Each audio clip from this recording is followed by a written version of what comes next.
Prologue. Give peace a chance, or else. 1. The stocky man with the salt and pepper hair felt lightheaded as he crossed beneath the marble arch into Washington Square Park. He dropped his backpack, took off his circular glasses, and blotted the sudden tears in his eyes with the sleeve of his ancient jeans jacket. He hadn't planned on breaking down, but my God, he thought, wiping at his rugged, lined face. Now he knew how Vietnam veterans felt when they visited their wall down in Washington, D.C. If veterans of the anti-war movement had a monument, a wall of tears, it was here, where it all began, Washington Square Park. Staring out over the windy park, he remembered all the incredible things that had occurred here. The anti-war demonstrations, Bob Dylan in the 4th Street Basement Club singing about which way the wind was blowing, the candlelit faces of his old friends as they passed bottles and smoke, the whispered promises they had made to one another to change things, to make things better. He looked out over the Friday afternoon crowd by the center fountain, the people hovering over the chess tables, as if he might find a familiar face. But that was impossible, wasn't it? He thought with a shrug. They'd all moved on like he had, grown up, sold out, or were underground. Figuratively, literally. That time, his time, was almost completely faded now, just about dead and gone. Just about, he thought, as he knelt down and removed the box of flyers from his knapsack. But not quite. On each of the 500 sheets was a 3-paragraph message entitled, "Love Can Change the World." Who says you can't go home, he thought. A quote from Keith Richards popped into his head as he stacked the sheets. "I got news for you. We're still a bunch of tough bastards. String us up, and we still won't die." You said it, Keith, he thought, giggling to himself. Right on, brother. You and me both. More and more over the last year, his thoughts kept coming back to his youth. It was the only time in his entire life when he felt like he meant something, when he felt like he was making a positive difference. Was coming back now, after all this time, a midlife crisis?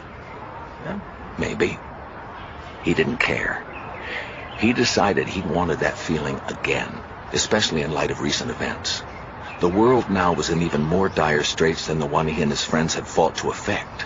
It was time to do it again. Wake people up before it was too late. That's why he was here.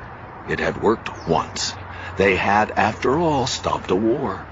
Maybe it could happen again, even if he was a lot older. He wasn't dead yet.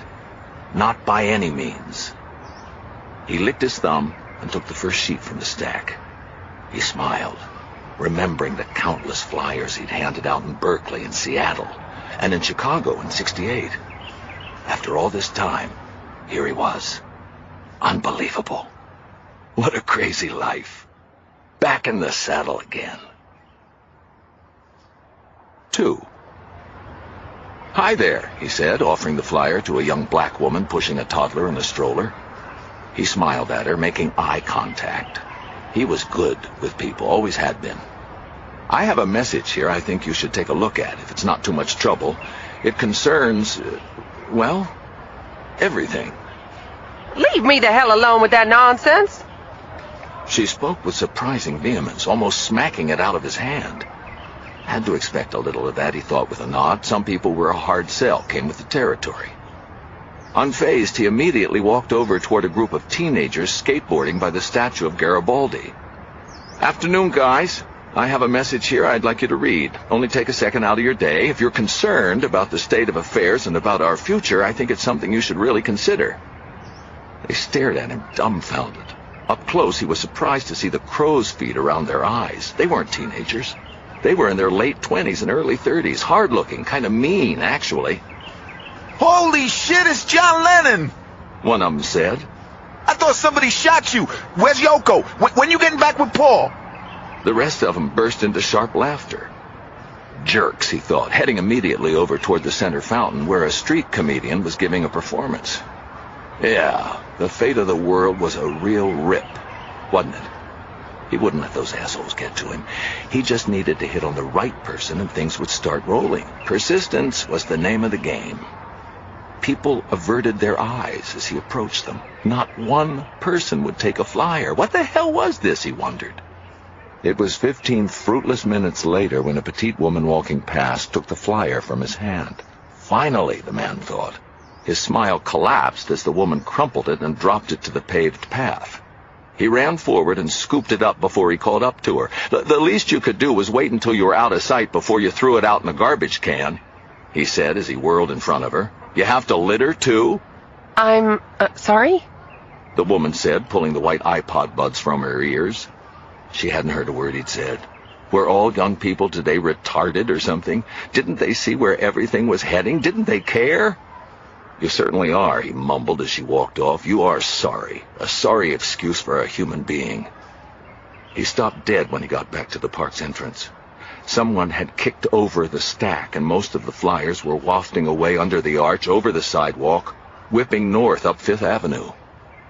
He ran out of the park and chased them for a while. He finally stopped. He felt completely drained and idiotic as he sat on the curb between a couple of parked cars. He held his head in his hands as he wept. For 20 minutes, he cried, listening to the wind, watching the relentless roll of traffic in the street. Flyers, he thought, sniffling. He thought he could change things with a sheet of paper and a concerned expression. He looked down at the antique jeans jacket he'd taken from the back of his closet, so proud that it still fit. He really was a complete fool. There was only one thing that could get people to sit up straight. Only one thing that would open their eyes.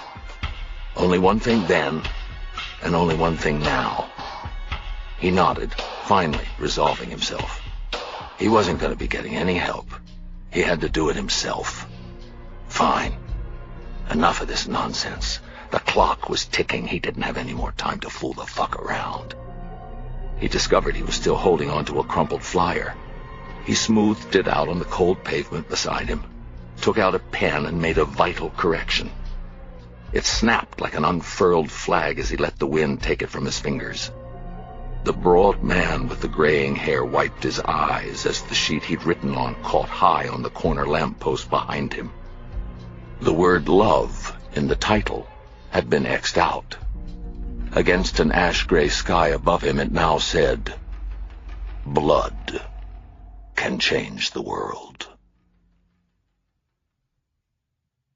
Part 1. Ashes to Ashes. Chapter 1. Bound in the dark, Jacob Dunning thought about all the things he would give for a shower. All his possessions? Done. One of his toes? In a heartbeat. One of his fingers? He thought. Well, did he really need his left pinky? Unidentified mud-like filth stuck to his cheek, his hair. Wearing only his NYU t-shirt and boxers, the handsome brown-haired college freshman lay on a soiled concrete floor in a very tight space. An angry industrial hum raged in the vague distance. He was blindfolded, and his hands were cuffed to a pipe behind him. A gag around his mouth was knotted tight against the hollow indentation at the base of his skull.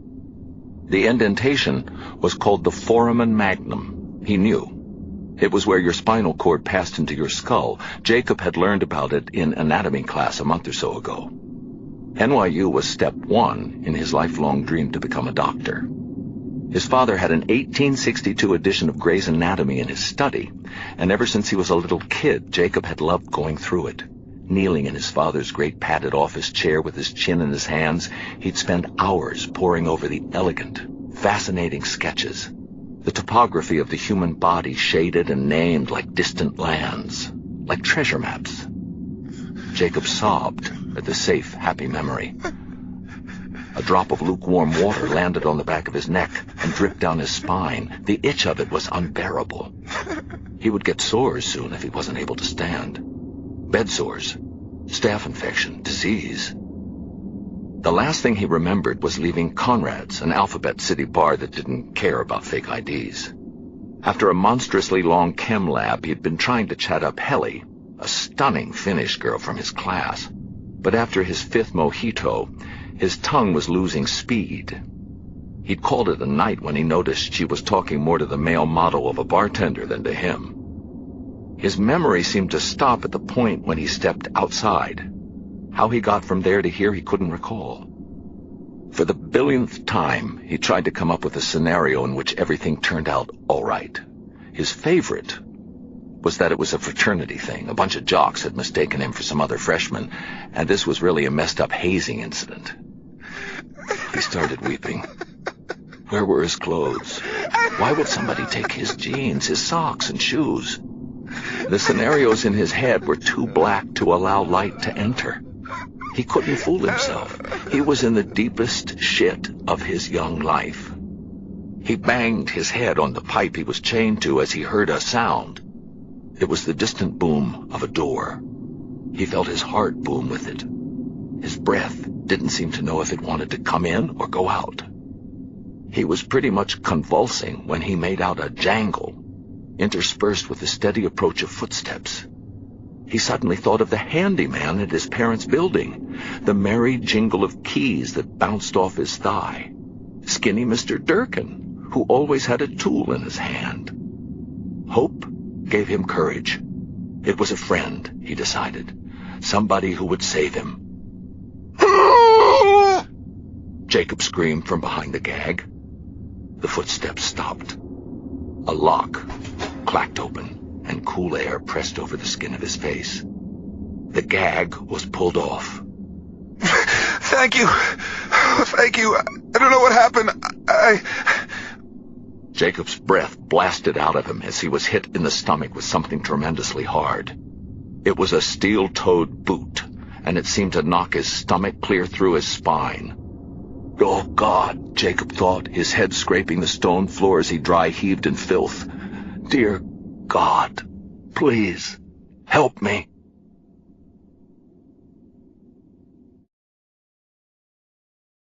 Chapter 2.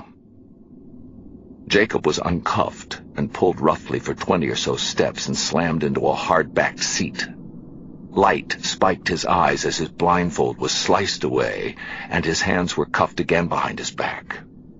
He was in a child's school desk in a vast, windowless space. In front of him was an old-fashioned wooden rolling blackboard with nothing written on it. Behind him was a cold presence that lifted the hairs from his neck. Jacob sobbed silently as a lighter hissed.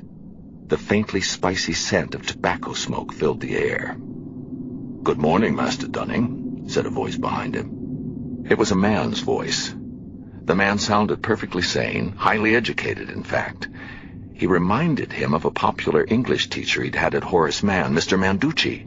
Hey, wait. Maybe it was Mr. Manducci. He always did seem a little too, friendly with some of the male students. Could this be a kidnapping or something? Jacob's CEO father was extremely wealthy. Jacob could actually feel the relief emit from his pores. He'd decided he'd take a kidnapping at this point. Ransom. Being released. He was down with that. Please, be a kidnapping, he found himself thinking. My family has money, sir.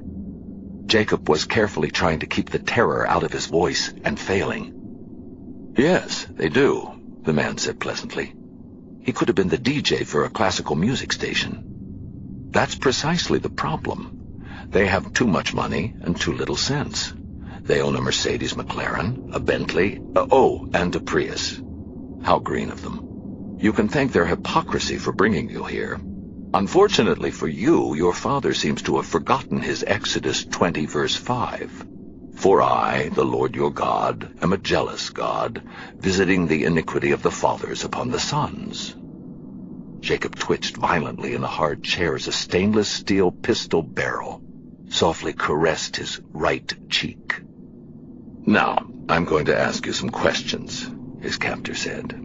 Your answers are very, very important. You've heard of pass-fail, haven't you? The pistol jabbed hard into Jacob's face, its hammer cocking with a sharp click.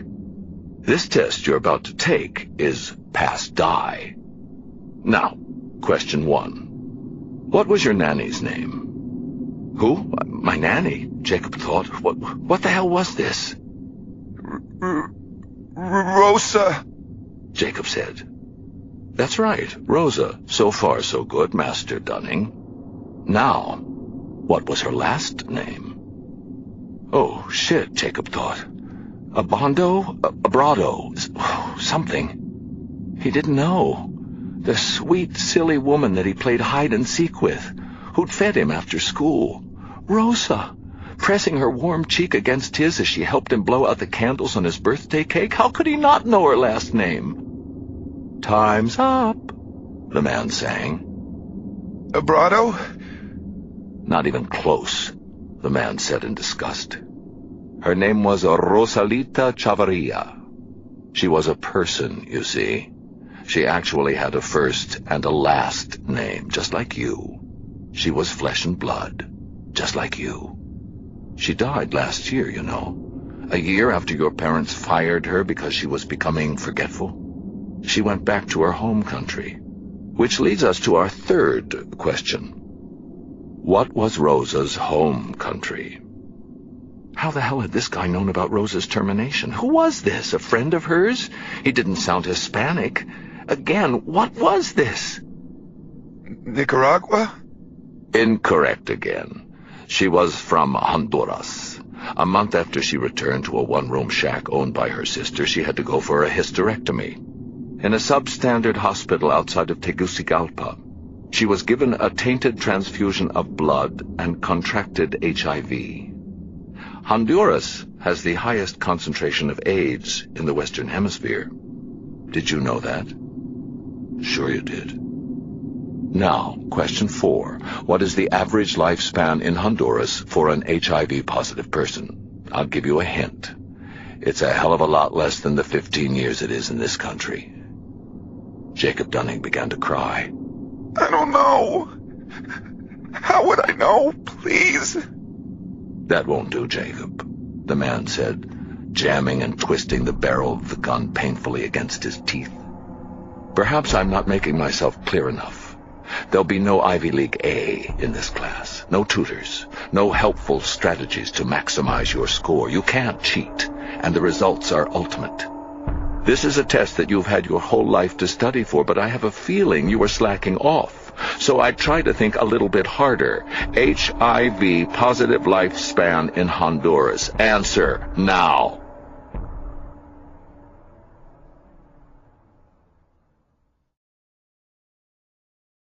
Chapter 3. It was the Catholic grammar school version of March Madness in Holy Names Gym that Sunday around noon. A deafening chaos of ringing basketballs, screaming cheerleaders, and howling, sugar-crazed kids rolling over the laminated hardwood on Heelys rose to the angel-carved rafters. In addition to the noise, it was overly hot, dusty, and crowded, and I couldn't have been happier. I found myself where I always do when chaos is present, smack dab in the middle of it. With a whistle around my neck, I was standing at center court, overseeing layup and passing drills as our JV squad, the Holy Name Bulldogs, warmed up.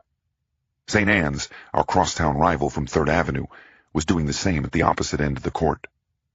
Having one son, Ricky, on the varsity squad, and another, Eddie, on the JV, I'd somehow found myself nodding in the affirmative when I was asked by the principal, Sister Sheila, to replace the JV's coach. At first, I'd been reluctant. Hello? Single dad, 10 kids? Like I didn't have enough to do?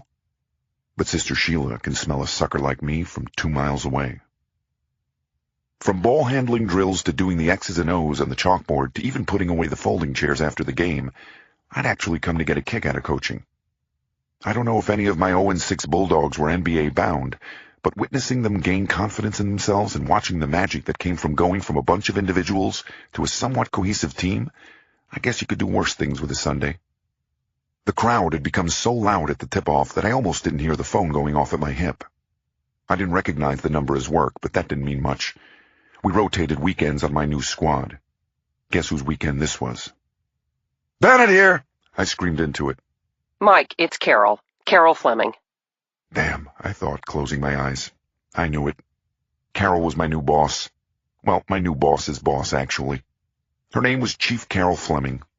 She was the commanding officer of the NYPD's Special Investigative Division, which would have been a big deal even if she weren't the first woman ever to hold the job. In January, I'd been rotated out of Manhattan North Homicide to the Major Case Squad under her command.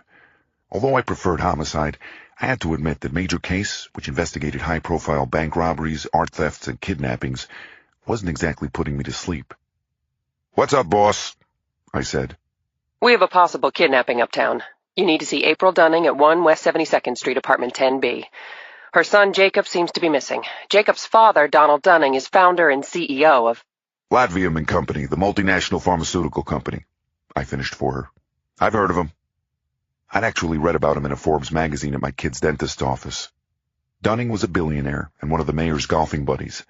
I could see where this was heading. How old is his kid, Jacob? 18. 18? Jacob's not missing. He's 18. I know what it sounds like, Mike. Somebody with City Hall juice looking for their probably party-hardy kid. Be that as it may, I still need you to check it out. Get back to me as soon as you can. I wrote down the time and address on the back of my player list after I hung up. Find somebody else's kid, I thought. I had trouble enough keeping track of my own. I waved over Seamus, who was booing furiously as one of the St. Anne's players hit a three-pointer. Well, you're putting me in, coach, are you? My wise-ass grandfather, Priest, had a Guinness-thick brogue. I keep telling you, I still got game. I shook my head. Listen, Monsignor, I need to check on something, hopefully very quickly. Fill in for me until I get back. On second thought, just stand here and don't say or do anything, please. Finally. Seamus gleefully snatched the clipboard from me and rolled up the sleeves of his black shirt. Maybe we'll win one this time.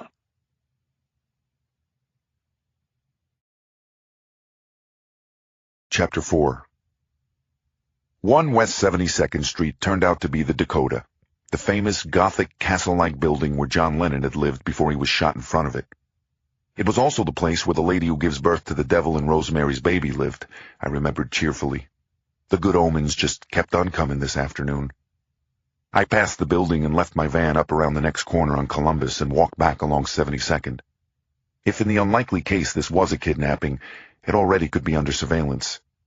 I definitely did not want to advertise that the family had contacted the police. I passed through a wrought iron gate at the Dakota's entrance. Its double-wide arched entryway was the very spot where Chapman had killed the ex-Beatle, shooting him in the back before he could get into the lobby entrance up a short set of stairs to the right. The building was a popular sightseeing tour stop. Yoko, who still lived here, had to be overjoyed when she saw people looking around for bullet holes. The heavy brass barred door opened as I reached the top. A portly Asian doorman in a hunter green suit coat and hat stood beside an "All visitors must be announced" sign. "I'm here to see the Dunnings," I said, discreetly showing him my shield. After I was announced, an elderly hallman appeared and guided me through the lobby. The walls had the richest, darkest mahogany paneling I'd ever seen. A massive ballroom chandelier and brass wall sconces softly lit the intricately detailed ceiling moldings and white travertine marble floor. The hallman, in turn, passed me off to an elevator man. Upstairs, a diminutive butler waved me in through the open door of 10B. Through the nearly double-height French doors, I could see the whole way through the Dunnings' apartment to Central Park. The grand rooms were arrayed in the classic enfilade design, allowing more than one way into each room so guests could avoid the servants. The wood floors, like the paneled walls, were Cuban mahogany. They were laid out in a herringbone pattern with what looked like a black walnut trim. A striking black-haired woman came quickly down the long corridor of the apartment. She was wearing a rumpled blue evening dress, and even from a distance, the agony in her fine-boned face was unmistakable. My annoyance at being called in dissipated as my heart went out to her. Even with her elegant clothes and her surroundings, she was just a concerned mom, sick with worry. Thank God you've come. Detective Bennett, is it? She had an English accent. It's my son, Jacob. Something's happened to him. "I'm here to help you find him, ma'am," I said as reassuringly as I could while I took out my notebook. "When was the last time you saw or spoke to Jacob?" I spoke to him 3 days ago. Jacob lives at school, at NYU Hayden Hall, right alongside Washington Square Park. My husband is still down there with my father. They've spoken to his friends, and no one has seen him since Friday. Not his roommate, no one. "Maybe he met a cute girl," I felt like saying to her. "Not seeing someone for a few days might not necessarily mean something's wrong, Mrs. Dunning. Is there a specific reason why you think something's happened to him?" My husband and I had our 25th wedding anniversary last night at Le Cirque. We'd planned it with Jacob for months. Jacob's grandfather flew in from Bordeaux for the occasion. Jacob would not have missed it. He is our only child. You don't understand how close we are. He would not have missed our special event, or the rare chance to see his grandfather. I was starting to understand her concern. What she was telling me did seem strange. Did he say anything to you when you last spoke to him? Anything odd? Someone new he might have met, or... That's when the phone on the antique sideboard beside her rang. She stared in horror at the caller ID number, then at me as it rang again. I don't know that number. She had raw panic in her voice. I don't know that number. That's okay, I said, trying to calm her down. I scratched down the number and let my instincts kick in. Listen, April, look at me. If it's someone involved with Jacob being gone, I don't think it is, but if it is, you need to ask them exactly what you need to do in order to get your son back, okay? And if you can, say that you want to speak to Jacob. Tears were streaming down her face as the phone rang again.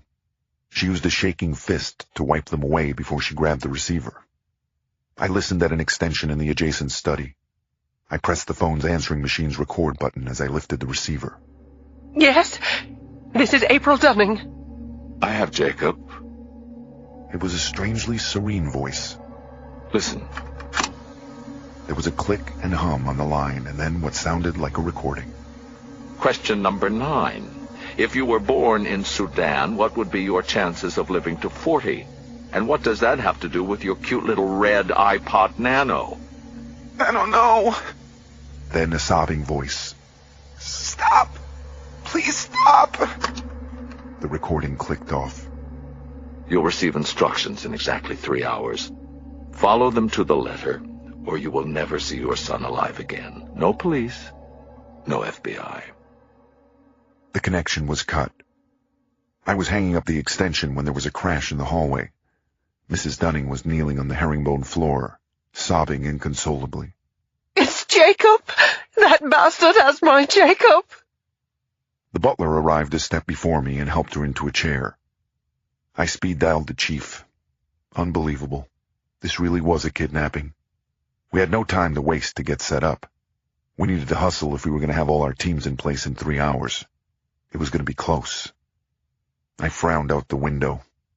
Down across Central Park West, a tour bus was disembarking, people checking their cameras as they crowded toward the Strawberry Fields John Lennon Memorial. My boss's phone rang with a painful slowness as Mrs. Dunning's cries carried through the high-ceilinged rooms. Come on. Pick up.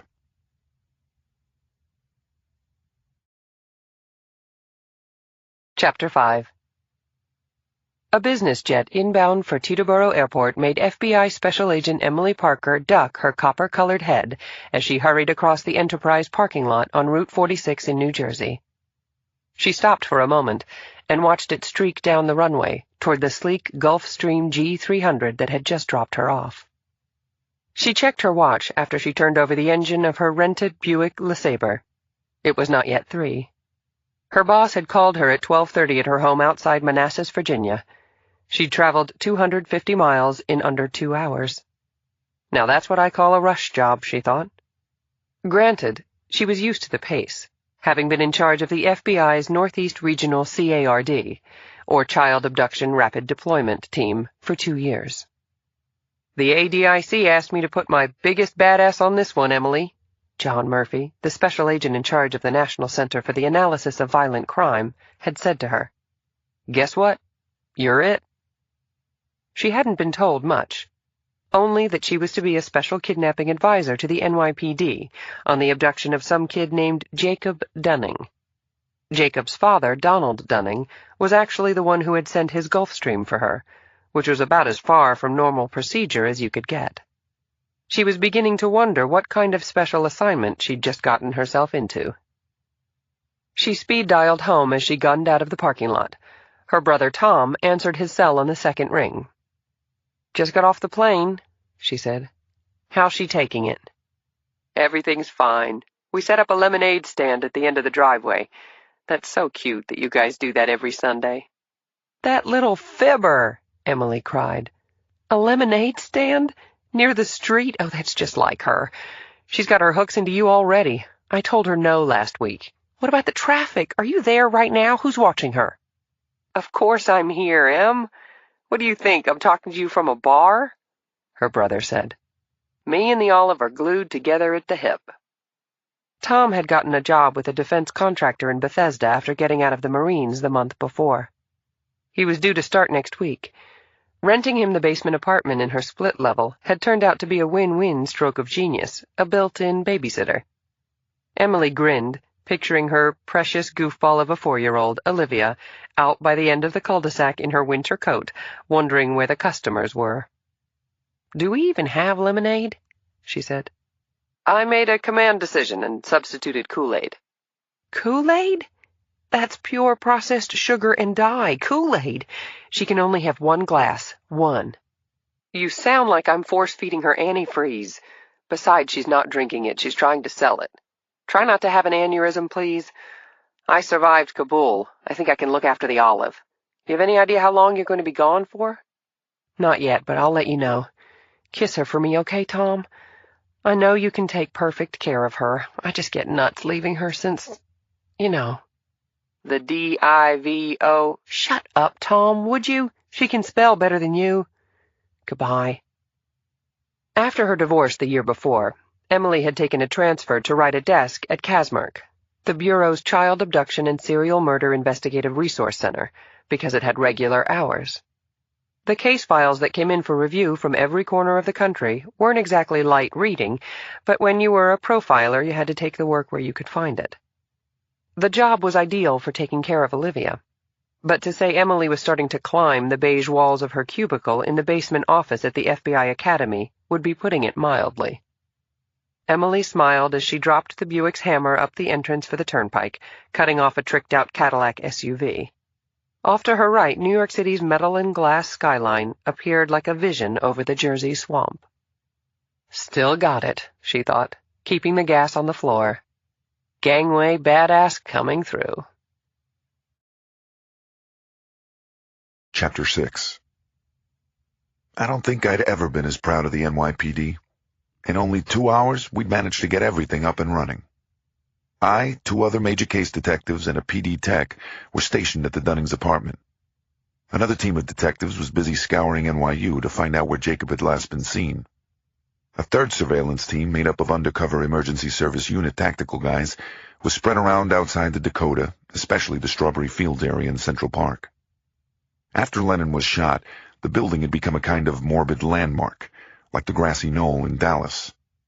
Maybe it was just a coincidence that Jacob lived here, but for the time being, we couldn't rule out the pull of the place for some unbalanced person. An NYPD Taru tech had already spliced recording equipment onto the Dunnings line. The phone company had been contacted and was ready with something called a time-stop trace. Its billing computer would zip through its millions of circuits that were operational at the exact second the Dunnings phone rang and find the one calling the apartment. All we had to do now was the hard part, to sit and wait until 4 o'clock. Sit and wait and pray. My heart rattled like an alarm clock in my chest cavity when the phone rang at 3:30.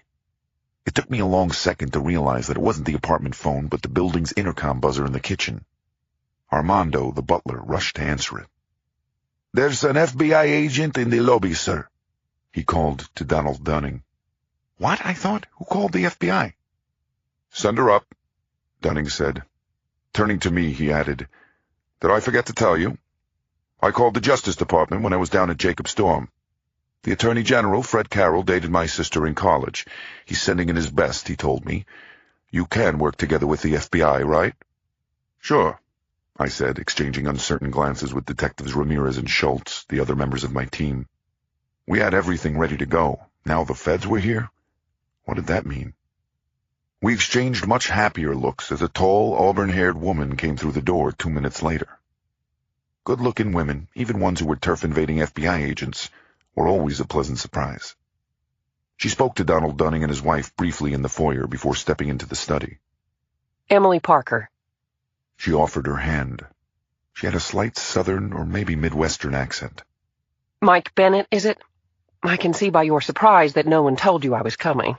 Of course not. My boss is calling your boss or something.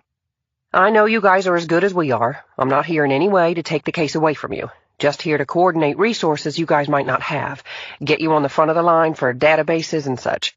This is odd, I know, to come all the way up from Washington and— Wait, what? From Washington? Why didn't they just send someone from 26 Fed? Because I wanted the best, Donald Dunning said, coming in behind her. You solved 2. That's what Freddie told me. You got 2 kidnapped kids back safely. It was actually 3, but yes. Okay, now I saw where this was going. Dunning was flexing his considerable muscle, using his juice to pull out all the stops. He obviously didn't realize the strange kind of animal that an investigation in New York City is. I'm sure homecoming Queen Emily Parker kicked ass out in those big square states where they didn't have things like subways and Brooklyn and 8 million people. The NYPD, despite its gruff demeanor, Bugs Bunny accent, and lack of executive hair, was the investigative equal of any law enforcement agency, especially when in its own backyard. But I knew if I made some kind of jurisdictional stink, the feds could invoke the federal kidnapping statute and actually take over the case. Instead of ranting and raving, I stood there politely, holding my tongue and keeping a stiff smile.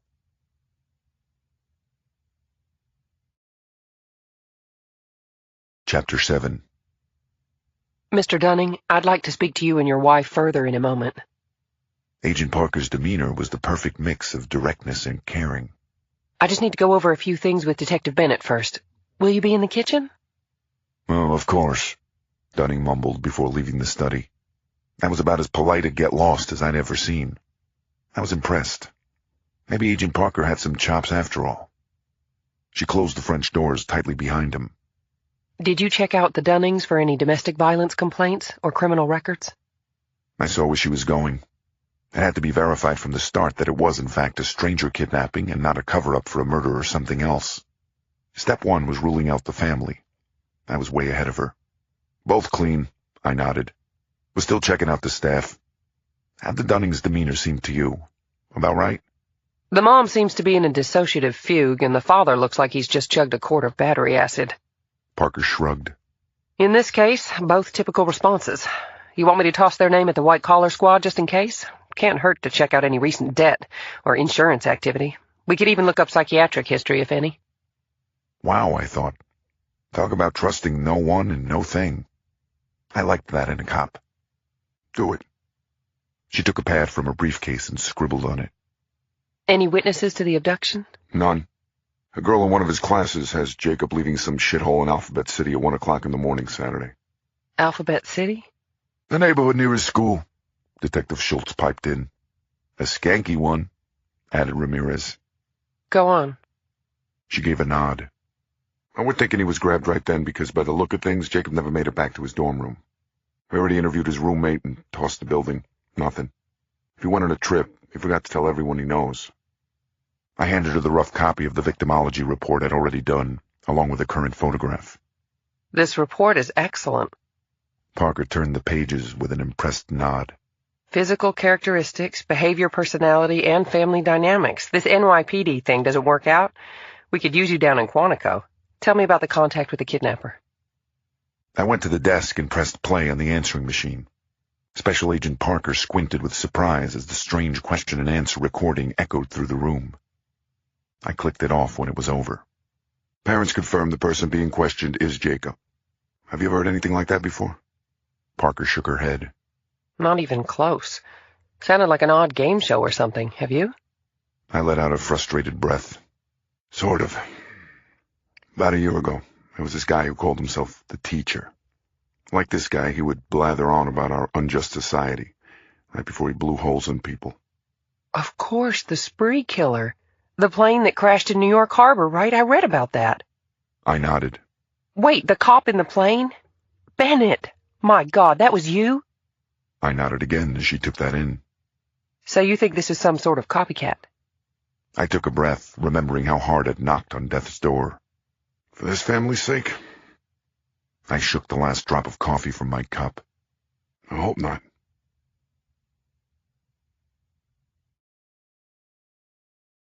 Chapter 8. Every 2 minutes or so, Armando came in to refill our china cups from a polished silver coffee urn. I told him twice that he didn't need to go to all the trouble, but he turned a deaf ear to us. He seemed as concerned about Jacob as his parents were. The whirring sound of a mixer started in the kitchen. From the study, I saw Jacob's mother, tears pouring down her cheeks, her hair mussed, her evening gown covered in flour, open the fridge and go back to the island carrying eggs. Armando made the sign of the cross. "Poor Mrs. D. Always she bake when she is upset," he said in a whisper. I'd shown Jacob's room to Agent Parker and had just started going over potential media strategies when Detective Schultz called me over to the study's window. Outside the Dakota's main entrance, a black Chevy Suburban with tinted windows had its blue police light flashing on its dashboard. I immediately called down to the ESU guys doing surveillance on the street. "What the hell is going on down there?" I said. "Kill those lights. Who is that jackass? This is supposed to be an undercover operation."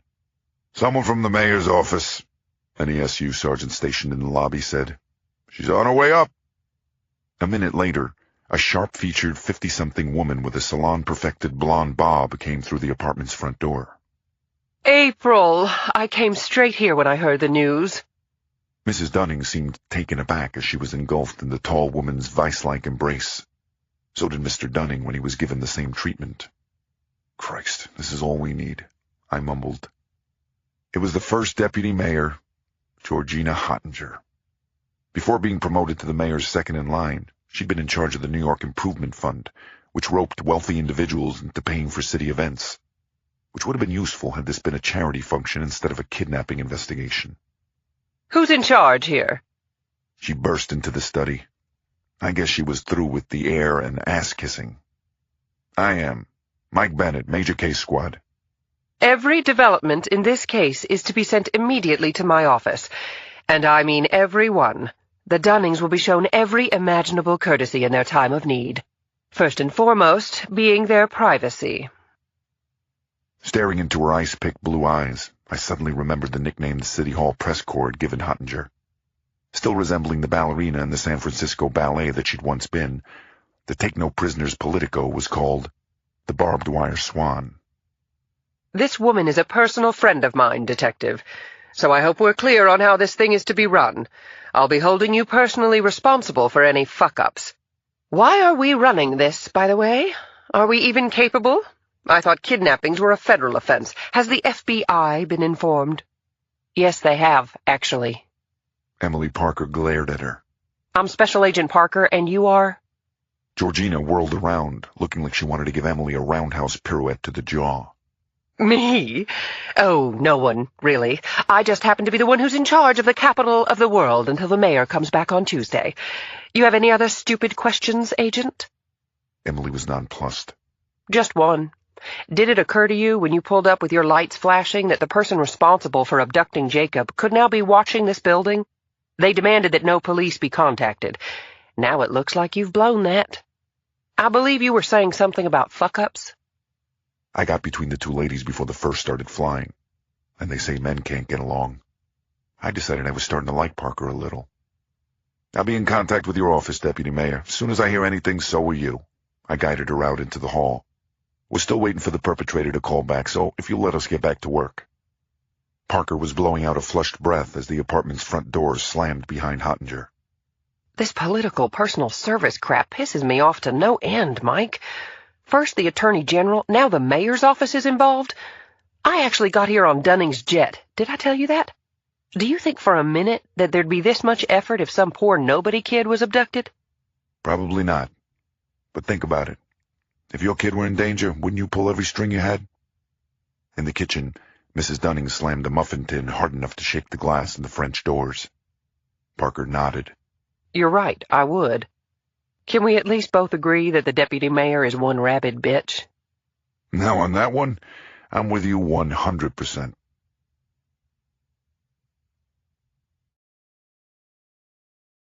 Chapter 9. At 3:55, Donald Dunning sat down at the Chippendale desk in the study. On it were chess sets chiseled in marble, leather-bound books, antique tin soldiers, a seashell inlaid with gold. But his eyes, along with everyone else's, were locked squarely on the phone. It rang at the stroke of 4. It was a different number from the first call, a 718 area code this time. Dunning wiped his sweating hands on his slacks before he lifted the receiver. "This is Donald Dunning. Please tell me what I have to do to get my son back. I'll do whatever you want." It was the calm voice from the first call. You mean except for calling the police when I told you not to? Put them on the line. I know they're there. Try to fool me again, and I'll FedEx you a piece of Jacob in a biohazard bag. Dunning's face went a shade of white I'd never seen before. His lips moved silently. I nodded to him that it was okay as I took the phone from his shaking hand. "This is Mike Bennett. I'm a detective with the NYPD. How's Jacob? Is he okay?" We'll discuss Jacob in due time, Mike. Did you hear that officious blowhard? His son's life lies naked in my bare hands, and he thinks he can still give orders. "I think Mr. Dunning is just upset because he misses his son," I said as I took out my notepad. "You're obviously holding all the cards. All we want to know is how we can get Jacob back." It's funny you say that, about holding all the cards. I wish I really were, instead of absolute assholes like Dunning. Then this kind of thing wouldn't be necessary. "Former employee," I wrote on the pad. "Disgruntled? Personal vendetta?" There was a pause, and then a strange sound started. At first I thought that I heard laughing, but after a second I realized the kidnapper was sobbing uncontrollably. I don't know what I'd been expecting, but it definitely wasn't tears. "Unstable," I scribbled on the pad. "What is it?" I said after a little while. "What's making you so upset?" This world, how messed up it is. The greed and rampant injustice. There's so much we could do, but we just sit by and let it all go down the drain. Dunning could save 20 lives with what he pays for his shoes. Latvium stock rises on the corpses of the world's poor. "Don't they also create drugs that save lives?" I said. "Rule number 1 in negotiating is to keep the person talking. I thought a lot of big drug companies actually give drugs away to third world countries." That's just bullshit. For the multi-million-dollar marketing campaign, the donated drugs are crap. Often expired, sometimes deadly. In reality, the most common way Latvium interacts with third world citizens is when it uses them as guinea pigs. The cherry on top is the way it launders its profits through offshore banks, using copyright laws and shell companies to avoid paying American taxes. Look it up, Mike. It's common knowledge. Congress looks the other way. I wonder why. Can you say lobbyists? Can you say institutional corruption? The kidnapper sighed. Are you that dense? Latvium is a multinational company. The sole purpose of multinational corporations in every industry is the production of fabulous wealth for its upper management. National responsibility and human lives are asides to men like him. Always have been, always will be. He did have something of a point, I thought. He was actually kind of persuasive. His voice sounded cultured, like an academic's. Intelligent, I wrote on my pad. But the wind is blowing in a different direction now. The hand of destiny knocks upon the door. That's why I'm doing this, to wake people up, to make them rethink the way in which they conduct themselves, because these wings are no longer wings to fly, but merely fans to beat the air which is now thoroughly small and dry, smaller and drier than the will. Teach us to care and not to care. Teach us to sit still. God, now he was talking gibberish. I underlined unstable. Beside it, I wrote drugs, schizoid, psychotic, hearing voices. "Now getting back to Jacob," I said. "Could we speak to him?" He let out a deep breath. Then he gave me by far the largest shock of our conversation. I'll do better than that. You can have him back, Mike. I stood holding the receiver, stunned. You'll have to come for him, though. Give me your cell phone number. Get in a car. I'll call you in 10 minutes. He hung up after I gave him my number. "It's over?" Dunning said happily with surprise. "He's going to give him back? I guess he changed his mind, is that it? He must have realized how crazy this was. April, honey, Jacob's coming home!" I watched Dunning run out of the room. He was grasping at any hope now. Unfortunately, I wasn't as optimistic. The individual who'd taken Jacob seemed highly organized. He wouldn't have gone to all this trouble to just give him back. What was filling me with even more dread was the way he kept changing the subject when I asked about Jacob. I could tell by the skeptical look on Parker's face that she was thinking exactly the same thing.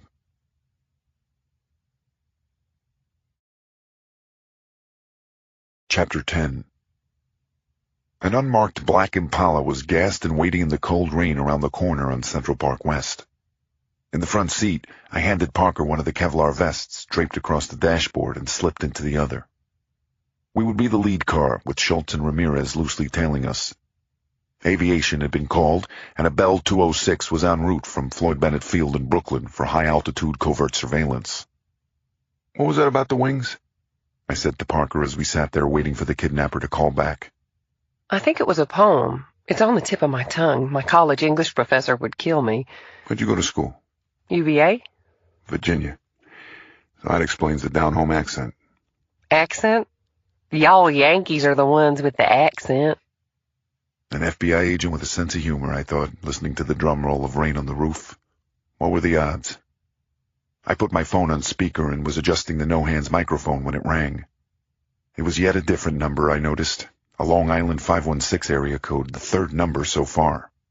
Maybe our kidnapper owned a cell phone store, I thought as I folded it open. Listen to my instructions. Go exactly where I say. Take the Central Park Traverse to the east side. I took a breath as we pulled out. It started to rain harder. Against the gray sky, the bare trees atop the park's stone walls looked black in the rain. A few minutes later, I said, "I'm coming up on 5th Avenue now." Keep going to Park Avenue and make an uptown left. I sped out of the park down 2 Tony East Side blocks and screeched through the red light. "I'm on Park Avenue," I said. Welcome to the Silk Stocking District, Mike. Holy 10021. Did you know you are now driving through the highest concentration of wealth in the richest country on earth? In the salons above you, more money is paid over to both our sham political parties than in any other place. We drove on. The only sound in the car was the windshield wipers. I didn't see any salons. All the buildings outside were just gray smudges. The last high-profile kidnapping Major Case had handled involved a garment factory owner who was kidnapped back in '93. They pulled him, filthy and starving, but thankfully still alive, out of a hole in the ground along the West Side Highway. I wondered what kind of hole Jacob was in now. Most of all, I hoped the 18-year-old was still alive when we pulled him out of it. Where are you? I'm at 110th and Park. Spanish Harlem. See how quickly it all turns to shit? When Park Avenue ends, head over the Madison Avenue Bridge into the Bronx. The tires slipped for a gut-wrenching second as we sped over the wet, rusting bridge. The Harlem River beneath was brownish-green and looked almost solid, as if you could walk across it. "I'm in the Bronx now," I announced when I reached the other side of the river. Take the Grand Concourse north. We slid past project after project. We were passing alongside a lot the size of a city block filled with stacks of old tires when the kidnapper started in with more commentary. Did you know that the Grand Concourse was supposed to be the Park Avenue of the Bronx? Look at it now, at the burned-out, marble-trimmed windows, at the granite facades painted over with graffiti memorials for slain drug dealers. How did we let this happen, Mike? Have you ever asked yourself that? How did we let the world become what it is? Soon the area became wall-to-wall decayed tenements. We were in the 46th precinct now, I knew. The Alamo, they called it. It was the smallest but the most drug-infested precinct in the city. As I stared out at the inner-city blight, flashes of Jacob's room came to mind. The cross-country running trophies he kept in the back of his closet, the Dave Matthews Band ticket stubs on his dresser, the shiny Les Paul guitar that hung on his wall. Despite his age, he was a kid, really. I gritted my teeth. This was no place for any kid. I'm coming up to 196th. Good work. You're almost there, Mike. Go right onto 196th. You're really close now. Make a left onto Briggs Avenue. I cut the phone, Mike. "What are you packing?" I said over to Parker. Glock, .40 caliber. Unsnap your holster.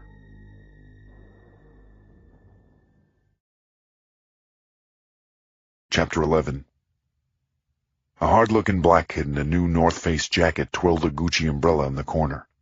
Behind him down the block at regular intervals, more menacing figures in dark hoodies stood on the thresholds of the run-down brick buildings. Apparently, even the rain couldn't put a damper on Briggs Avenue's open-air drug market. Whoop, whoop! Came the warning cry as I turned the car onto the avenue, and my unmarked was immediately made. 5-0! One teen spotter hollered down the block helpfully to his coworkers through cupped hands. Yo, 5-0! I scanned the gloomy block uncertainly. The narrow cutout of the avenue extended for at least another 2 blocks without a cross street. Where the hell were Schultz and Ramirez, I thought, glancing into my rear view. I felt like a sheriff who'd made a wrong turn into the wrong mountain pass. Stop at 250, Briggs. Emily tapped me on the shoulder and pointed at a building up the block. I didn't have time to look for a parking spot. I spun the wheel and bumped the Impala up onto the sidewalk in front of it. With swirling architectural embellishments around its entrance, 250 Briggs Avenue, like a lot of old Bronx buildings, had once been a stately residence. Since then, one of the entrance's Doric columns had been shattered, and there were smoke stains on the brick above most of the boarded-up windows of the 3rd story. I got soaked to the bone while I retrieved flashlights from the trunk of the detective car. So did Emily as we walked across the cracked sidewalk and pulled open the building's broken front door. I'm here. I'm in the lobby of 250 now, I said into the phone. My words echoed eerily back at me as I played the beam over the dim lobby. The walls were marble, but the low ceiling was bloated, pregnant with water stains and mold. A feeling as desolate as my surroundings enveloped me. I had the sudden, desperate feeling that time was running out. Where are you, Jacob? I thought. Did you know that people actually live here? Rats run through the halls. Some of the tenants on the 3rd floor don't even have doors after a recent fire. Is it any wonder at all that this area has the highest incidence of childhood asthma in the country? The slumlord who bought it last year, along with 80% of this block, has let it get like this because he's trying to force out the rent-controlled tenants. He bought it at a HUD auction despite his company's history of 1,300 housing code violations. This is happening here in the richest country on earth, Mike. This is happening right here, right now, in America. Where is Jacob? I yelled, ignoring his grating litany. I'm here. I've done exactly what you said. Where do I go?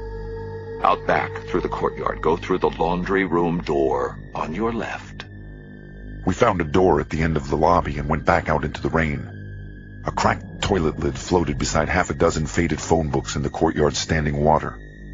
I scanned the surrounding windows for movement. I wasn't convinced yet that this wasn't a trap. I handed Emily my flashlight as I drew my gun and pulled open the door in the left-hand wall. I found the lights. No Jacob. Just a rusted-through sink beside an ancient coin-op washing machine. Where is he? The stairs on your left.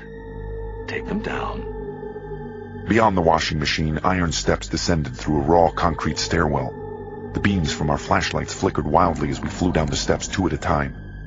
Dank heat hit me like a wall through the door at the bottom.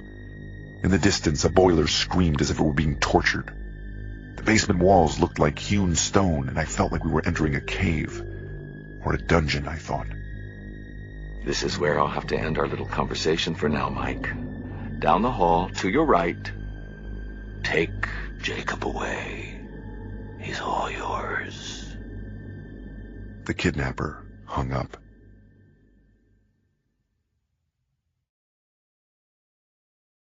Chapter 12.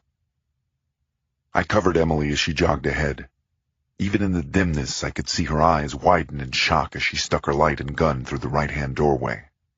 I arrived a split second behind her. Emily's flashlight showed a figure slumped over a child's desk. Something stung my cheek as I raced toward it. It was a pull chain. I wrapped my hand around it and yanked. The hanging bulb clicked on and then swung back and forth, heaving shadows of Jacob's motionless body up and down the raw cement walls. No, damn it. Not like this, I thought. Jacob was in his underwear, and his hands were cuffed behind his back. I checked for a pulse. Nothing. I scanned frantically for a wound. His hair. Emily was behind me. There was a crusted pool of blood at the top of his head. His hair was matted with it. A bullet wound gaped at the crown of his skull. I turned away. Wiping the sweat from my face, I glanced at the blackboard, the desk, the naked cement wall, and then back at the body. I ripped my phone from my belt, ready to smash it against the wall. The sick son of a bitch had been leading us along, whispering not-so-sweet nothings in my ear, and the whole time the kid had been dead. "He lied to us from the get-go," I said, desperately trying to throttle the life out of my razor phone. "This kid was long dead when he called. God, I want to nail this son of a bitch." I'll hold the nails while you swing the hammer. Emily put a hand on my shoulder. This is a shock. Maybe we should take a quick breather. Do you want to go up top for some air? You better believe I wanted to take a breather. I wanted to get the hell out of that steaming South Bronx crypt. My thumb found my boss's listing instead. Tell me some good news, Mike. Chief Fleming said. "I wish I could. I'm in the basement of 250 Briggs Avenue. We need the crime scene unit and the medical examiner." God damn it. How? He blew the kid's brains out. I'd give the notification duty to Georgine Hottinger if I were you. She likes to play cop with her flashing lights. I wouldn't want to deprive her of getting all the way in on the act. I met Ramirez and Schultz in the hallway when they finally arrived 5 minutes later. "Canvass everyone you can find in this dump," I said. "Especially the super. Roust him and the landlord as well. This guy took his time with this kid down here. I want to know why nobody noticed."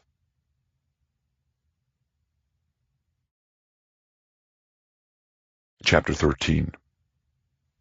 When I returned, Emily had her jacket off and was hovering over the body. She had her blouse sleeves rolled up and was wearing green rubber surgical gloves she'd gotten from somewhere. Her bag, probably. I was impressed. The back spatter on the floor here and the lividity in the legs indicate he was killed in a chair. She didn't look up. I probed Jacob's arm gently with my thumb. Looks like a semi-advanced state of rigor. I'd say he was killed sometime early this morning. The handcuff cuts on his wrist and his scraped knees look like he was treated pretty roughly before he was killed. Tying this in with the question and answer stuff from the first call, I'd say this looks like a teacher-student domination fantasy or something. Emily waved away a fly. Yeah. Welcome to Hell 101. I peered at Jacob's face. He had his mother's dark hair and creamy complexion, his father's blue eyes. Those eyes were frozen open forever now, along with his mouth in a rictus of shock and horror. There was a smudge on his forehead that I hadn't noticed before. A gray mark like a small X. Hey, Mike. Emily was standing at the other side of the room. I think you need to see this. I joined her on the other side of the blackboard. On the back, someone had written, "Memento homo, quia pulvis es, et in pulverum reverteris." What is that, Latin? It is. I stared at it. My Catholic high school's preferred method of torture. Memento means remember, I think. Pulvis is dust. Cold numbed my back like a spinal tap as I suddenly realized its meaning. "Remember that you are dust, and to dust you shall return," I cried. It's what Catholic priests say on Ash Wednesday when you get your ashes, which must be what's on the kid's forehead. He gave Jacob ashes? Emily snapped her rubber-gloved finger loudly. Wait a second, that's it. Teach us to care and not to care. Teach us to sit still. The poem is called Ash Wednesday by T.S. Eliot. What does it mean? How does it tie into the kidnapping? I don't know, but I think the clock just started. I wiped the sweat out of my eyes. Ash Wednesday's only 3 days away.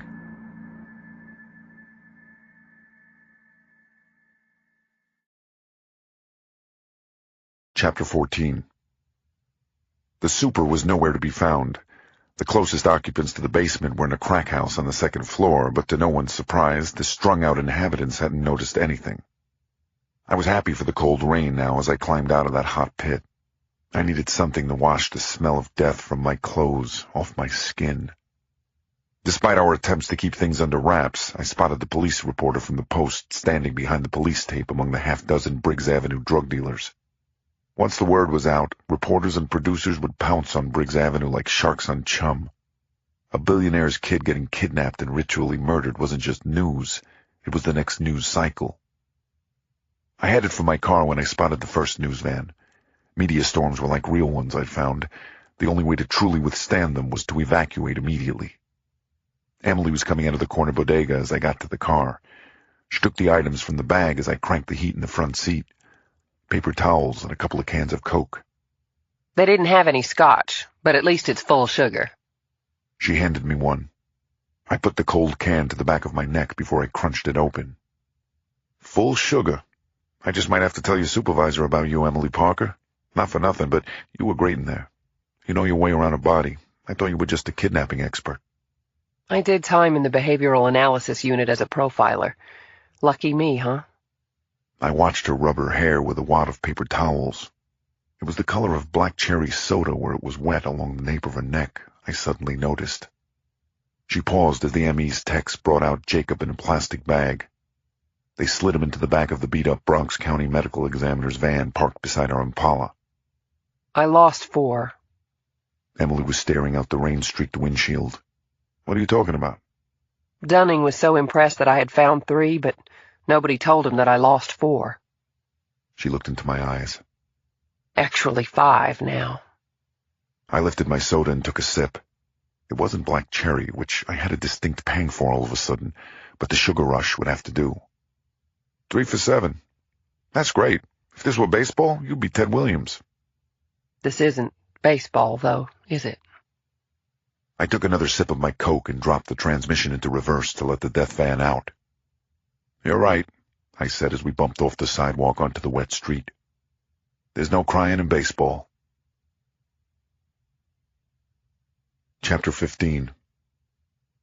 It was dark by the time we rolled across the Madison Avenue Bridge and safely back into Manhattan. Along the way, Emily had called her bureau boss and dropped the bad news.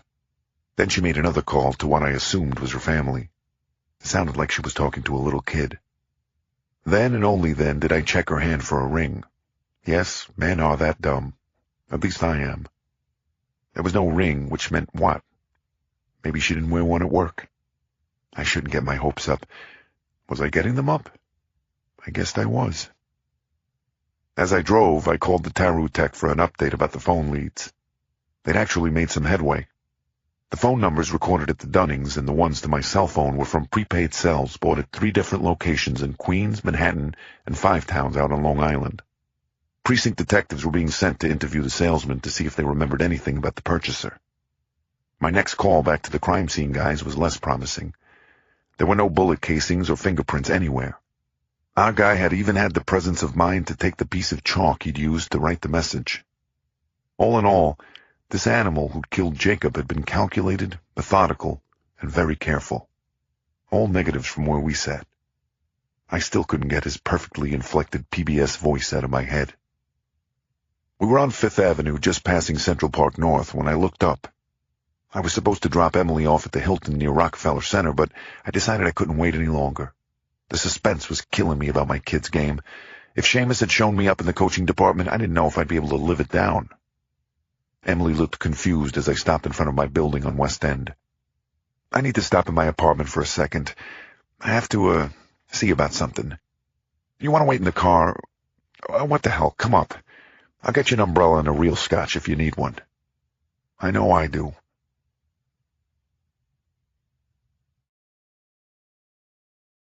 Chapter 16.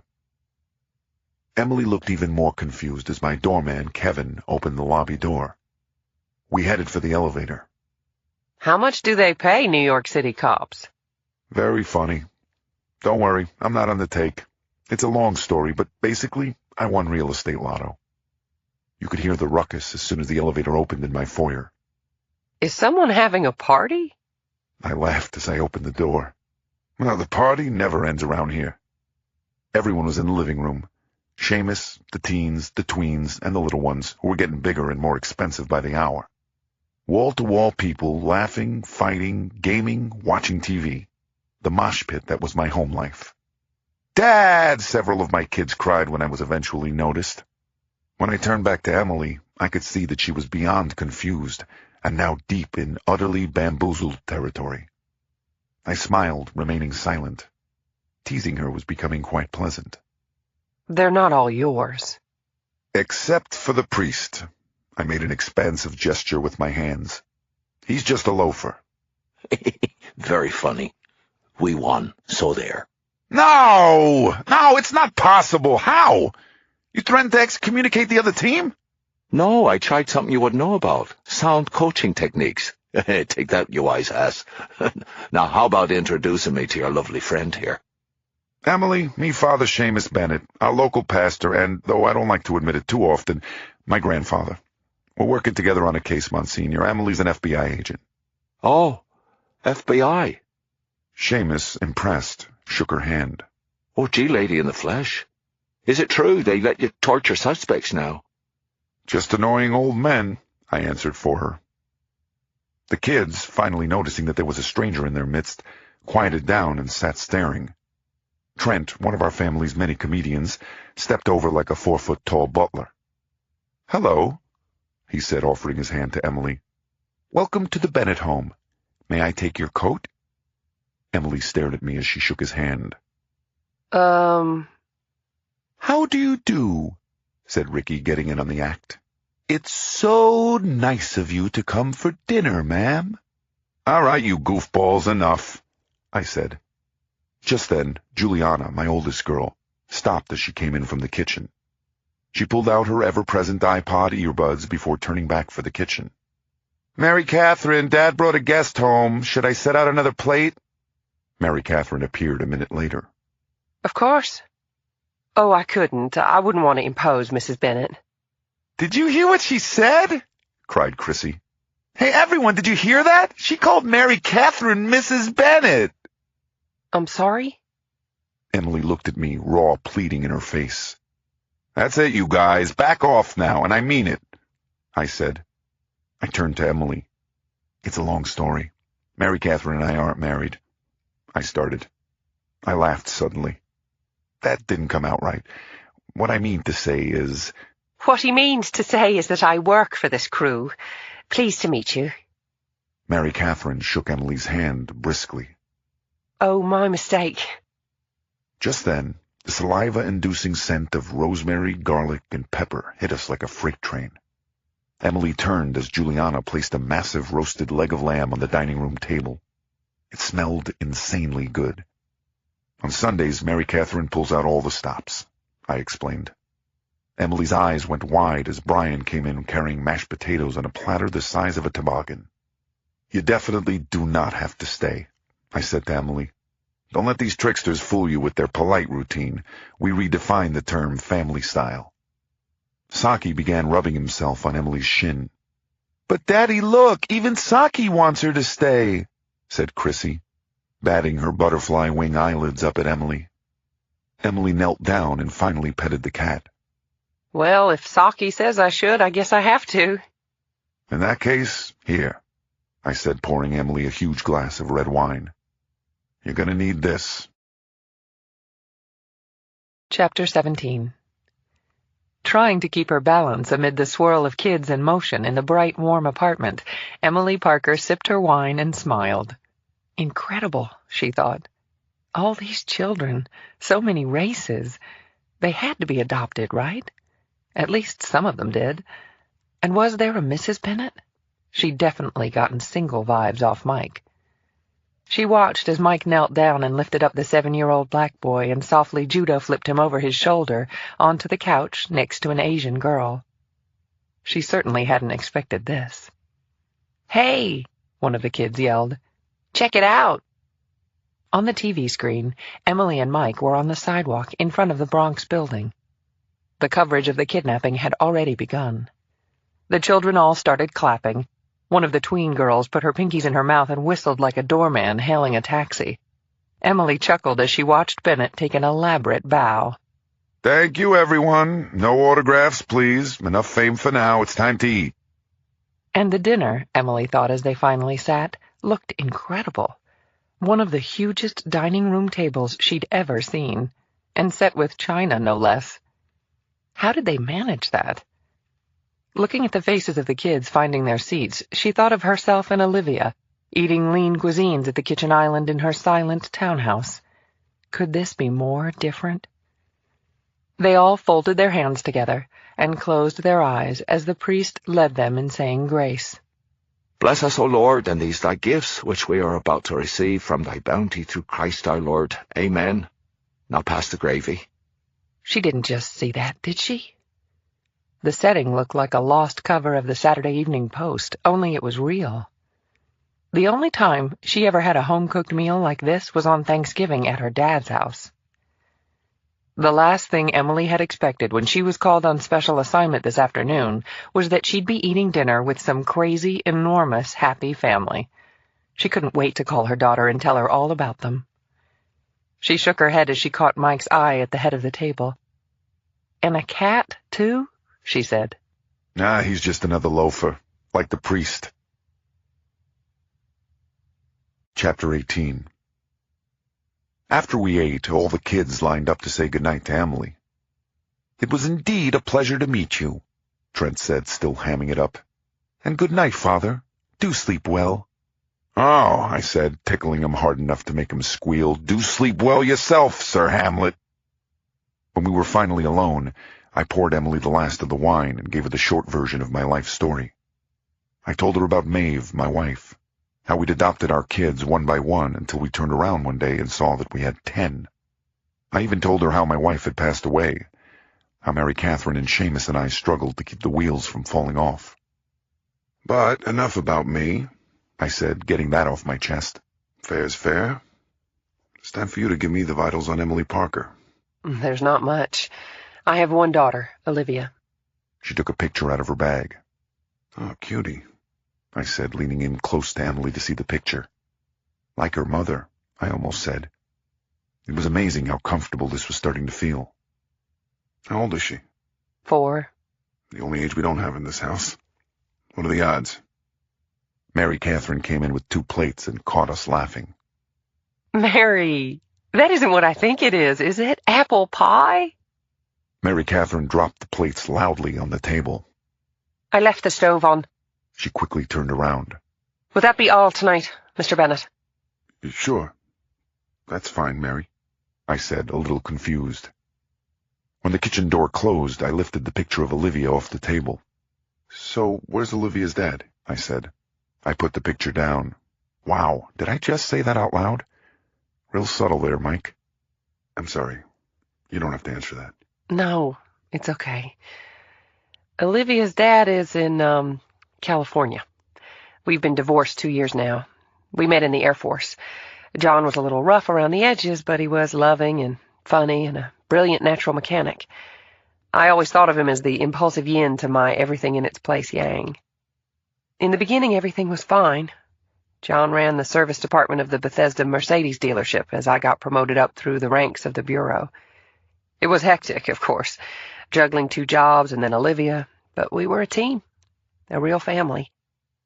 Then, 2 days after Olivia's 2nd birthday, John announced he needed to redefine himself. First came the tats and the piercings, and then finally, without my knowledge, the purchase of a body shop in California with most of our joint savings. Ouch. Yeah, ouch is the word.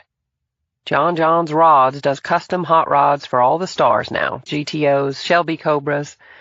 California's actually been really good for him. And really, really shitty for you and your daughter, I said. Emily finished her wine and placed the glass carefully on the tablecloth in front of her. I should get going before you have to roll me out of here, Mike. I can't tell you what a nice time I had. Your kids are even more incredible than that meal was. You're a lucky man. I'll get you a taxi, I said, standing. The dining room table was cleared by the time I got back upstairs. I found Mary Catherine in the kitchen, banging dishes into the machine. Mary Catherine, you didn't happen to see my slice of pie, did you? Oh, sorry. I tossed it. She didn't turn around. I thought you were done. She wiped her hands on a dish towel and opened the back door, heading to her room on our pre-war's top floor. Good night now. She slammed the door behind her. Chrissy came into the kitchen then in her pajamas as I was wrapping my mind around what had just occurred. Daddy, Shauna says that Emily Parker is your new girlfriend. Is that true? Chrissy said. Oh, I thought, staring at the just-slammed door. Okay, now I got it. Like I said, men are dumb.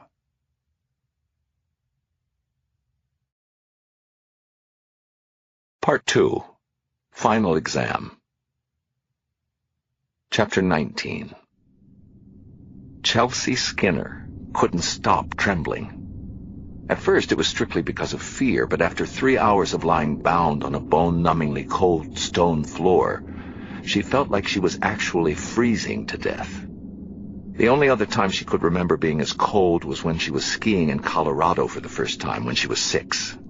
Seeing her breath in the backyard of the house that her dad had just built, she'd made her mom crack up as she pretended to smoke an imaginary cigarette.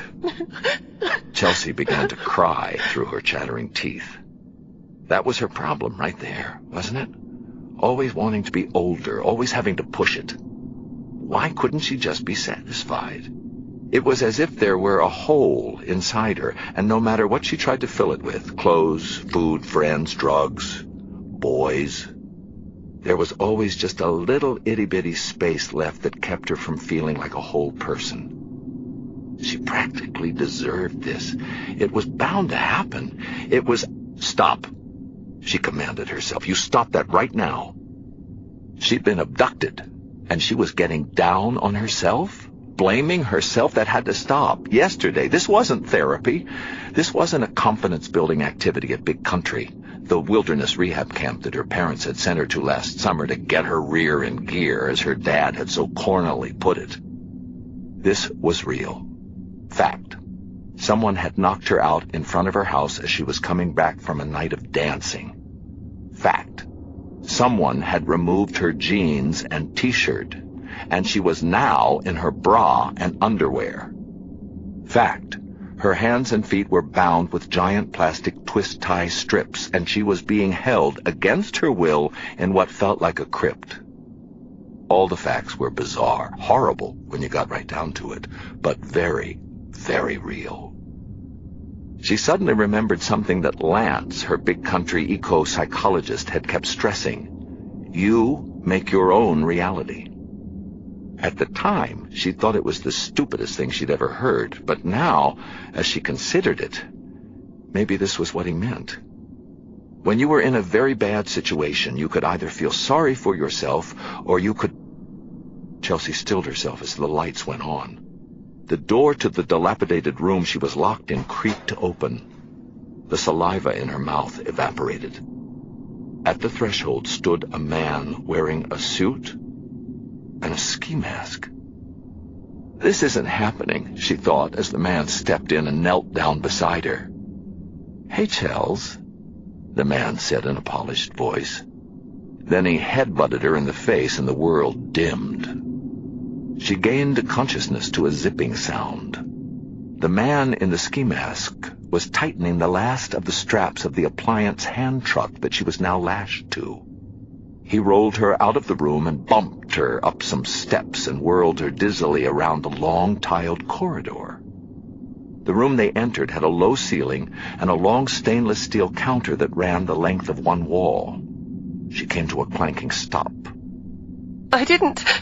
Chelsea said, shaking now. I didn't do anything. Exactly, her abductor said from behind her. Maybe you should have. Have you considered that? Have you considered what you have failed to do? As she watched, the man went over to the sink.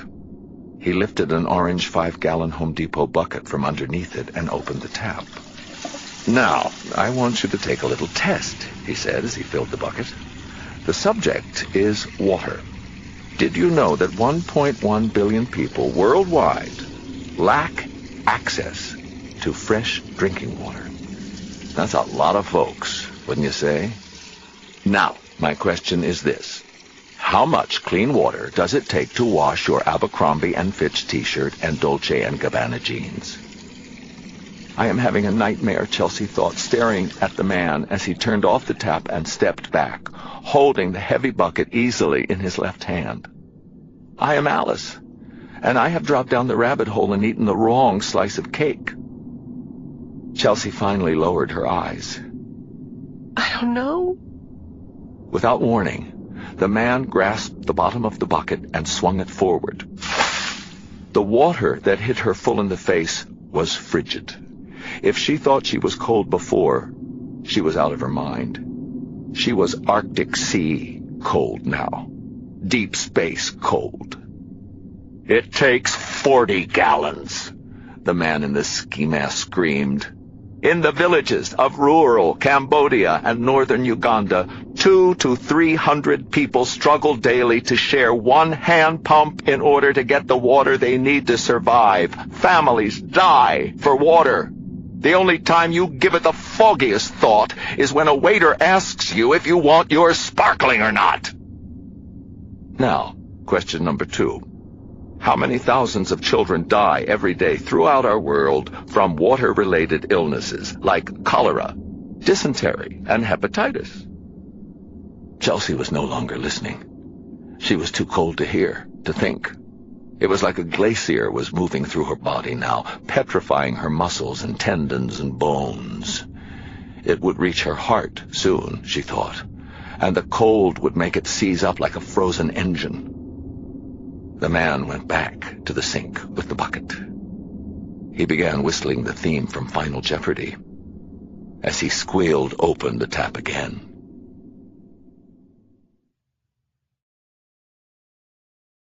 Chapter 20. A migraine headache woke Emily Parker at the ungodly hour of 6 a.m. Now that's what I call a wake-up call, she thought, wincing as she sat up.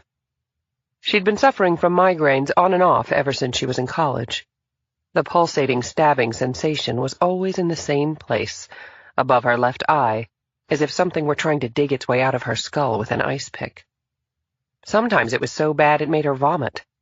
Sometimes, for some inexplicable reason, it made her extremely thirsty. Before he left, her new-age husband, John, had suggested that it was the price for her investigative skill, the price for her ability to make intuitive leaps that saved people's lives. Or maybe it was the stress brought on by my no-good husband, she wished she could tell him now. She found her bag and fished out an Imitrex, her headache prescription. Swallowing it dry, she saw a flashing image of Jacob Dunning dead in the South Bronx boiler room. What was she still doing here, she thought. Her boss told her to hang tight up in New York, at least until the results from the medical examiner were in, but she wasn't sure. 35 was definitely too old for this shit in the Bureau's behavioral analysis unit. She found herself missing her cozy beige cubicle and cinder block walls. Or maybe she should get out altogether and try to get a teaching job. Something that coincided with Olivia's schedule. Give some fresh young world beater the chance to go after these monsters, deal with these poor families. She was shaking another Imitrex into her palm when her cell went off. "Hey, it's Mike. Sorry to wake you up." She found herself smiling. His calm voice was like a lifeboat against the nauseating waves of tightness in her skull. She remembered dinner, his crazy kids. At least that had been fun. "Tell me something good, Mike. The media coverage jogged someone's memory?" "I wish. I just got off the phone with my boss. Looks like we got another missing kid. Her name is Chelsea Skinner. She's 17, and her father's the president of the New York Stock Exchange. Friends let her out of a cab on the corner of her street early this morning, but she never made it home." Already? My God. Even for a serial, that's unbelievably fast to do it again. Should we head to the family's residence? "No. Schultz and Ramirez are already on their way.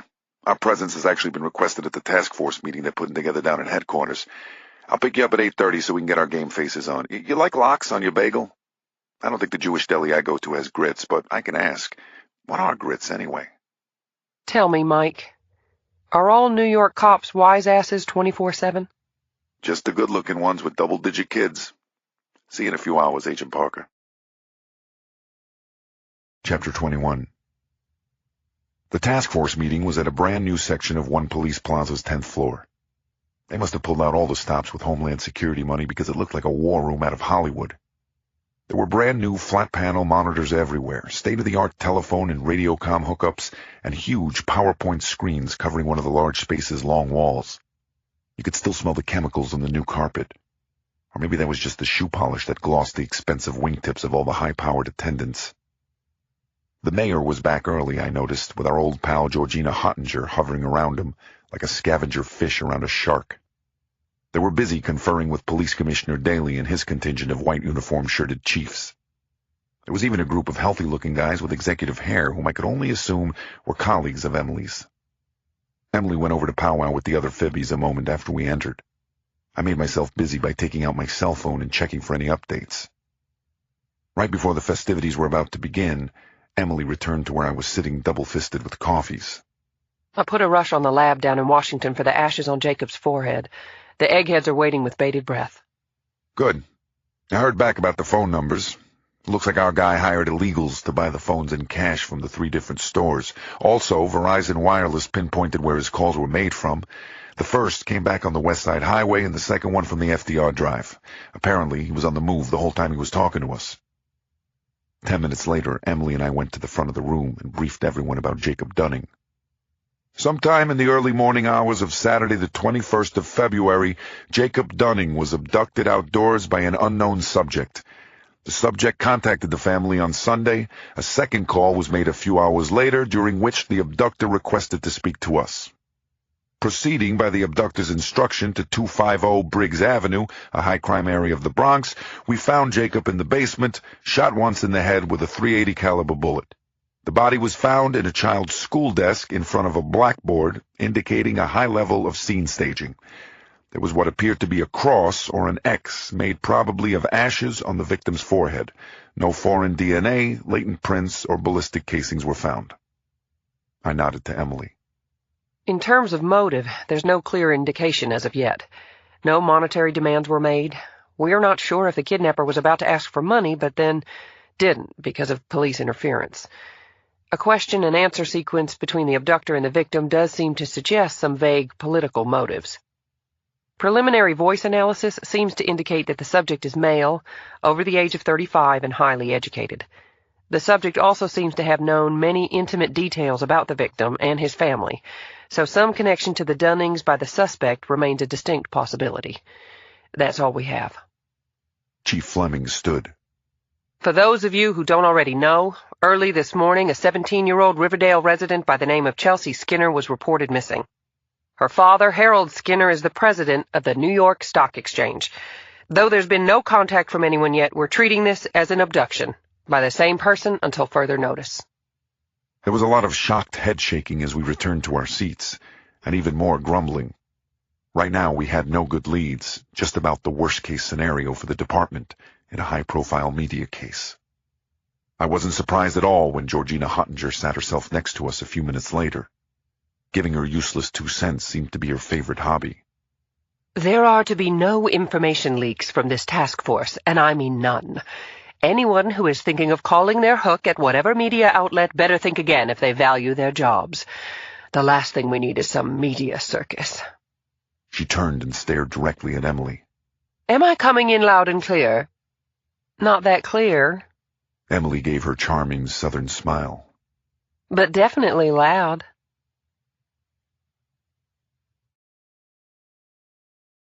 Chapter 22. Over the next hour, a major case management setup was hashed out. A command group of all the chiefs would be situated at one police plaza, along with the intelligence coordinators who would be in charge of collecting, processing, analyzing, and disseminating all the different leads and breaks in the case. A rapid start operations group, along with a separate investigative group, was put on call to be sent to pertinent crime scenes and victim residences. Emily and I, as the lead investigative coordinators, headed directly out to the Skinner's residence in the Riverdale section of the Bronx. We didn't have to be told twice to get away from all that brass. My phone rang as we got on the West Side Highway. Bennett here. Bennett here too, Detective. I wanted to go over the plans for, you-know-who's, you-know-what. He was talking about Mary Catherine. Her birthday was coming up on Wednesday, and we were planning a big surprise bash. I shook my head. I'd better come up with something good. With the funny way she was acting lately, this was pretty much going to have to be the social event of the year, or I was doomed. I'm busy right this second. I'll have to call you back. Oh, I get it. Oh, you're with her right now, are you? Oh, she's a cute one, all right. I'd have a crush on her, too, if I was your age. Give me a note, I'll pass it to her. You know you want to. I hung up on him. Who was that? Wrong number. Emily shook her head at me with a smile. I've been meaning to ask you, how do you do it? Great cop, great dad, head screwed on straight. How does that happen with 10 kids? Oh, and a cat. Now that's just showing off, don't you think? I laughed as I gunned it north toward the Bronx. You see right through me. I rent the cat for atmosphere. Chapter 23. The Skinner's house was on Independence Avenue, about a half-mile west of the Henry Hudson Parkway near Wave Hill. A stunning view of the Hudson River rolled silently behind the ivy-draped, rambling Tudor. There was a genteel country air about the landscaped neighborhood. Getting out of the car, I thought about how nice it would be to have a backyard. I imagined the peace and quiet as I sat on warm grass with a cold drink, more like fantasized. Within the confines of New York City, genteel country airs with river views usually go for about 8 figures. We met Schultz and Ramirez in the horseshoe-shaped gravel drive. Last night around 10, Chelsea snuck out of her house to party downtown with a couple of girlfriends, Ramirez said, reading his notes. They said they let her out of a cab here on the corner of West 254th at around 2:30. They didn't want to drop her right in front of the house because they didn't want to wake up her parents. Her mom found Chelsea's bag with her cell phone in it on the driveway just before 6. He must have been waiting for her. Nobody saw any cars or people. Neighbors didn't hear a thing. Already checked out the Skinners, Schultz said. Parents are clean, but Chelsea got a desk appearance ticket for drinking on the subway about a year ago. Chelsea apparently is a bit of a handful. I counted 4 luxury cars parked in the Skinners' driveway as we walked toward the portico. A tall, upset-looking man in a pinstripe suit pulled open the door as we were about to ring the bell. "Well, have you heard anything?" he said, staring at my shield. "Have you found Chelsea? I want answers." "Are you Harold Skinner?" I said. "No, I'm not. Mr. Skinner is busy dying of grief that his daughter's been taken from him." A plump, middle-aged woman appeared behind him. Mark, you're my brother and I love you, but would you please, just for 1 second, do me a favor and stop? I'm Rachel Skinner. She shook my hand. Please come in. About a dozen of Chelsea's extended family were sitting in the dead, silent living room. They were red-eyed and shattered-looking, like mourners at a wake. Another tight-knit family was in agony this morning. "Is Mr. Skinner around?" I said. "We're going to have to speak to him as well." I'm sorry. He's resting right now. Sedated, actually. The family physician left a few minutes before you arrived. Tell me something, if you would, Detective. I heard that the other boy who was taken was found with ashes on his forehead. That's a Catholic thing, isn't it, with the ashes? We're Jewish. What do ashes signify? How'd she know about that? I thought. We'd kept that out of the media coverage. Someone in the task force must have spilled it. My money was on Deputy Mayor Hottinger. So much for plugging all the leaks. "It's a sign of willingness for Catholics to repent for their sins," I said.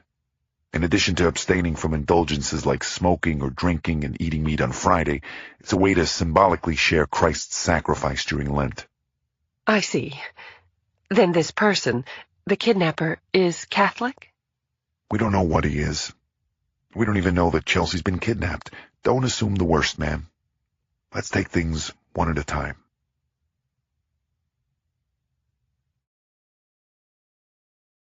Chapter 24. There was a family photo wall in the hallway leading to the kitchen. Chelsea was a beautiful black-haired girl with striking light blue, almost gray eyes. In the latest picture, she was wearing a hoodie with lifeguard written across the front. Your daughter's beautiful. Emily spoke as Mrs. Skinner guided us to a large, bright kitchen table. Chelsea had a brain tumor when she was 6, a medulloblastoma on her brainstem. The kind woman poured us coffee. She completely beat it. The operations, the chemo. She's a fighter. This is nothing compared to that. She'll get out of this. I know she will. I wished I could have shared Mrs. Skinner's startling conviction. Some PD Taru guys arrived and got up on the Skinners' wall phones and cell phones. An FBI tech from the New York office showed up as well and installed some email tracing software in case our guy decided to switch tactics. Mrs. Skinner showed us Chelsea's room on the 3rd floor. It had a huge sloping beam ceiling and a little balcony that overlooked the garden and the covered-in-ground pool. It was sleek, with modern furniture. It looked more like a rich 35-year-old's room than a teenager's. Jacob's room, by comparison, looked unsophisticated, childish. There had to be a link between Chelsea and Jacob. They were both only children, both rich. We'd learned that Chelsea attended Fieldston, a nearby expensive private school that was close to Horace Mann, where Jacob had gone to high school. Had they known each other? Maybe there was a teacher who had worked at both places. Was that the connection? One thing I was sure of, this guy was definitely not picking these kids out of a hat.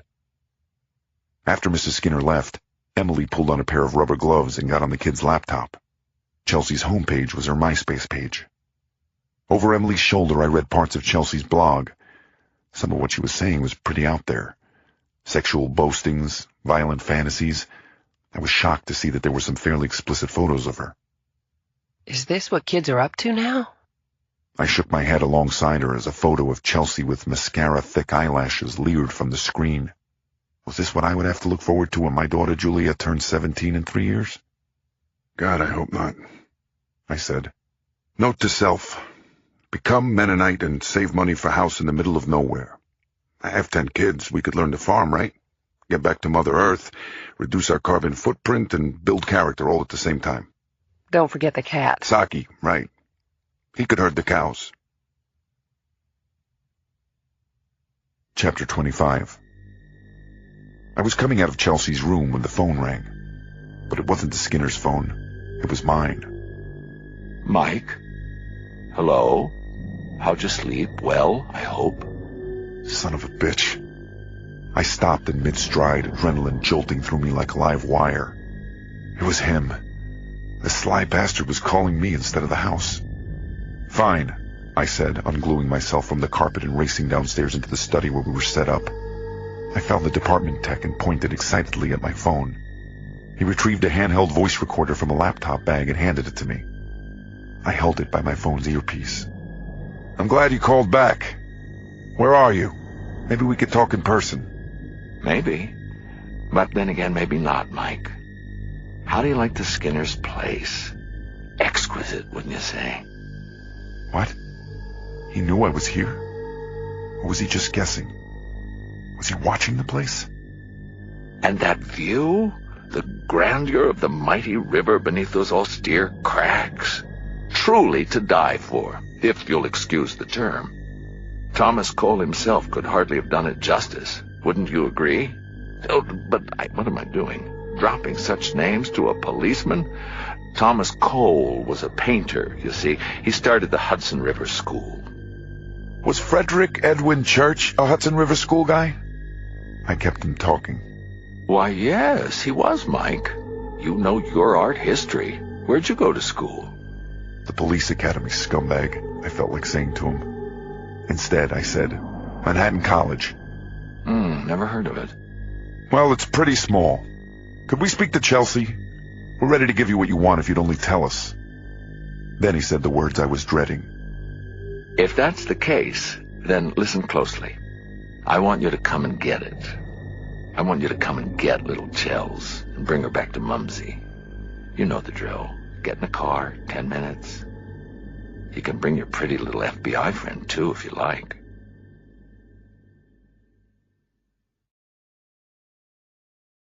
Chapter 26. The Circle Line tour boat was coming through the Amtrak swing bridge down on the Harlem River as we raced across the Henry Hudson Bridge. And if you look up, ladies and gents, I thought, emergency lights blazing through the lower level's Easy Pass lane, you'll see an authentic, stressed-out New York City cop about to break the sound barrier. I clicked the siren to full auto as we blasted through the Manhattan side tolls at a stomach-churning 70. We'd just been told Chelsea was in Harlem. I couldn't lose another kid. If there was any possible way to get to her before it was too late, I was going to do it. Where are you now? The kidnapper spoke into the ear of my hands-free headset. Again, he'd insisted on guiding me street by street. My own personal, insane OnStar operator. On the Manhattan side of the Henry Hudson Bridge. Did you know it was built by Robert Moses back in the 30s using New Deal labor? In 20 years, Moses managed to build most of New York City's major bridges, parkways, and public beaches. The Twin Towers were knocked down almost 10 years ago, and it's still just a pit. Our civilization is winding down, Mike.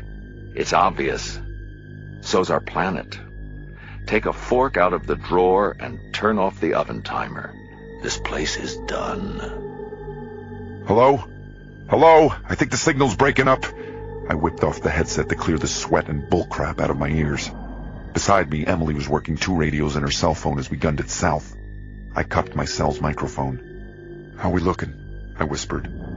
Besides aviation and the emergency service unit backing us up, the phone company was on board now, actively working on a trace. Verizon's still trying to triangulate. Nothing so far. As I drove, I racked my brain to come up with a way to try to throw the kidnapper off balance, turn the tables on him. He was in charge, and what was worse, from the smug tone of his voice, it sounded like he knew it. Are you there? He was angry when I patched back in. "Hello? Hello?" I said. "Signal seems to be back now."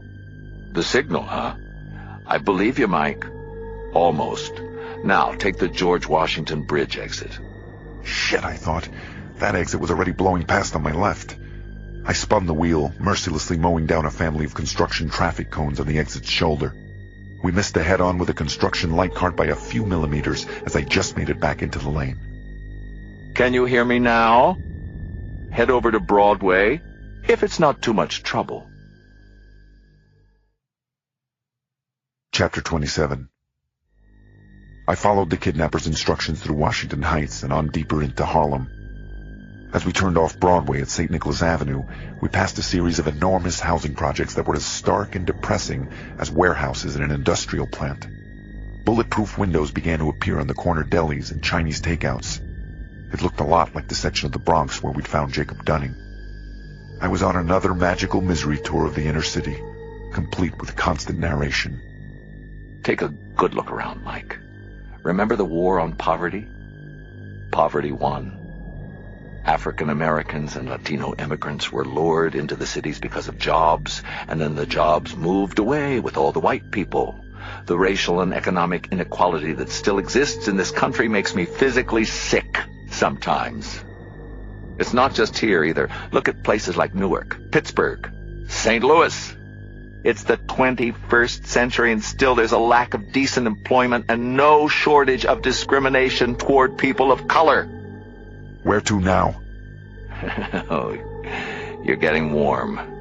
Make a left onto 141st, a left onto Bradhurst, and a right onto 142nd. At 142nd, a single leaning brownstone stood in the corner of a mostly rubble-filled lot. I slowed, scanning its surrounding weeds. I spotted a diaper, a mattress, and a rusty shopping cart, but thankfully, no Chelsea. Go to 286. That's where she is, Mike. Time for me to go. Tell Mom I said hi. He hung up. I rapidly scanned the buildings and screeched to a stop in front of the address. I jumped out of the car and stared up at the onion-shaped dome above the 3-story building in front of me. "It's a mosque," I radioed our backup. "I repeat, we're at 286 142nd Street. It's on the north side of the street. We can't wait. We're going in the front." We opened a pair of elaborate doors and rushed into a large, shabby, definitely unchic lobby. It looked like the mosque had been converted from an old movie theater. "Hello?" I called as we entered an open area where the seats had once been. There were windows in its walls now, and the floor was covered in oriental rugs. It must be the prayer room, I figured. The light-filled space was divided in half by a large lace screen, and one of the walls was covered in elaborate tile. A stocky black man wearing a bright green, red, and yellow kufi on his head appeared in a doorway at the other end of the room. He hurried over, shock and anger in his face. "Who are you? What are you doing here? You're not allowed in here. Your shoes! You can't wear shoes here in the Musalla. Are you crazy? Can't you see this is a holy place?" I showed him my shield. "I'm with the police department. We're looking for a girl who was—" That's when the Muslim man grabbed me violently by the lapels of my suit jacket. "I don't care who you are," he cried, dragging me toward the door. "This is a sacrilege! Get out of here now! You have no right to do this!" As we were busy struggling, I remembered the Harlem Mosque incident in the 70s, in which an NYPD cop had been killed. A police-community conflict was all we needed now in the middle of a kidnapping.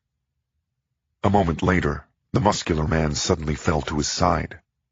Emily had tripped him somehow, and now had her knee in his back, as she ratcheted her cuffs onto his wrists. I helped her pull the hysterical man to his feet.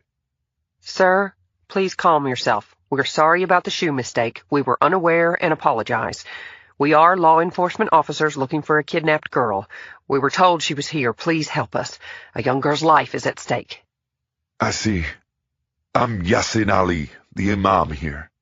I lost my temper, of course. I'll do anything to help. Emily undid his cuffs, and he guided us back out into the foyer. You say a girl is being held here? He said, staring at us in disbelief. But that's impossible. There hasn't been anyone here since morning prayer. What's this girl's name? Is she a member of the congregation? I showed him Chelsea's picture. A white girl? No, there's no way. There must be a mistake. Has anything out of the ordinary occurred today? Anything that might direct us to where this girl could be? Any deliveries or... No. Then something flashed in his eyes. Actually, yes. When I came in, I heard a loud noise from the side of the building where my office is. There's an alley between us and the construction site next door. I thought maybe one of the workers had dumped some debris again, but when I looked out, there was nothing. Please show us. We don't have a moment to waste.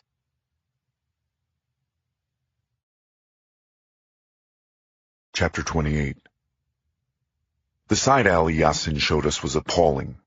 Water from a busted sewage line, judging by its stench, cascaded down the brick wall of the building under construction next door. A faded blue tarp flapped from a hole on its third floor. You knew you were in a bad section of Manhattan when even the real estate flippers had abandoned ship. The piles of debris in the dim alley looked like something out of a photography book about the Great Depression. I rushed ahead, wishing we'd brought a pair of wading boots as I slogged over garbage bags, old bricks, the rusted door of a car. I was coming back from the rear of the alley when I almost tripped over a fridge discarded on its back with the door still attached. By law, supers were supposed to remove the doors because of the notorious suffocation death trap threat to curious kids. My breath caught as a thought suddenly occurred to me. I flipped up the fridge's freezer door with the heel of my shoe. Something went loose in my chest as I stared down. I didn't want to be seeing what I was seeing, yet I had to drag my eyes away. Then I reeled back to the alley's fence behind me. With a shaking hand held over my mouth, I stood staring at the broken glass glittering in the rubble-strewn field beyond the alley. A train creaked and clattered in the distance.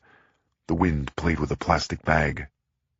I went back only when Emily got to the spot. We stood beside the open fridge, solemn and silent like mourners beside a strange white casket.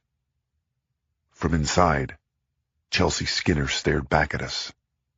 Her neck must have been broken when she'd been crammed in because her body was twisted, facing the ground. It looked like her legs had been broken as well in order to fit her inside. There was a bullet hole in the top of her head, and she had a cross made of ashes on her forehead. Emily placed her gloved hand on the dead girl's cheek. I'm going to catch the man who did this to you. She took out her phone. Chapter 29.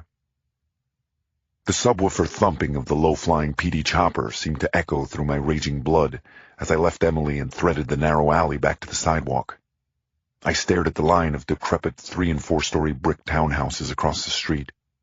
The ground floors of many of the buildings bore the closed steel shutters of abandoned stores, but I could see curtains and blinds in many of the upstairs windows that faced the alley. Somebody must have seen something.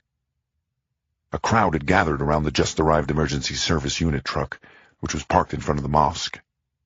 I could see Lieutenant Montana through the windshield working the radio, calling for backup. Around the truck were many mosque-goers, men in kufis and some women wearing hijab headscarves. But others, local non-Muslim street folk looking for some stimulation, also seemed to be arriving by the minute. I took out a picture of Chelsea as I walked over to the throng of people. "This girl was found dead in the alley back there," I announced, holding it up. "Did anyone see anything this morning?" White girl? That's what all the fuss is about? Figures," said a pudgy young woman, laughing between bites of her takeout. "Word," said a large man in cornrows beside her. "Why you cops messing around this mosque for? These are God-fearing people. This is harassment.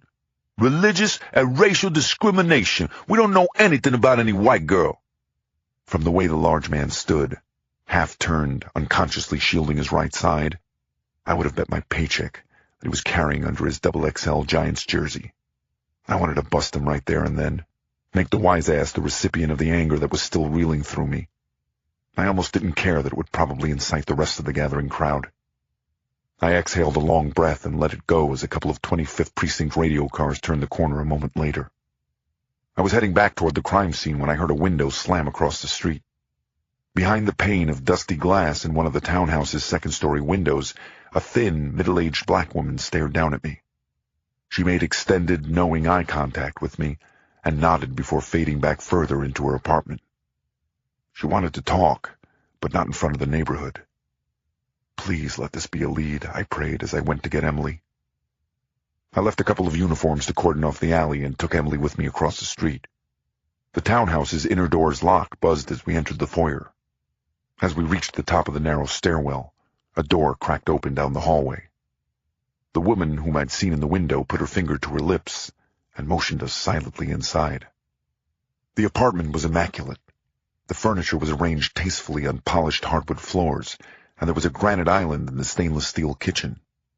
Through an open bathroom doorway, I spotted a nurse's flowered uniform blouse hanging on the shower curtain rod. The woman introduced herself as Mrs. Price, and I showed her Chelsea's picture as we stepped into the living room. This girl's body was found dumped across the street, I said, keeping my voice down. The woman tisked loudly as she stared at the photo. "Another dead child?" she said in a lilting Caribbean accent. "I'd say this world had gone damn crazy, but I don't remember a time when it wasn't." Is there some information you could share with us, Mrs. Price? This probably happened right after the call to prayer speakers went off at 5. Oh, I know those damn speakers. They shouldn't be allowed to do that. Religion or not, that's noise pollution. I called 311 100 times, but do you think anything happened? Think again. Did you see anything? No, but you talk to that Big Ice. He's the local drug dealer. The loud guy with the cornrows? I said. She pursed her lips as she nodded. Big devil, I say he is. Making this block a living hell for all the decent folks with jobs, trying to raise families. Big Ice's people are out all morning early on that corner and stay out to all hours the next morning. If anything happened on this block, they seen it sure. He thinks he's so slick, running things from that clothes store around the corner while his runners and such do his bidding. What's the name of the store? Energy Boutique. Sells all that hip-hop nonsense clothes. It's right on the corner. You're a good person, ma'am. I put the picture away. Speaking up is a courageous thing. You tell that beautiful young girl's mother I'm sorry for her loss, the thin woman said as we headed back to the door. I raised 3 sons on this block by the skin of my teeth. If they were taken from me like that, I don't know what I'd do.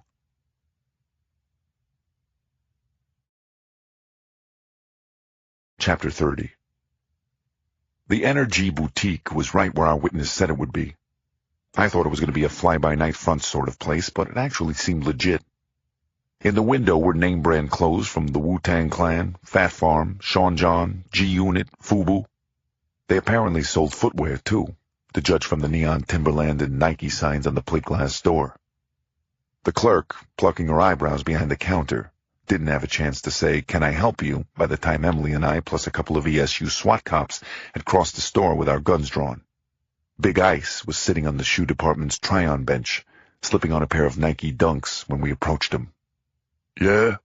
he said testily, looking up at us. There were 2 cell phones beside him and a plastic energy bag under the bench. Inside the bag, a chrome-plated automatic was plainly visible. "I wouldn't move if I were you," I said as I knelt and lifted the bag. The gun was a Browning high-power 9mm. "You have a license for this?" I said, showing it to him. "Oh, that ain't my bag, officer. Somebody else must have left it there. I just came in here to get me some new walkers." There was a shoebox in the bag as well. I upended it onto the floor. A plastic bag holding a dozen tightly bound bundles of 20s bounced off the beige carpet. "Then I take it this money isn't yours either. Or anything else I'm going to find when I tear this place apart." "Oh, I get it," Big Ice said, looking from me to each of the cops surrounding him. "You gonna try and pin that girl on me? Some white girl dies, so let's blame the big black man. How original. This is bullshit." Big Ice was right. What we were doing was not ordinary police procedure by any stretch. I didn't care. I was past the point of doing this thing by the book. I didn't have time to listen to 1,000 I didn't see nothings. I was sick of looking at dead kids. "Toss me my celly so I could speed dial my lawyer," Big Ice said, yawning casually. "I got that white boy on retainer.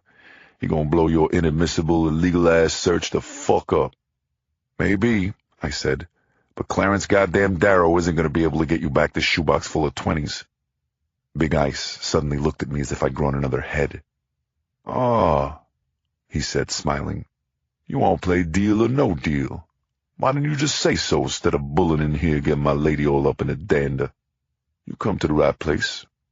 What can I do for you? I know you or your people are out on that corner early. That girl didn't fall from the sky. She was dumped there. You help me with some information about it, I'm going to let you get back to your shoe shopping. Might even leave this bag where that poor soul left it." "With the piece in it?" Big Ice said hopefully. "Nah, I'm going to have to turn this gun into the lost and found." He took a loud breath as he considered. He finally nodded. "Okay. I can make some calls." I tossed him one of his phones. "What a guy." Chapter 31. We stood around as Big Ice made phone calls and left messages. "Don't worry," he said, snapping his phone shut.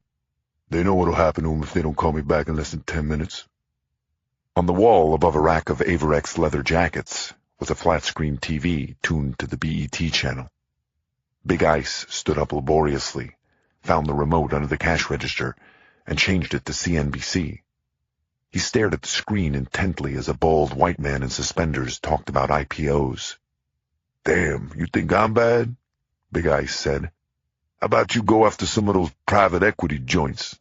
Those homies buy multinational companies with IOUs and shit. I should try that at Mickey D's. Hey, how much is that Big Mac? $3? Okay, I'll take it. But instead of paying you right now, you could have the 5 Stacy be owing me whenever. They wouldn't be loving that shit, would they?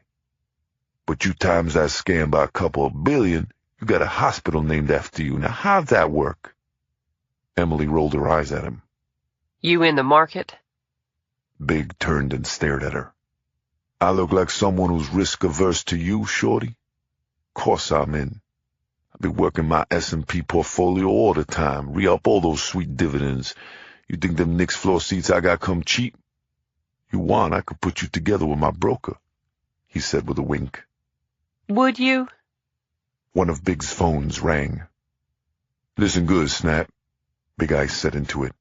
"You out on the corner early this morning? Shut up and listen, fool. You didn't see anybody over by the mosque real early, did you?" Big listened, nodding. "What's up?" he said into his cell phone a few moments later. "What's up is some white girl was found dead in the alley, chump, and I don't want to get locked up." He closed his phone. "Talk to us," I said. "Snap said around 5:30 he saw a white guy get out of a beat-ass yellow van. Reason why he noticed was business is slow that early, and he thought the guy must be a desperate customer. I like to stay out a little earlier and later than everyone else. Customers be appreciating that kind of extra service." "I'm sure they do," I said impatiently. "Go on." "Well, Snap said this thin, mousy-looking dude with glasses and gray hair, wearing coveralls and wheeling a refrigerator get out the van. He figured it was a guy making an early delivery to the construction site or something. White guy came back with just a hand truck, got back in the van, made a U-turn, took off." I knew not to ask him if Mr. Snap had taken down a plate number. It wasn't much, but we had something finally. "That help you?" Big Ice said, smiling as he rubbed his dinner plate-sized palms together. I dropped the plastic bag of drug money on the counter. Don't invest it all in one index. Emily called back as we left. Chapter 32. The street crowd seemed somewhat calmer when we arrived back at the mosque. Imam Yassin had come out on the sidewalk and was speaking to his flock in a soothing voice. I called back to the task force and passed on the information we'd gotten.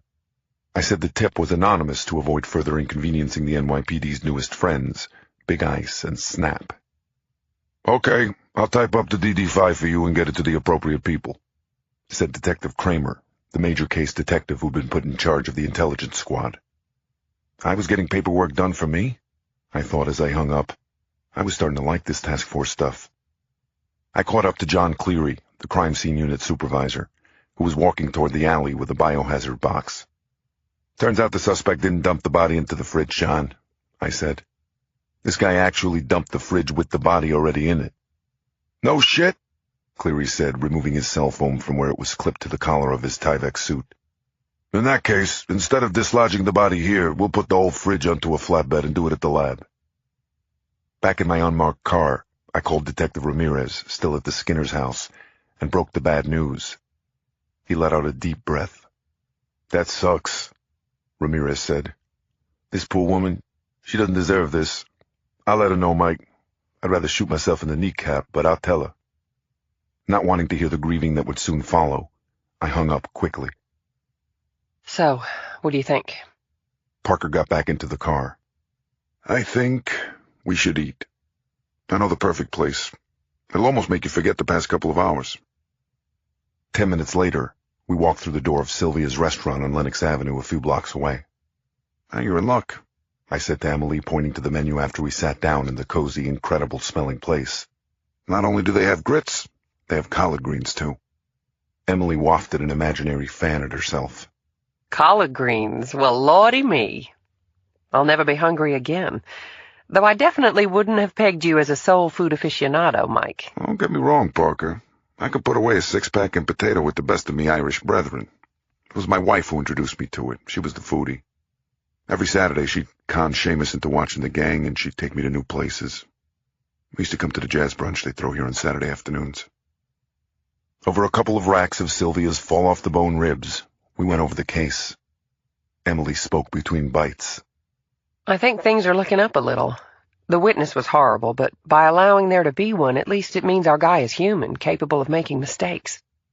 I wasn't sure there for a little while, but bringing the body in a fridge and then dumping the fridge, that's bizarre, wouldn't you say? He's going to an awful lot of trouble. Yeah. I wiped my mouth with a napkin.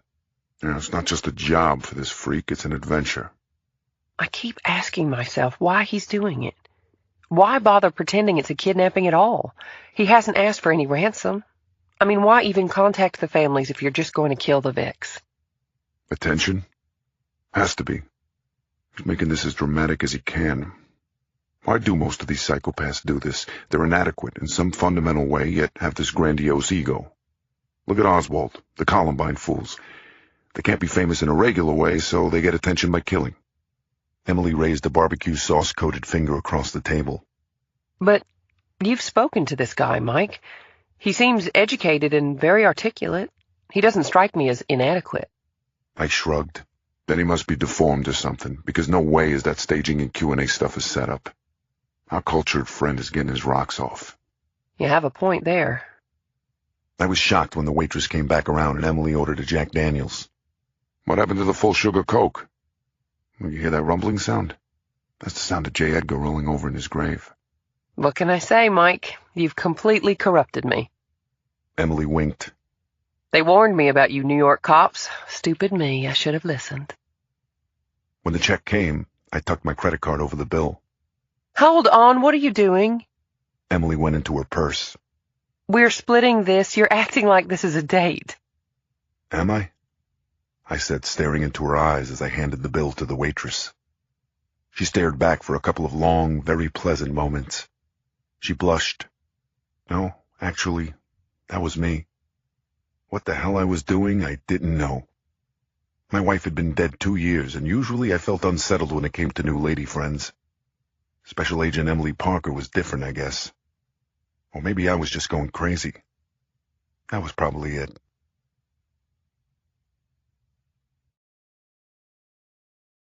Chapter 33. It was almost 9 p.m. when the end-of-day task force meeting ended, and an exhausted Emily Parker arrived back at her hotel. 6 minutes after that, the top of her head hit the surface of the hotel's indoor lap pool with a satisfying smack. There was nothing like that first magical moment for her. Like she did in every new pool she was in, she plunged down into the cold serenity of the water until her hand passed across the pool's gritty bottom. She sat Indian style and closed her eyes. There were no worries down here, no aggravated bosses, no stresses, certainly no dead children. When she was growing up, her family had a pool in Virginia, and she'd spent practically every moment of every summer, from the time she was 6 until she turned 10, at the bottom of it pretending she was a mermaid.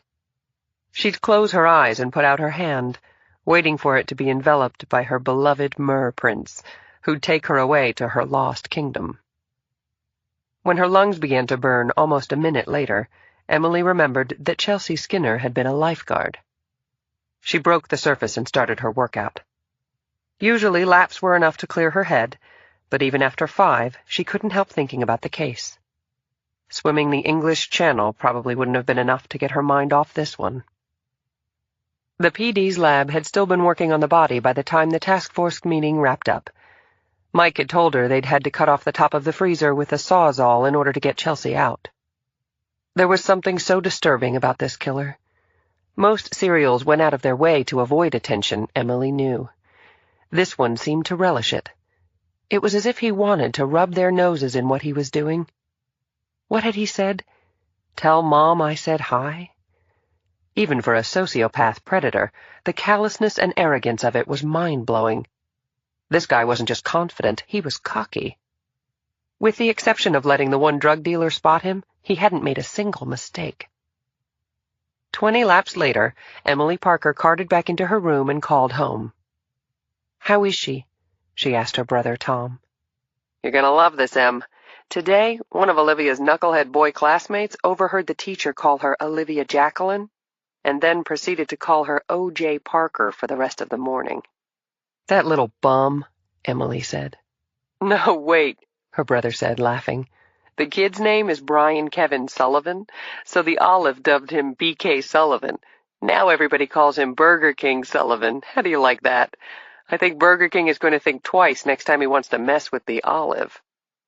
Emily couldn't help but chuckle. "Where is she now?"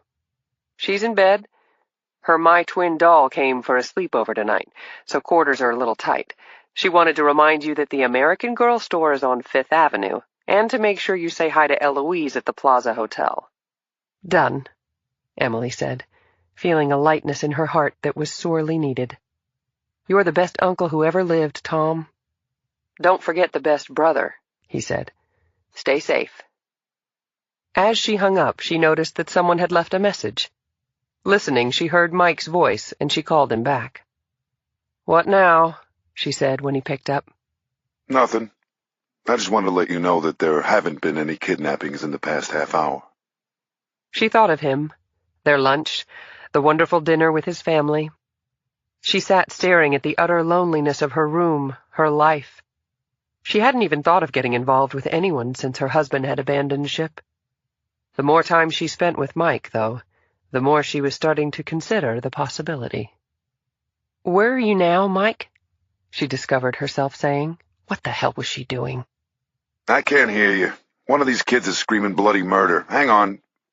There, I'm in the kitchen now. What'd you say? Emily thought about it. She had to stop. A cop? In another city? How the hell would that work? "Nothing. See you in the morning, Mike." Chapter 34. I stood there in my kitchen staring at my cell phone. There had been a moment there between us, some kind of hovering opportunity, but God damn it, I missed it somehow. Still, it was nice just hearing her voice. Not as nice as seeing her face, but almost. She was a good cop, good for a laugh, and good looking. All good in my book. I felt like we'd known each other for 2 years instead of 3 days. My phone rang while I was still standing there, pining like one of my love-struck tweens. Back to reality, Casanova, I thought. It was my boss, Carol Fleming. "Mike, I just heard some City Hall flack came by the task force for a copy of all your reports. You have any idea what the deputy mayor would want with them?" Unfortunately, we banged heads with Hottinger when the Dunning kid was snatched. She's probably just trying to make trouble for me, boss, looking for something to jam me up. "That anorexic bitch can pound sand. Internal police records are strictly confidential. And if she wants information, it'll come from me personally. This case couldn't be run more professionally. Don't you worry about her or anyone else as long as I'm around. Get some sleep, Bennett. Wow, I thought after I hung up. A boss who had confidence in me and who was willing to stick her neck out to protect me. That was a nice switch. But about that sleep, I thought, walking out of the kitchen and staring at the wreckage that used to be my dining room table. There were beakers, plastic tubing, stopwatches, food dye, enough poster board to build a light aircraft. Yep, it was that dreaded time of year again. Holy Name's annual science fair. 6 of my 10 kids were furiously finishing their projects. Jane was testing the soil in Riverside Park. Eddie was investigating the geometry of shadows. Brian was doing something on television, watching in brainpower. Or was he just watching television instead of getting his work done? I wasn't exactly sure. Even my 5-year-old, Chrissy, had been enslaved by the science police. They had her making a stethoscope out of toilet tissue tubes. The Manhattan Project had taken less work. I reached out as a streak of tinfoil went past my head. "Is this ball yours, Trent?" I said, handing it back to him. "It's not a ball, Dad," I was informed with a groan. "That's Jupiter." After I'd gotten in from work, I'd been immediately dispatched to our local Staples for some last-minute items. I hadn't seen that many crazed-looking adults since April 15th at the post office. Didn't the guidelines say that the students were to put together their own experiments? Yeah, right. 10 minutes before midnight, I tucked in the last of the Edisons and Galileos and headed for the kitchen. With glue-speckled cheeks and Sharpie-stained fingers, Mary Catherine was busy putting on all the finishing touches. "Hey, Mary, I bet you never thought you'd have the pleasure of immersing yourself this deeply in the joys of science. Is your mind feeling as expanded as mine?" I have an idea for an experiment I'd like to run by those science people. She twirled the pipe cleaner. How much stress can people take before their heads actually explode? Chapter 35. It was 2:20 in the morning when Dan Hastings exited Butler, Columbia University's main library. Instead of heading toward the handicap ramp, the handsome blonde freshman economics major smiled mischievously, zipped his I-Bot wheelchair into stair mode, and rode the sucker all the way down the massive building's Greek temple stairs. You'd think I'd have learned my lesson, he thought, as the expensive computer-balanced wheelchair bounced hard off the last step. His legs had become paralyzed in a mountain biking accident. He'd been on an extreme adventure trip to the Orkhon Valley in central Mongolia with his dad. One second he was flying down a jeep track like a reincarnated Genghis Khan, and the next his front tire got jacked between a couple of boulders. His landing at the bottom of the ravine had pulverized his 9th, 10th, and 11th thoracic vertebrae, but he wasn't complaining. He still had his brain and his heart, and as a Mongolian parting bonus, the full use of his penis. With his I-Bot, the so-called Ferrari of wheelchairs, he was putting the whole thing where it belonged, behind him. He could and would continue to go anywhere he wanted. Tonight's late studying marathon was due to a mother of a stats test he had the next day. That and the fact that his roomie was hosting a party for his peace studies group. He'd rather sleep in the stacks than hang with those tree huggers. If truth be known, he was the biggest conservative he'd ever met. At liberal Columbia, that made him a spy, embedded deep in enemy territory. His chair's motor hummed as he opened it up across College Walk into Low Plaza. Usually, the area was filled with sunbathers and hacky-sackers. But it was completely deserted now, the lit-up majestic dome of Low Liberty looking strangely ominous against the dark night sky. Hadn't the anti-war hippies taken over that beautiful building during the 60s? Oh, what a disgrace. What was even worse was that a lot of his fellow students still believed in that garbage. Not him. He was an economics major. His original plan was to work his ass off, graduate summa, and get his ticket punched as an intern for one of the major Wall Street investment banks. But ever since Bear Stearns, Goldman, and Merrill had blown themselves up, he had been thinking about trying to get on with a private equity firm. He didn't care which, just so long as it was big. Go big or go home in a med-lift chopper was pretty much the Dan Hastings credo. He popped in his iPod earbuds and scrolled himself up a little Fallout Boy. That and My Chemical Romance were the greatest in wheelchair cruising tunes. He was passing Lewison Hall when he saw the light, a strange blue strobing coming from a doorway on its south side. Was it a cell phone? He slowed the chair and tugged out his earbuds. "Hey, Dan, come here," called a voice in a loud whisper. What was up? Dan thought, zooming over. Was it somebody from one of his classes? College hijinks? Maybe it was a panty raid. He was down with that. What was a panty raid, anyway? When he was about 5 feet away, Dan almost jerked out of his chair as he braked to a dead stop. A guy in a black pea coat and a ski mask stepped out of the doorway holding a pistol. What the fuck was this? Where the hell was security?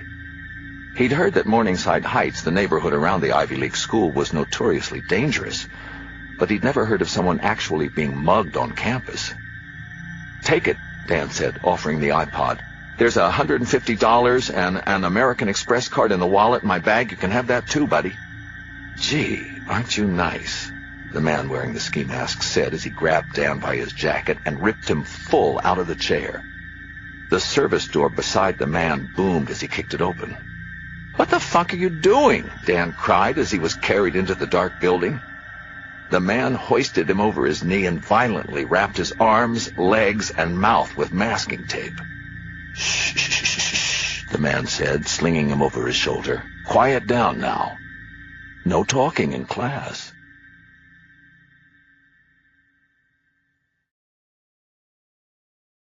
Part 3. Sign of the Cross. Chapter 36. "Dad, don't trip, and whatever you do, please don't drop it," Jane called after me as I zombie shuffled over the curb toward Holy Name's auditorium, bearing the awkward display boards. Though the science projects were officially completed, this next stage was like on the Food Network show where the contestants have to move their cakes to the judging table. Only I had to do it 6 times, and there would be no chance for a $10,000 check. Once everything had been safely transported, I started to relax, though when I passed a blood pressure cuff on one of the gymnasium's many displays, I was tempted to test mine. I walked Chrissy to her kindergarten class's door. She pulled away from me as I went to give her a hug. "Not here, Daddy. They'll say I'm a baby," she told me. "But you are a baby," I thought. "Can't we at least shake hands, Miss Bennett?" I said. She gave me a quick, businesslike pump and bolted off without looking back. I smiled from the door as she linked arms and began whispering in earnest with one of her classmates. The kids were all growing up so quickly. Thank God I, miraculously, wasn't aging with them. I was coming down the school's front steps when I noticed that I hadn't turned on my phone after charging it. No wonder my morning had been filled with peace and quiet. Uh-oh, I thought. In the past 20 minutes, there'd been 2 messages from my boss and 4 from Emily Parker. I called Emily back first. She was cuter. "What now?" "The Fox channel. Turn it on." I ducked into Holy Name's rectory adjoining the school. Mrs. Maynard, the parish secretary, looked up from stuffing envelopes at her desk. "Father Bennett is still saying the 8 o'clock, Mike." "Is he? Can I borrow your TV?" I said, going into the lounge beside her without waiting for an answer. "Live breaking news," said the text in the corner of the local Fox channel's screen. Across the bottom, I read, "Media Baron's son missing." There was a shaky aerial shot of a college campus, probably taken from a helicopter. I recognized the granite dome of Columbia's Low Memorial Library. Police were laying tape by another campus building while a growing crowd watched. "No," I said into my phone as I finally made out what the police were cordoning off. The camera had zoomed in on an empty wheelchair. I felt like borrowing the rosary beads around the crucifix on the wall beside the TV. He'd taken another kid? This horror was nonstop. Was that the point? Damn it, this was all we needed. "Where are you now, Emily?" I said as I hit the street. "Running to the subway. Columbia's uptown, right? Don't bother picking me up. I'll meet you there." Chapter 37. "Where to, Mike?" Mary Catherine said as I hopped back into our van.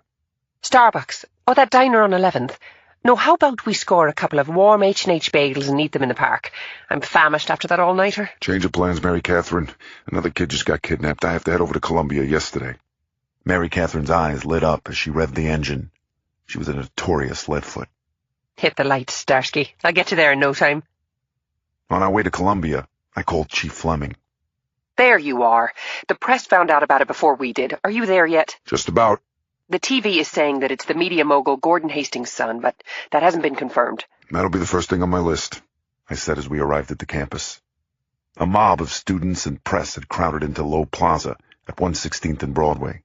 Sirens split the air every few seconds as more and more police cars arrived. I saw Emily Parker emerge from the subway and called to her. Oh, I see. Mary Catherine glared at her through the windshield. You didn't say she was going to be here. Of course, I said as I got out. She's a kidnapping expert with the FBI. This looks like a kidnapping. What is it, Mary? Oh, nothing. It's none of my business what you do, Mike. She revved the van and ripped the transmission into gear. Or who you do it with. You're welcome for the ride. She peeled off. She whipped a screeching Huey. I stood gaping as she dropped the hammer down Broadway. Had she gone completely over the edge? Must have been the science fair, I thought. Was that your nanny? Emily arrived at a jog beside me. I'm not really sure, I said.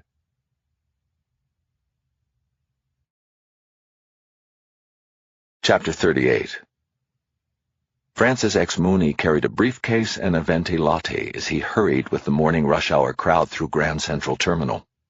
He was approaching the famous clock at the station center when he spotted the girl at the end of one of the Metro North ticket lines.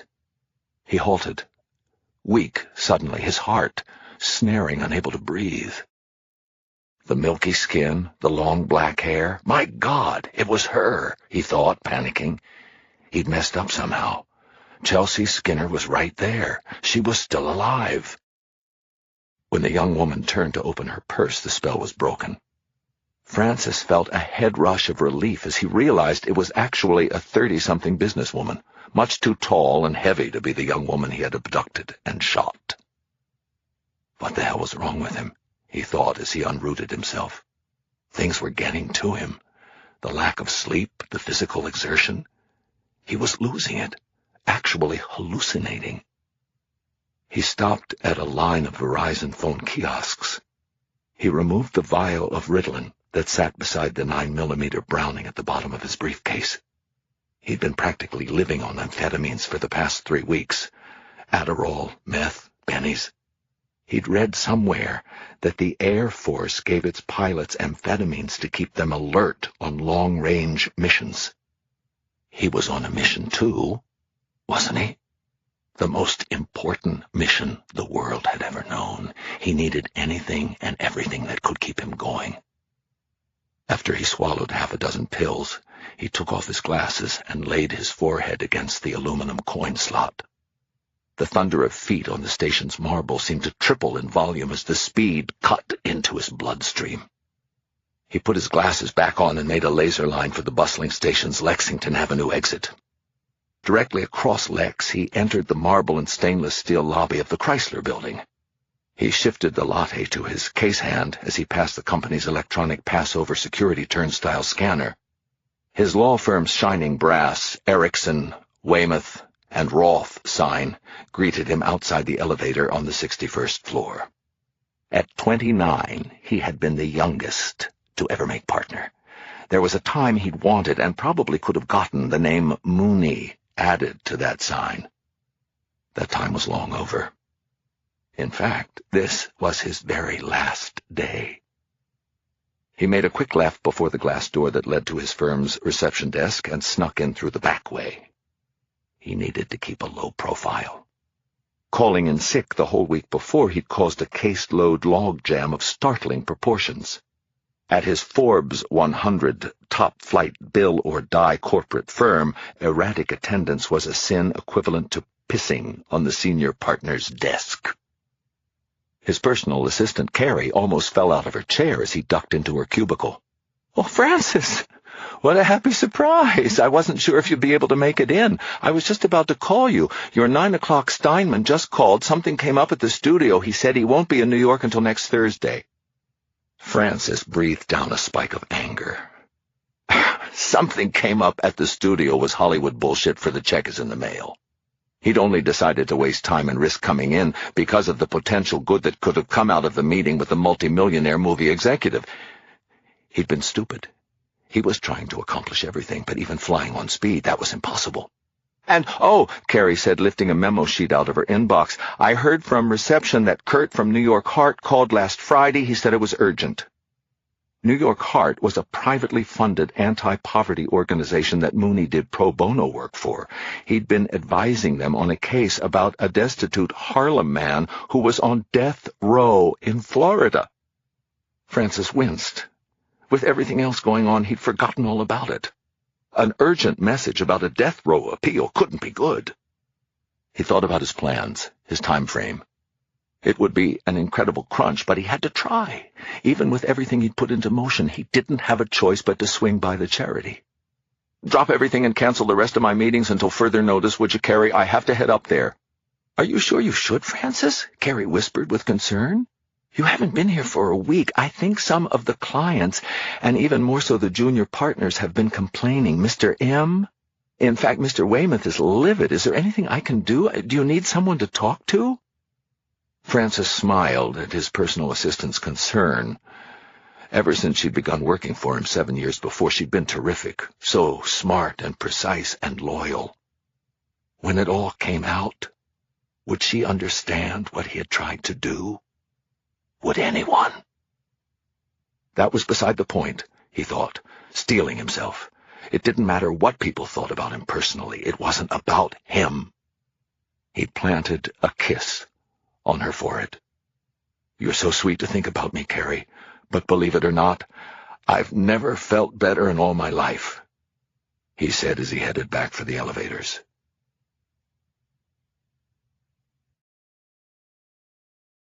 Chapter 39. There was an unimpeded view of the empty wheelchair from the window of Columbia's Department of Public Safety. Standing at the window, staring at the chair, Jesse Acevedo, the campus security chief, seemed incapable of doing anything except shaking his head. That's going to be the cover of the Post, he said more to himself than to anyone else. I mean, that's my job, right?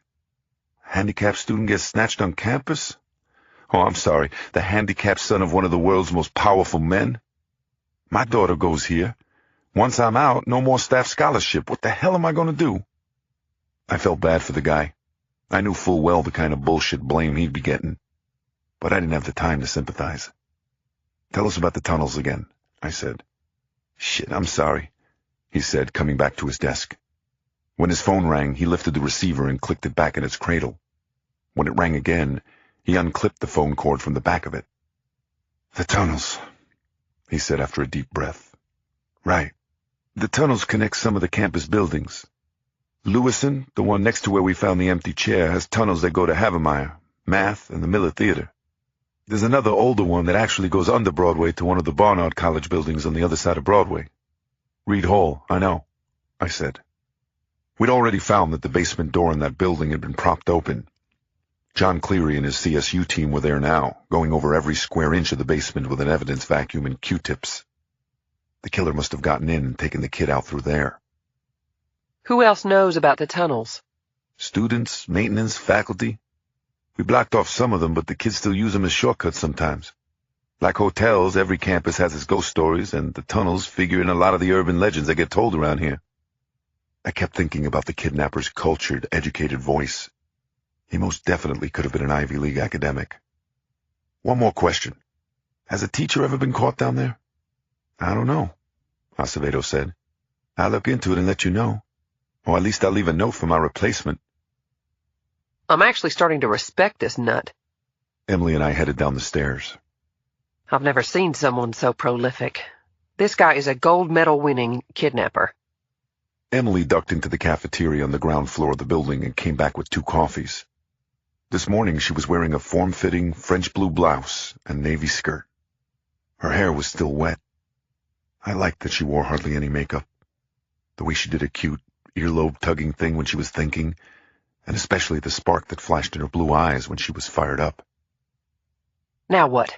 Head over to Hastings' dorm? The library, where he was last seen? Nah. We better head to the family. I'm expecting a call from our friend.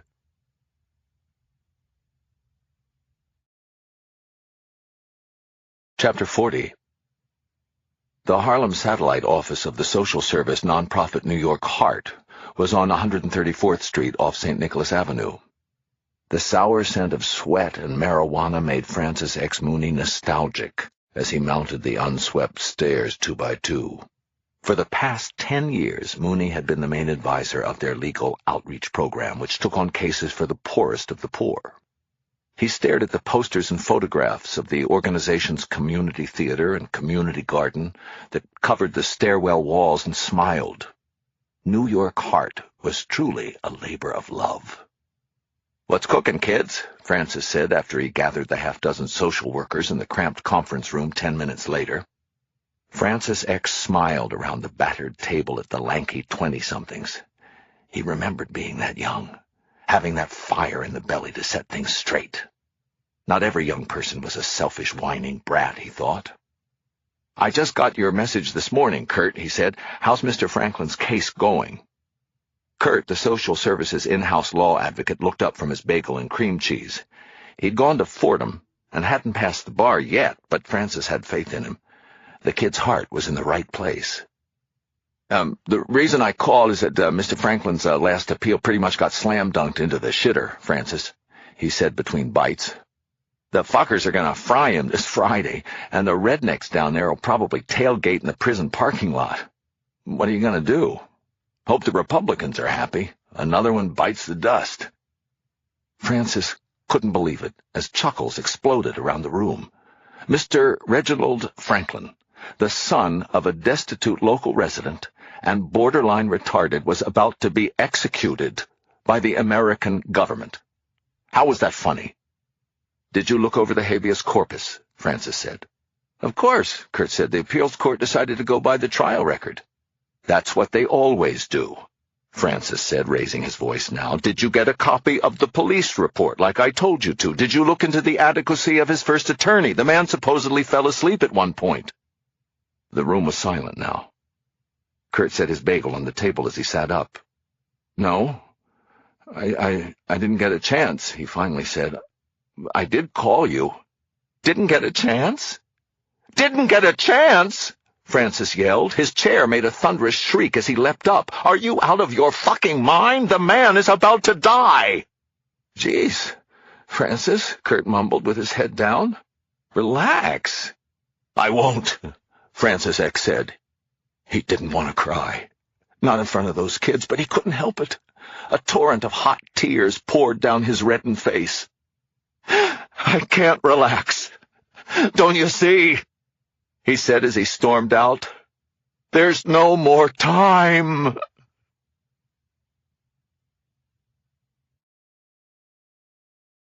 Chapter 41. We were out on Columbia's sprawling low plaza, heading over to the bursar's office to get Dan Hastings' personal info, when my phone rang. "Mike," Detective Schultz cried, "get over quick to the vice president's office at the Low Memorial Library. We need your help. You're not going to believe this." I met a frustrated-looking Schultz and Ramirez in a hallway on the second floor of the college's iconic domed building. The administration was denying them the tapes from the campus security cameras due to privacy concerns. "These wackos are acting like we're the KGB rounding up people for the Gulag instead of trying to save the life of one of their kidnapped students," Ramirez said wide-eyed. After 20 minutes of arguing, it finally took the threat of both a city and federal subpoena to get the officials to release the tapes, along with Dan Hastings' personal information. Only in New York. Agent Parker and I went out toward the Broadway gate and the Crown Victoria that the FBI's New York office had dropped off for her. "Or an Ivy League college campus," I said. The victim's father, Gordon Hastings, lived way downtown on Prince Street in Soho. As Emily drove, I listened to a 1010 Winds report that was already being broadcast about him. Gordon Hastings used to work for Rupert Murdoch, and now had his own business buying radio and TV stations, mostly in Canada and Europe. His wealth was estimated at $800 million. I couldn't even imagine that kind of money, or what the man had to be going through, knowing that his disabled son had been abducted. As she drove, Emily called the New York office and ran Gordon Hastings through NCIC and other federal databases. She hung up a few minutes later. He was born and raised in Scotland. but became a U.S. citizen a couple of years ago. He's clean, though the IRS has an open case on him due to some remarks he made about offshore accounts in a Vanity Fair interview. Imagine that. And all my Vanity Fair interviews always go so swimmingly. I let out an angry snort a moment later as we turned off Broadway onto Prince. Half a dozen news vans had beat us to Hastings' cast-iron building. Cold-eyed camera lenses swung on us as we double-parked. I swung my cold-eyed Irish face right back at them. "No goddamn comment," I yelled at them as I got out. "And get that goddamn eyewitness van away from that fire hydrant if you ever want to see it again." Now that's what I call media savvy. Emily grinned as we waded through the newsies on the sidewalk. If you ever make it down to D.C., you should toss your resume into the ring for White House press secretary. You thought that was bad? I was being restrained. I usually just empty a magazine into the air. It actually turned out that the ride we had taken downtown was for nothing. The luxury building's handsome but seemingly stoned concierge stifled a giggle when we asked to speak to Gordon Hastings. "Come on, where you been, man? I thought everyone knew that only Mr. Hastings' second wife and new baby twins get to live in the penthouse duplex during the divorce proceedings." Could we speak to the soon-to-be ex-Mrs. Gordon Hastings, then? Emily said before I could ask the guy for a urine sample. "I wouldn't think so," the spaced-out model look-alike said. "Unless, of course, you're planning a trip to Morocco where her Italian Vogue shoot is." The only useful thing we learned was that the mogul's mail was being forwarded to somewhere called Pier 59 at 23rd Street in the Hudson River. It turned out to be the Chelsea Piers Sports Center. We stared at the kids rollerblading and the men with golf bags on the sidewalk in front of it. As we pulled up, Emily said, That kid was even higher than he looked. How could this guy live at a sports facility? "That's how." I pointed to the yacht-filled marina beside the netted driving range.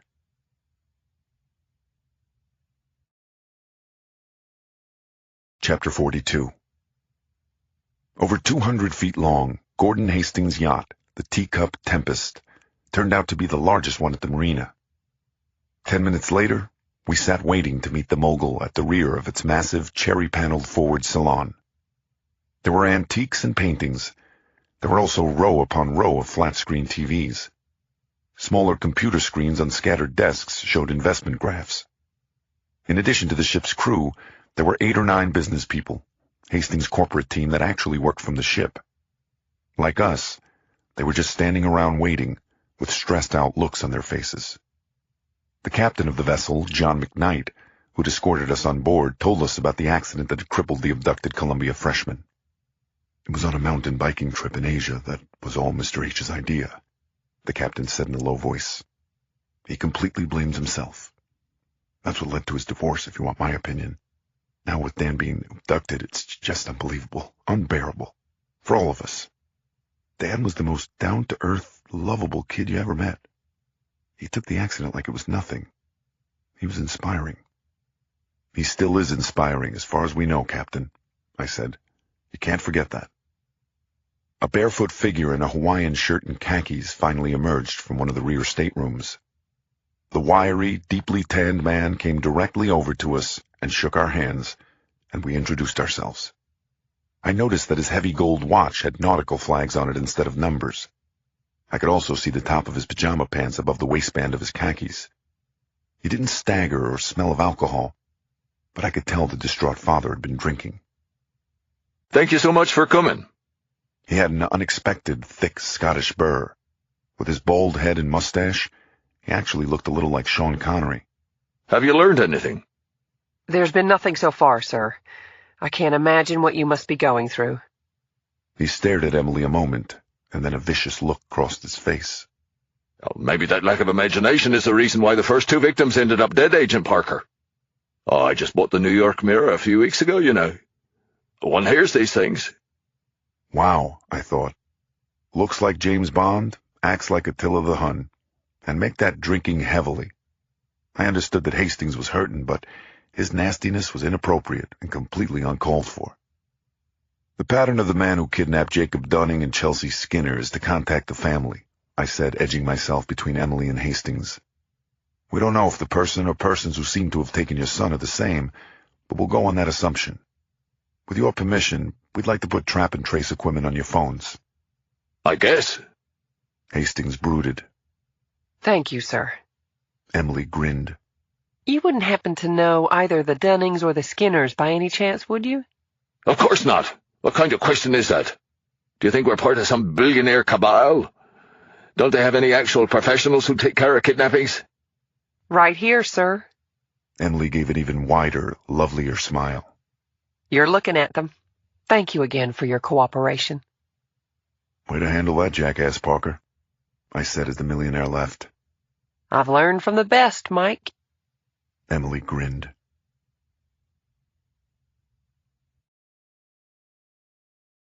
Chapter 43. Outside, Emily and I huddled with our own team and got busy bringing in the phone tracing gear from the FBI and NYPD tech cars in the marina's lot. In addition to recording the conversation, the tech guys were going to run it through voice analysis software, a kind of high-tech lie detector and emotion indicator. We hooked up my phone to the equipment as well this time. We'd just finished setting everything up when something sounded from one of the computers in the luxury salon's corner. "You've got mail," it said in an inappropriately cheery tone. I didn't know they actually still said that, I said to Hastings' secretary. They really don't, but Mr. Hastings insists he finds it nostalgic. She said in a way that implied it was one of many nutty insistences that came from Emperor Hastings. We rushed over. Mr. Hastings' personal assistant quickly brought up the mail page. From subject Dan Hastings at AOL.com. Whether I live or die. The secretary bit her lip as she opened the email. Hastings, if you want to see your son alive again, you'll get $5 million in $100 denominations ready for delivery. You have 3 hours. The faster we wrap this up, the faster you can get back to your greedy, decadent life. I do not think I need to remind you what I am capable of. What is it? Hastings emerged from his stateroom. He banged a shin on a settee as he rushed over and stared at the screen. Everyone jumped as he emitted a primal moan. Oh, Danny! Oh, my son! Hastings knocked the lamp off the desk as he reached for the computer monitor. Luckily, he missed. He landed with a painful-sounding thump next to the lamp on the oriental rug. We watched as Captain McKnight lifted Hastings from the floor. It looked like something he'd done before. He spoke to him soothingly as he guided him to the back of the ship. Vivid freeze-frame images of Jacob Dunning and Chelsea Skinner flashed through my head as I reread the last part of the email.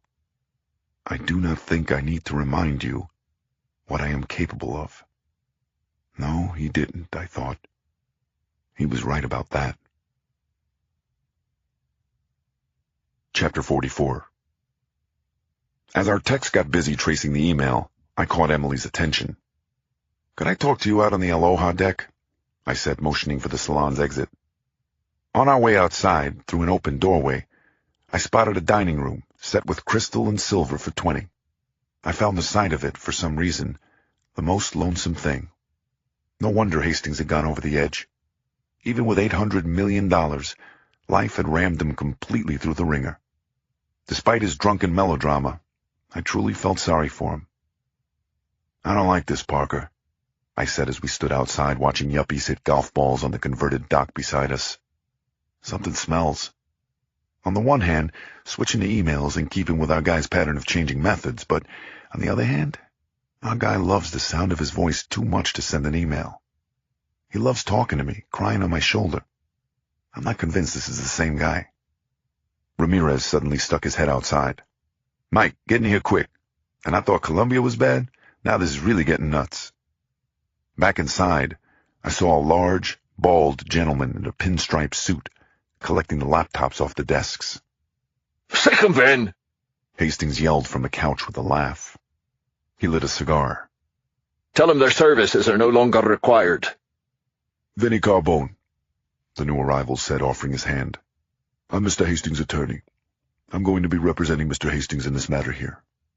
I stared at Parker, baffled. "I wasn't aware this was a court proceeding," I said. "The bottom line is, you don't need to be putting any kind of trace software or spyware or anything else on Mr. Hastings' computers. He's had a little trouble with you guys, especially the IRS, and, well, we're sorry, but we can't cooperate. In fact, you can get off his phones, too, He wants to handle things on his own from here, and if you've left any bugs, you should take them with you. We will be sweeping the whole boat after you leave. Spyware and bugs, I thought. These people really were worse than the nuts at Columbia. Mr. Carbone, I said, putting up my palms, this is a kidnapping. Dan Hastings is a citizen. We can't just walk away. Tell him to get the fuck off my boat, Vinny. The father pointed his stogie for emphasis. Tell him we'll do it right away, by ourselves. I let these assholes handle it. Dan comes back in a plastic bag. You heard it from the horse's mouth, kid, the lawyer said in his Brooklyn accent. You gotta go. More like the other end of the horse, I thought. Yeah, in a second, Pop, I said to Carbone, stepping past him. This might not even be the same kidnapper, I said to the father, trying not to lose my cool. Emily, following me, seemed to have lost hers. You think you can buy your kid back? You're going to get him killed. Piss off, cop, you're 0 for 2. You fools have no idea what you're doing. He waved his cigar at us dismissively. He suddenly sounded a lot less upper crust than at our initial meeting. As we left, Emily yelled, Oh, don't worry, I am pissed off, Mr. Hastings. I've been pissed off pretty much since the second I met you.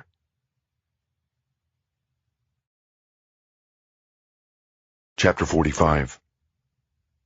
Vinnie Carbone, Esquire, followed Emily and me back outside to the observation deck. Are you as insane as that guy? This is a federal investigation. Hold on a second, Agent Parker, I said, pulling her back. I think I can work this out. Listen, Vinnie, you want subpoenas? You got 'em. But I guarantee you I'll be going over his computers and phone records with a fine-tooth comb now. I'll lock his ass up for obstruction of justice. Or shit, maybe I'll make him my main suspect. You gonna muzzle him, or do I take his rich, drunken ass up to Harlem for questioning? Vin didn't think about my offer for too long. For all his blue-collar demeanor, he definitely seemed on the ball. I'll talk to him, Vin said. Give me a sec. As we waited, Parker and I stared at the cars on the West Side Highway, trying to brainstorm. We need to piece this thing together before this idiot really does get his son killed. Okay, Parker. For the moment, let's assume it's the same guy. How does Dan Hastings fit in? He's rich, obviously. One of the other two was a college freshman, too. He's an only child. No, he isn't. He has 2 new half-siblings, remember? You're right. Is that important? I don't know. It's a difference. Also, this guy's going through a divorce. The other 2 families were happily married. Good point. But doesn't that indicate another kidnapper? Or that there's another connection we haven't made. Yeah, well, we better make it quick. Parker and I watched an armored car pull into the pier's parking lot. 2 armed, uniformed guards got out of the car, went around to the back, and removed 2 very large currency bags. Because this ship of fools looks like it's about to set sail. Chapter 46. We were allowed back on board with the stipulation that our technicians be closely monitored by Gordon Hastings' staff. Hastings' IT advisor actually stood over the shoulder of our FBI techie as he installed a computer and Internet Protocol address verifier.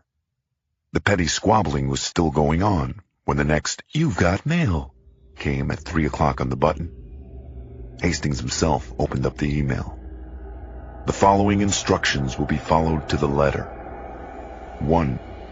The $5 million will be placed in a black rolling suitcase. 2. You and you alone will bring the money to the south playground of the Polo Grounds Projects at 155th Street in Harlem at 4:45 p.m. 3. When you are there, and when we are convinced you have not been followed or brought the police, you will be given more instructions. Take note. If there is any evidence of ground or air police surveillance, you will never see your son again. The first 2 were to prove what I am capable of. You alone have been given the chance to save your precious flesh and blood. Do not blow it. Hastings and his lawyer disappeared into the stateroom for a quick powwow. Carbone emerged 5 minutes later, alone. Mr. Hastings will be paying the money and delivering it himself. That's non-negotiable. He'll wear a wire so he can be kept track of, but that's it. Otherwise, follow the kidnapper's instructions. No air surveillance. Hear me, Bennett? I knew at some point in this case I'd be required to apply the skills I'd learned as a hostage negotiator.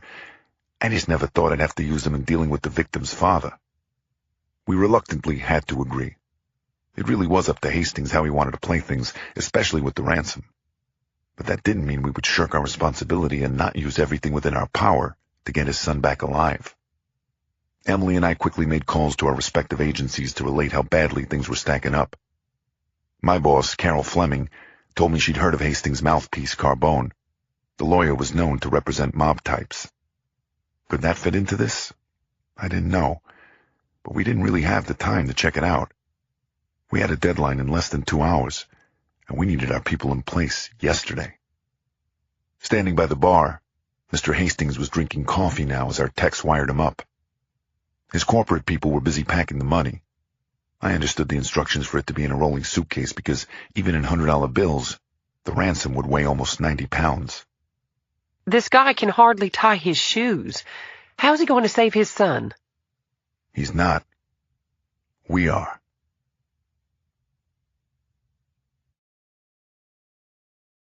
Chapter 47. Detectives Ramirez and Schultz had to stay and rough it back at the yacht as Emily and I raced up the West Side Highway and then crossed town along 155th Street. Traffic wasn't so bad, but then again, we didn't bother stopping for any of the red lights. Housing Police Sergeant Jack Bloom from Police Service Area 4 met us at the rear of the Polo Grounds housing project's most southern building. "We patrol up here with guns drawn," the housing cop advised as we arrived on the roof. "There's sexual assaults, beatings. We beg housing to keep the roof doors locked, but they keep saying they can't because of fire codes. Even when you're patrolling the courtyards below, you need one eye up in case some kid wants to send you a little airmail." There was an incredible view of Yankee Stadium across the Harlem River. Bloom told us that the projects were built where the historic Polo Grounds baseball stadium had been located. Get out of here. You mean the Giants win the pennant shot heard round the world Polo Grounds? Bloom nodded grimly. "The only shots heard around here anymore are from the drug disputes in the stairwells." "Well, it's definitely another hellhole like the other two locations," I said to Emily. "So maybe it is our guy after all." 20 minutes later, we were radioed that Gordon Hastings was present and accounted for, waiting with the money in a town car half a block west on 155th. I checked my watch. It was 4:30. 15 minutes to contact. Everything that could be set up was ready to go. Though not actually in the air, aviation was waiting in Highbridge Park a little farther uptown. A harbor unit boat was on standby as well a little ways south down the Harlem River, in case anything was thrown into the water. 2 ESU surveillance teams and a contingent of the FBI's hostage rescue team were getting in place inside several apartments surrounding the development's south playground. Over the radio, I could hear them aligning frequencies with one another. If our guy was dumb enough to show up, we would bag him. I truly hoped he was. I let out a tight, tense breath as I stared down at the project yards. For the first time, we had something the kidnapper wanted. We had to bet our only chip very carefully now. 5 minutes later, Emily called me over to the roof wall. "Mike, check it out." Down on the plaza beside the playground, some young black men in traditional African garb were setting up instruments. A moment later, a rhythmic drumming filled the courtyard. "Nice beat," I said. "You want an African dance?" "No, idiot. That's us. They're from the New York office's special surveillance group." "No way," I said, laughing. Emily nodded. "The guy in the green booba and Gabari pants is the SAC for the white collar squad. What time do you have?" "T-minus 10 minutes, I said, wiping sweat off my face.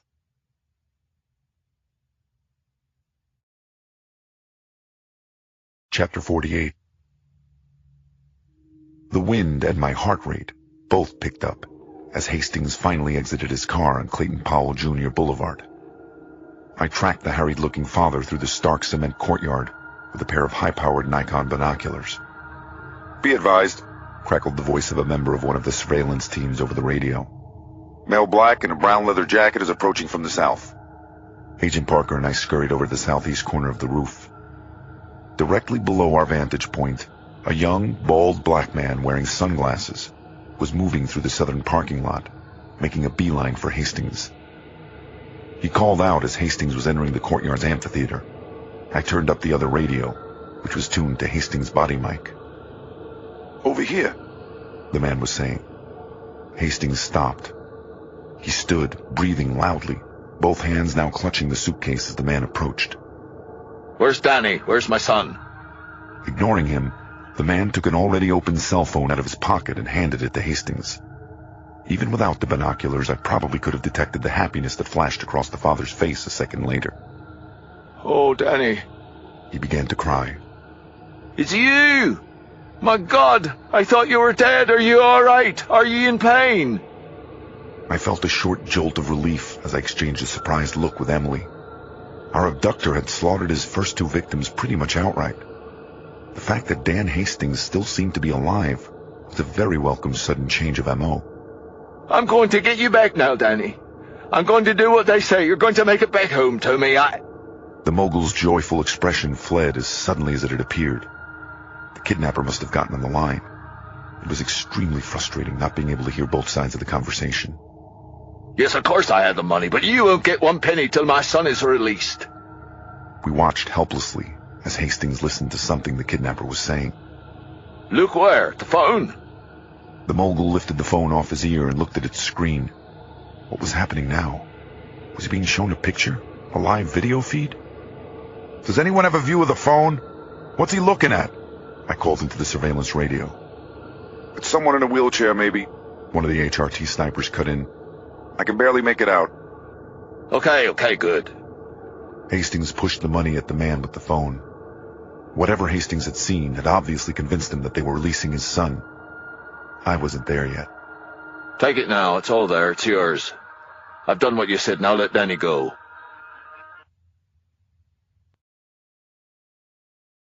Chapter 49. The black man was kneeling, zipping open the case to check the money, when Emily and I broke into a sprint toward the roof door. We needed to get down to the street to follow the money now. It was the only thing that would lead us to Hastings' son. He's on the move to the south, heading toward Bradhurst, came a voice over the radio as we hit the courtyard 2 minutes later. I'll follow on foot, I called to Emily as I spotted the tall youth moving south across the project yard. Follow in the car. Stay at least 2 blocks behind me. The trunk of the Fed car has more antennas than a goddamn cell site. We don't want to spook him. Emily booked away as I tailed the man. I hung back as far as I could. He wasn't moving particularly fast. He didn't look over his shoulder or seem concerned in any way about whether anyone was following him. I wondered if he was being coy or if he was just stupid. I was leaning toward the latter. As I followed, I stayed in contact with the roving, multi-layered surveillance detail we'd set up. The topography of that little corner of East Harlem was hell on surveillance. Not only did we have the river, the Harlem River Drive, and a close subway to contend with, but the projects themselves were separated from the rest of Harlem by a high stone bluff. There were lots of alleys, one-way streets, and dead ends. Plenty of places to duck into to try to shake us. It was cat and mouse time, and frankly, I wasn't exactly sure who was going to come out on top. I was surprised when the man made a hard right out of the complex and headed under the raised roadway of 155th Street, past a road closed sign. I noticed some cars parked at the dead end of the short street. Would he hop into one of them? Instead, he made another right at the face of the dead-end stone bluff and turned toward a set of ascending stairs I hadn't seen. I shook my head when I reached them and saw how incredibly steep they were. I wasn't sure if it was my thighs or my lungs that were burning the most as I neared the top. We have a visual, I heard over my radio as the man hit the top of the stairs next to a Harlem River Drive entrance ramp. We had an undercover highway patrol unit stationed 100 yards north up the highway in case he attempted to move the money out that way. He didn't, though. He passed the entrance and was crossing over Edgecombe Avenue along the upper part of 155th Street when I got to the top. I thought he would head down into the subway on the corner of 155th and St. Nicholas, where yet another team was waiting, but he surprised us all by heading to the window of a place called Eagle Pizza on the corner and grabbing a slice. A slice? I thought. Was this guy for real? Nobody could be this calm. I searched the crowd of pedestrians going up and down the subway stairs. There was definitely something off about this whole thing. Emily pulled up beside me and I joined her in the Fed car. We watched the black guy finish his slice and continue west with the money. He just rolled the suitcase off the next corner when it happened. There was a high scream of a motor, and a figure wearing a black motorcycle helmet and matching racing leathers roared up on a BMX dirt bike. Without stopping and without an opportunity to do anything except look on with our mouths open, We watched as the rider scooped up the bag the black guy had let go of.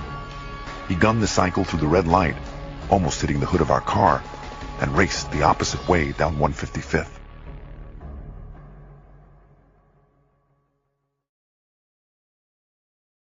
Chapter 50. We were pointed in the wrong direction as he lasered past us. Emily hopped the curb as she U-turned after him. I was on the radio screaming the recent happenings when the biker screeched to the left, north onto Amsterdam. The biker swung off the street onto the sidewalk and into a city park. It felt like the axle broke as Emily hopped curb number 2 directly after him. I guess this means we're not maintaining tailing distance anymore, I yelled as we violently off-roaded on the uneven grass behind the dirt bike. The rider skidded to a stop beside a city pool. He left the bike and began booking with the money into the trees. I didn't have time to say, "You gotta be shitting me," as I jumped out after him. I made it through a break in the thick brush and gulped as I spotted where the guy was headed. It was the High Bridge pedestrian bridge, which connected Manhattan to the Bronx.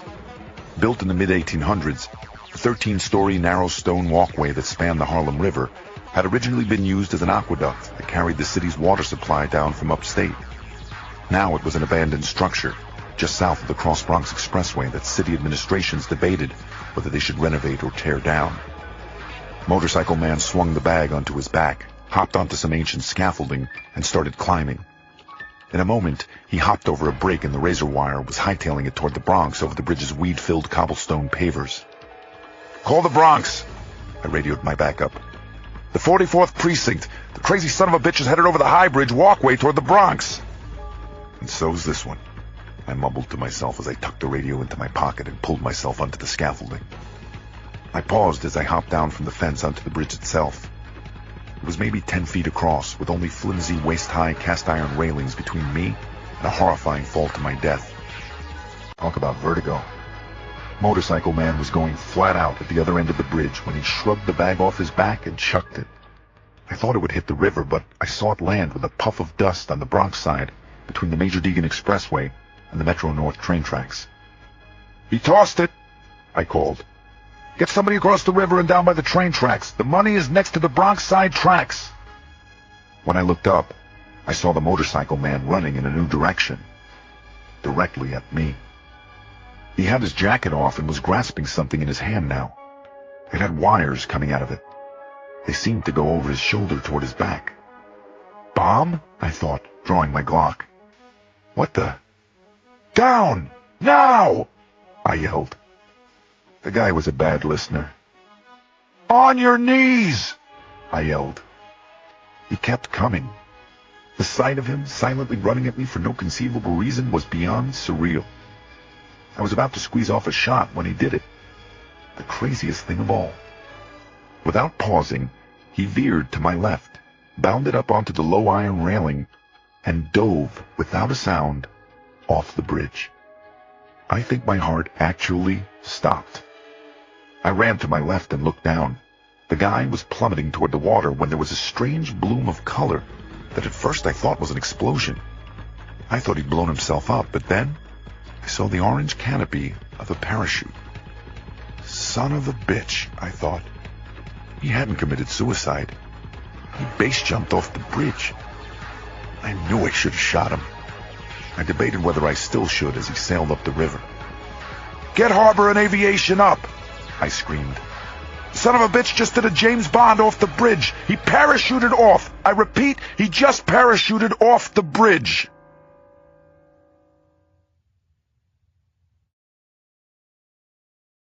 Chapter 51. I thought we were going to flip 10 minutes later as Parker whipped us off the Bronx side highway onto a Metro North utility road. We were still skidding to a stop when I hopped out of the car and over the third rail to the weeds, where I thought the bag had landed. I searched through the weeds like a man possessed. I kicked past a Prestone can, a Happy Meal box, several tires. Where the hell was it? That's when I saw the black strap. I rushed over and pulled. Shit. It was weightless. The bag was empty. I decided to take a seat in the dead grass beside it. There was a path behind me that led less than 100 feet up to the highway. The kidnappers must have been waiting. They were long gone. We'd blown it. We'd lost the money. I showed Emily the empty bag. Shit, in double shit. She offered her hand and pulled me up. Harbor got the jumper at least. Let's go. I was still firing full bore on adrenaline when I hopped out of the Fed car and crashed down a bank of the Harlem River to the north. Harbor had pulled the base jumper out of the drink and was holding him near the southbound entrance for the Cross Bronx Expressway. With the help of one of the harbor guys, I sat the parachutist up from where he was lying wet and handcuffed on his belly. He was a young, pimple-faced white kid with a frosted faux hawk haircut. "This is over. Where is Dan Hastings? Where is he?" I yelled. What? Danny who? The kid said, his face scrunched in surprise. Is he a new guy on the team? The Birdhouse team? I squinted my eyes into slits. "You have 2 seconds to tell me what you're talking about before you go swimming in handcuffs." Hey man, I didn't do anything. I was paid to jump the bridge by this guy Mark. He said he was from Birdhouse. You know, the Tony Hawk skateboard company? He said they needed some crazy-ass footage for one of their new movies. I know it wasn't exactly legal, but he gave me 10 grand cash. He said some black guy would drop a bag on the corner of Amsterdam, and I would bike it to the bridge and do my thing. He gave me half up front. I swear to God, that's the truth. I stared at the dopey kid, furious. What'd you think when I was pointing my gun at you? I was method acting? Yes, the kid said emphatically. I thought it was all part of the movie, man. So you're basically telling me the cameras weren't rolling? Could anyone be this stupid? I decided this guy could. They still are, I said as a couple of Bronx uniforms arrived. This next scene is where you get thrown in prison. Back at the car, I said to Emily, "The idiot says he was hired to jump the bridge, and I actually believe him." That was a definite low point in the investigation. We'd lost the money and the trail back to Hastings' son. We got taken to the cleaners. We'd blown everything. We were comparing notes with the rest of the shell-shocked surveillance guys when the victim's father, Gordon Hastings, showed up in his town car. "You cocked it up. You lost my money. You killed my son." The red-faced Scot came for me across the shoulder of the highway. He's lucky he didn't make it through the half-dozen cops and agents between us. At that point, I was so frustrated, I would gladly have knocked his millionaire teeth out, father or no father.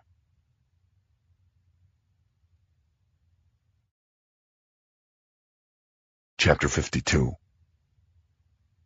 5 minutes later, Parker and I spun over to the 30th precinct, where the 2 suspects in the money chase had been taken. After a lost coin flip in the precinct captain's office, I was given the onerous task of calling in the fiasco to One Police Plaza. Even the ordinarily heartless, Map of Ireland-faced precinct captain O'Dwyer gave me a sympathetic nod before leaving me to my spanking. Having dropped the full payload of bad tidings, I thought my ears would start hemorrhaging from the chief's tongue-lashing. I was still licking my wounds in one of the captain's Ed Koch administration plastic chairs when Emily came back in from the suspect interview rooms down the hall. Same story. She closed her notebook and collapsed into the traffic cone orange chair next to me. The bald black guy and the kid were both paid in cash by the mysterious Mark. They describe him as a very burly white biker type. They said he had a red Abraham Lincoln beard and double sleeves of tats. Another disguise, maybe? I shrugged. I can't believe it. After all that, we're back to square one. Make that square -1. Dan Hastings was gone. The $5 million was gone. I'd come very close to killing a reckless 19-year-old and knocking out a reckless middle-aged multimillionaire. Even for me, this was stacking up to be a pretty bad day at the office. "We need to get back on track," I said. "Let's grab some coffee and go over what we know so far." The closest thing to a Starbucks we could find was a Greek diner across from the Bronx County Courthouse. "We know from the Jacob Dunning abduction that our kidnapper hired illegals to purchase cell phones for him. Do you think he could have used yet another middleman, this Mark guy, to subcontract the money pickup?" It's possible, I guess. Though from all indications, our unsub seems to be more of a loner. But then again, the more I think about it, the more it sort of makes sense that maybe this was about money. He kills the first 2 as a calling card to prove to Hastings' father that he's dealing with a stone-cold maniac. Maybe from this point we should go on the assumption that Hastings was the real target. My aching neck actually made a cracking sound as I rolled it. I finally stood. "Maybe you're right. Let's head back to Columbia."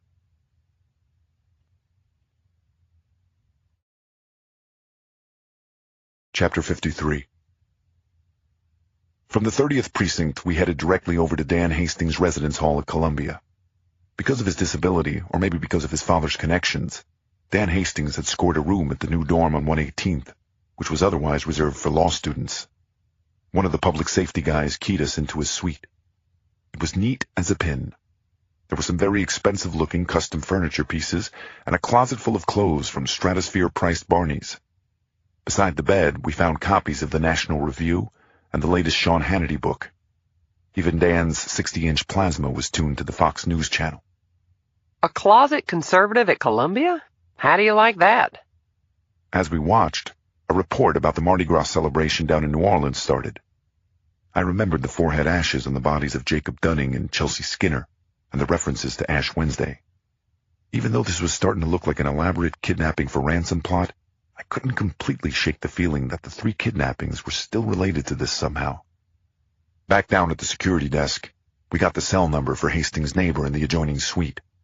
We called and arranged to meet the first-year law student Kenny Gruber outside the gym, where he was playing basketball. Wheelchair or not, Dan was super popular, Gruber said between chugs of his Red Bull. He had more friends than anyone I know. He tossed incredible parties. Did you speak to Galina? Who's that? His girlfriend, Galina Nesser. My God, is she hot. A Russian goddess and a physics major. See what I mean about Dan being a unique dude? I mean, how does a guy in a wheelchair score a quality piece of ass like that? Emily coughed exaggeratedly. Oh, sorry, ma'am. Forgot my manners there, Gruber said.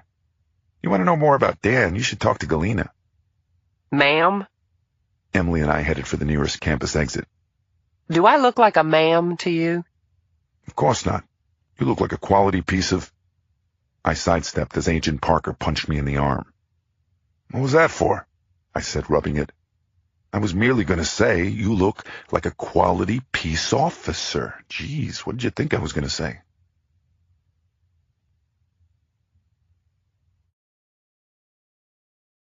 Chapter 54. Francis X. Mooney cursed under his breath as his taxi crested the 115th Street rise on Lenox Avenue. Down the low valley toward 125th Street and back up again on the other side, it was nothing but bumper-to-bumper red brake lights for another 15 blocks. He stuffed a 20 through the greasy partition slot and popped the latch door. He was running unbelievably late. He'd have to hoof it. He broke into a run as he hit the sidewalk. Christ! What a day, he thought as sweat began to pour down his face. He had so many balls in the air, he could hardly keep count.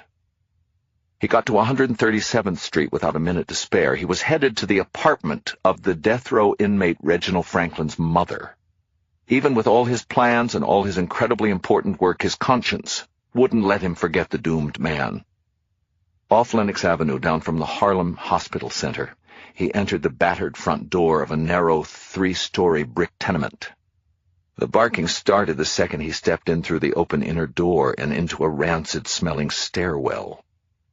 No wonder Kurt from New York Heart had been reluctant to follow up on the case, he thought, listening to the unbelievably loud barks.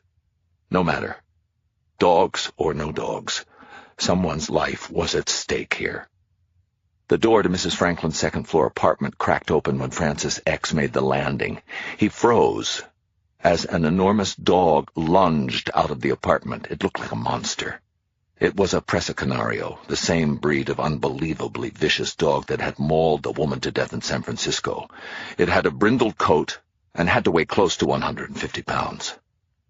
Francis X. started breathing again only when he saw that there was a taut chain around its neck. It was being clutched by a wiry old black woman. "I'm from New York Heart, ma'am," Francis said quickly. "The lawyer advocacy group. I'm here about your son Reggie. I'd like to try to help him get a stay of execution. Could you please put up your pet, ma'am?" "You got any ID, white boy?" she said, between the ear-splitting barks. Francis showed her his card from the social services agency. The dog snapped for it, almost swallowing it along with Francis's hand.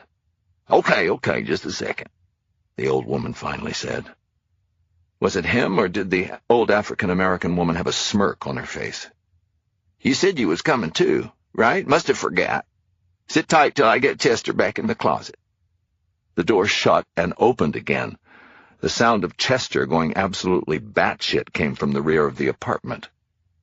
"Come on in, I guess," she said, waving impatiently. "Close the damn door behind you. Now, what'd you say about Reggie?" He followed her into the living room. Judge Judy was on the TV. The woman lay down on a couch and put up her feet. She didn't lower the volume. "Well, what do you want?" "I heard about Reginald's latest denial, and I've gone to the liberty of writing up a request of stay to the governor. It's all done. I just need you to sign it. Then I'll take it to FedEx. A friend of mine from law school is in the Florida state legislature, and though he can't guarantee anything, he is going to personally advocate for Reggie. I think we have a real good shot." "I gotta pay?" Mrs. Franklin said as she motioned for him to bring her the paper. "For my legal services? Of course not, Mrs. Franklin." "Yeah, no, I know that," she said as she scratched her signature. "I meant for the FedEx. That shit's expensive." "No, that's covered too, of course." "Good," she said with another little smirk. "Anything else?" How about a fucking thank you? Francis X thought, unable to control his anger. Then he looked around the room. It wasn't her fault, he realized. Abject poverty made people this way. Mrs. Franklin was a victim, like her son. "That's all," Francis said. "I'd better get going. Helping you and your son is my pleasure. It's the least I could do."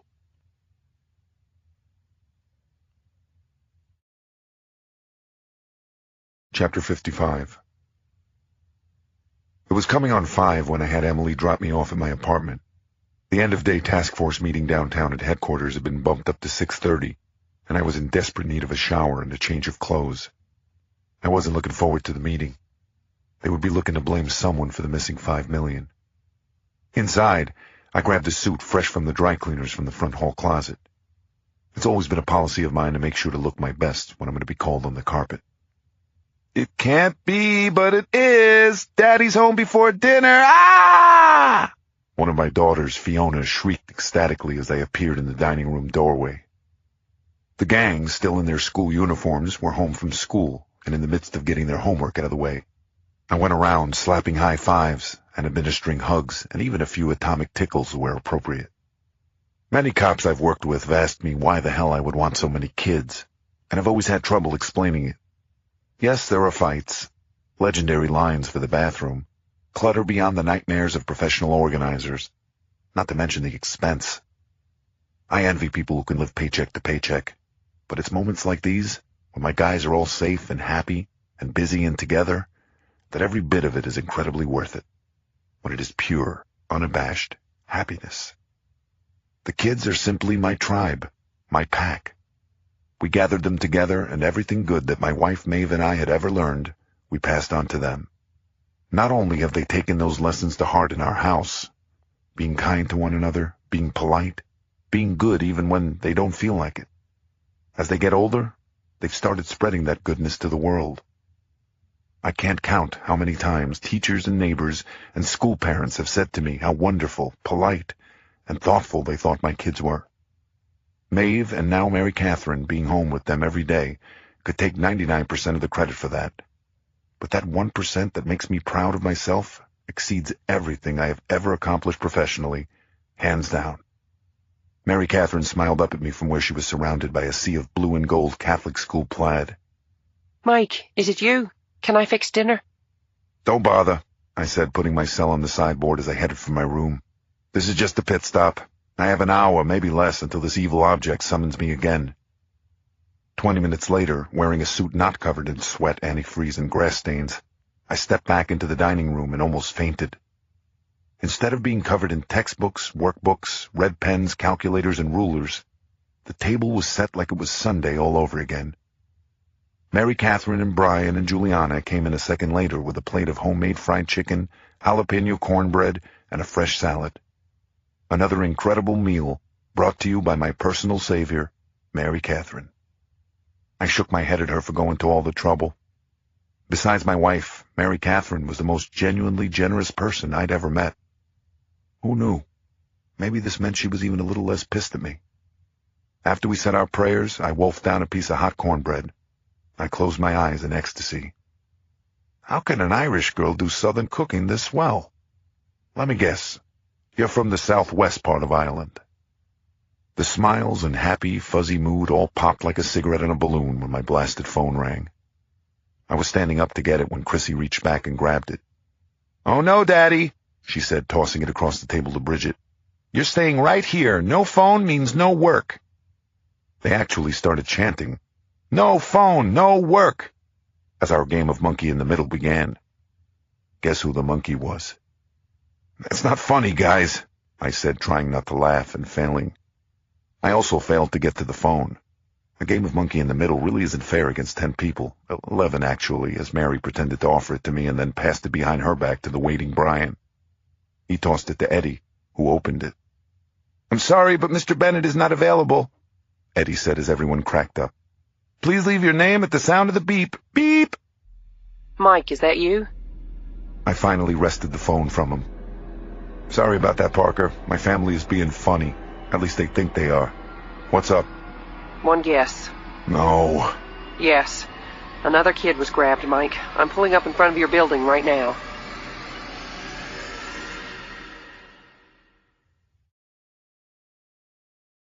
Chapter 56. Emily handed me her notes on the latest kidnapping as I buckled myself into the passenger seat of her Fedmobile. She surprised me by having a piping hot black venti in my drink holder and a black and white cookie from Zaro's on the dash. I noticed she was also doing a pretty professional job of carving our way south through the chaos of midtown Manhattan dinner traffic. Unhealthy food and a healthy dose of road rage, I thought with an impressed nod. My new partner was getting this New York cop thing down pretty fast. The calm from my shower and my visit with the kids lasted less than a New York minute as I scanned the pages of her notes. The latest victim was the youngest yet, a 17-year-old high school student named Mary Beth Haas. She'd been missing since noon. She'd last been spotted leaving the very exclusive all-girls Brearley School on East 83rd Street to go to the school's gym on East 87th. She'd never made it there. The poor teenage girl seemed to have disappeared into thin air. "The similarity to the Hastings kidnapping is striking," I said. "Both were grabbed from exclusive Manhattan schools. We need to check for teaching staff who have a history in both places." No new leads on Hastings? Some 26 precinct squad guys are out looking for the Russian girlfriend, but so far nothing. I looked back down at the report. I read that Mary Beth Haas's mother, Anne, was the CEO and main shareholder in the Price Templeton Fund, the second largest mutual fund on Wall Street. No wonder our newest case had loudly rung every alarm bell down at One Police Plaza. I Googled the mother. She's like the 5th or 6th richest woman in the country. Her father started the fund, but they said she worked herself up from an analyst and probably would have ended up as CEO even if she hadn't been left 34% of the stock in her dad's will. She's also one of the largest contributors to the New York Philharmonic and Public Library. Another only child of an A-list mega-wealthy New Yorker, like the Dunnings, the Skinners, and Gordon Hastings? Emily nodded. I can't believe he's hit another one so fast. He actually had to have grabbed Mary Beth before we did the money exchange for Hastings. For the love of God. I thought he'd be done after getting his $5 million. Now 2 in one day? What is this guy made of? And what the hell is he after if it's not money? We shot over the Brooklyn Bridge and pulled off the first exit into the borough's most exclusive neighborhood of Brooklyn Heights.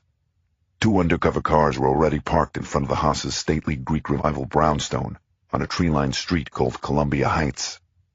It overlooked the Brooklyn Promenade and had, perhaps, the most majestic view of lower Manhattan that exists. A female detective I knew from Brooklyn South Homicide answered the door. Behind her, a task force techie in an NYPD Geek Squad windbreaker was taking apart a wall phone. I looked up as a petite, 50-ish woman with very short blonde hair came down the stairs. She kept passing a hand back obsessively through her hair as she spoke rapidly into a cell phone. I groaned inwardly at the intense sorrow and despair on Anne Haas's face. I could only imagine what she was going through. Could only guess how unimaginably sad and angry and destroyed I'd feel if one of my kids were missing. Mrs. Haas was a woman who was most definitely going through hell. I think the FBI's here now, John. I'll call you back. The distraught mother said into the cell as she arrived at the bottom of the stairs. She waved us into the living room. Her dropped cell phone clattered off an antique oak steamer trunk she used as a coffee table as she collapsed back onto a huge, silk-upholstered couch. Despite her expensive power suit, when she pulled her black hose-clad legs up underneath her, she suddenly looked like a little girl. A little girl who'd lost her only doll, I thought to myself. The high-def night skyline of lower Manhattan seemed to scratch up against the glass of the bay window behind her. She turned and stared at the office towers. I took us out of that insane place in order to provide some sort of normalcy and security after Mary Beth was born. She shook her head. I wanted to send her to and from Brearley by car, but ever since Mary Beth was 14, she's insisted on taking the subway. I have friends who hire professionals to try to get their wealthy kids to understand how normal people live, but it was almost the opposite with Mary Beth. It was like pulling teeth every time I had to convince her that it was okay to use the resources we've been fortunate enough to acquire. She looked at me, perplexed, as if I might know the answer to the affliction she was now suffering from. It pissed me off that I didn't. Is your husband here? He works for UBS in London during the week, but he's on the next plane back. Did you know some fool at Brearley actually tried to tell me my daughter might have just cut class? Mary Beth is the captain of both the lacrosse and volleyball teams. She got an early acceptance to Bard, for the love of God. This is not a girl who cuts classes. Please tell me you have an idea of who this person is who might have taken her. Please tell me you're going to bring my Mary Beth back home. The woman's hurt eyes locked on mine again as she started to silently weep. They only tore away as Emily sat down next to the woman and laid a hand on her wrist. We'll do everything possible, Mrs. Haas. I can't guarantee you anything except that we'll go to the ends of the earth to bring your little girl home again.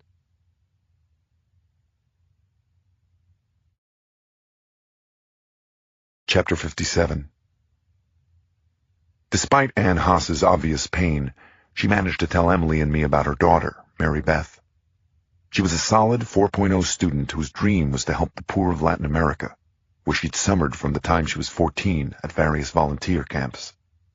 This year, instead of going to Europe like a lot of her friends, Mary Beth is planning to run a children's theater in Perez Zeledon, one of the poorest sections of Costa Rica. She handed us a picture. It's all she can talk about. Mary Beth was a slightly overweight, attractive, blue-eyed girl with long jet-black hair. In the picture, she was wearing a green bandana and matching camo shirt and cargo shorts, as she smiled and waved from some muddy jungle path. Most surprising of all to me was that Mary Beth didn't have a social networking account on either MySpace or Facebook, unlike the other victims. A throwback, I thought, looking at her smile. A very good and special kid. Anne Haas was about to take us up to her daughter's room when her wall phone rang. The department geek set up by the fireplace glanced at his laptop and nodded vigorously. I motioned for Mrs. Haas to pick up the phone in the family room as the tech handed me a set of headphones. Mrs. Haas's knuckles were as bloodless as her face as she lifted the cordless phone. Yes? Mrs. Haas. Poor Mrs. Haas. Well, how ironic, considering the latest Forbes listing, wouldn't you say? I nodded to everyone around the room. It was the same guy. Oh, Mrs. Haas, how glorious you look at your charity events, how brightly the flash packs of the paparazzi reflect off your diamonds. While the lights dazzled, did you maybe for a moment think that you had become more than mortal? I think you did. Pride is one of your main sins, Anne. I can call you Anne, can't I? I hope you don't mind. After spending so much time with your daughter, I feel like we're practically related. You fucking prick, son of a bitch! Give her back! The kidnapper let out a long, sad sigh. Oh, my. What filth even a daughter of the highest privilege is capable of in our tainted society. Is that really any way to talk? Did those tight-ass lily-white tower academics teach you to speak like that at Sarah Lawrence? Or did you learn that potty mouth at Daddy's trading desk? Mustn't we have been turned on being one of the few women amongst all that heady Wall Street warrior testosterone? Which leads us to your next sin, Anne. Lust. multiple acts of adultery with multiple partners, if the rumors are true. Shall I get into specifics? Isn't that what being rich is all about? Sex and money and hiring people to clean the 800 thread count sheets. You're a filthy sinner, Anne, and so's your lackluster English poseur of a husband. Please let me speak to Mary Beth. Just for a second. For whatever I've done to you, I'm sorry. So am I. But talking to Mary Beth won't be possible. I'm here to teach you that you are human, Anne. And like all humans, you must come to terms with the reality of loss. Sin and loss go hand in hand. Please put my friend Detective Bennett on the phone now. It's been a real pleasure speaking to you despite your disgusting language. I hope he hasn't pumped up your hopes concerning Mary Beth, Madam Chief Executive. But on second thought, I hope he has. All the more pride to goeth before the fall. Ta-ta. Detective Bennett here, I said, taking the phone from the weeping CEO. How's Mary Beth? Is she okay? Mary Beth is fine, Mike, for now. She has a big test coming up, though. A final, you might say. It's all in her hands. I'll call you back the second her score is tallied. Wait a minute. Don't you want money? All the money on this earth couldn't prevent Mary Beth from facing her destiny, Mike. What the hell did that mean? How did that make sense? There was a sharp sound in the background suddenly, a distinctive click-clack. I winced. God damn it.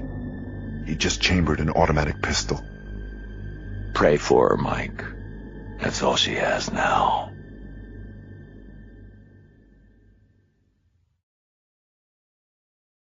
Chapter 58.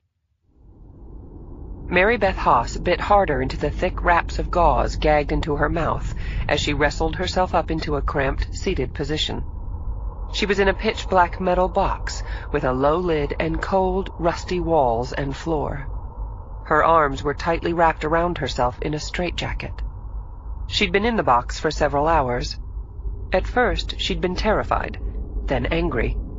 Now she was just sad. Infinitely, inconsolably, hopelessly sad. As she sat in the cramped dark, the events of the afternoon kept playing and replaying through her mind in a nightmare loop. She knew she wasn't really allowed to leave campus to run laps at the Brearley Fieldhouse on 87th, but since she was a senior and the co-captain of the reigning New York State Championship volleyball team, her teachers and her coach often looked the other way when she snuck out during her morning free period. She had been coming through one of those cave-like construction scaffolding tunnels across the street from the gym when a man standing beside the open door of a van had said, Mary Beth? She remembered a stinging numbness in her chest as she turned toward the voice. Her whole entire body seemed to cramp at once as she fell forward, powerless. A strong, wet, medicinal smell filled her nose and mouth then, and she was out. She'd woken up in the straitjacket with a massive headache. That had been 7, maybe 8 hours before? 8 hours of blackness and silence.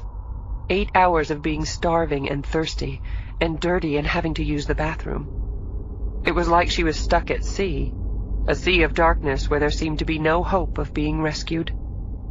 At first, the sadness had been sharp, but now it was lessening, weakening like a candle dying out.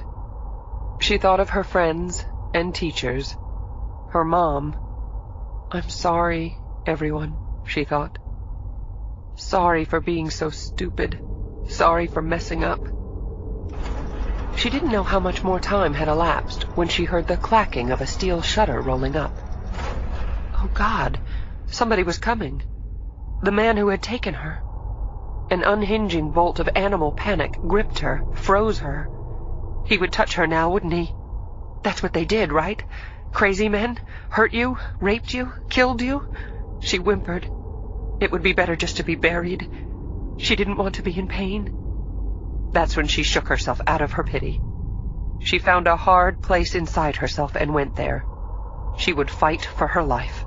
She would bite and scream and kick. She found the thought of it comforting. She wanted to live, but more than that, she wanted to fight.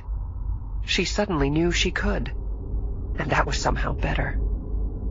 There was the sound of a car motor approaching, the clackety-clack of a metal gate going back down again. The killing of the engine and the sound of the door opening made her new strength waver for a moment, but then she bit down harder on the gag, and it was back. I want to live, she thought. Please, God, just allow me the chance to live.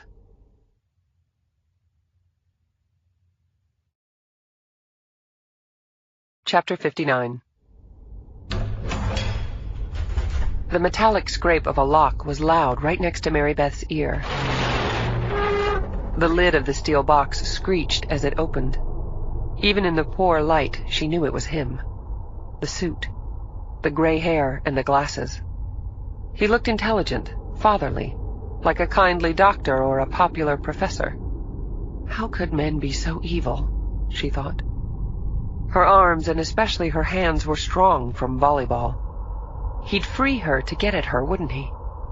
First chance she got, she'd smash the side of her fist into his glasses, try to ram a shard into his eye as deep as it would go. He lifted her out by the straps on the back of her jacket. She saw that she'd been held in a large industrial toolbox. They were in an enormous dark warehouse of some kind.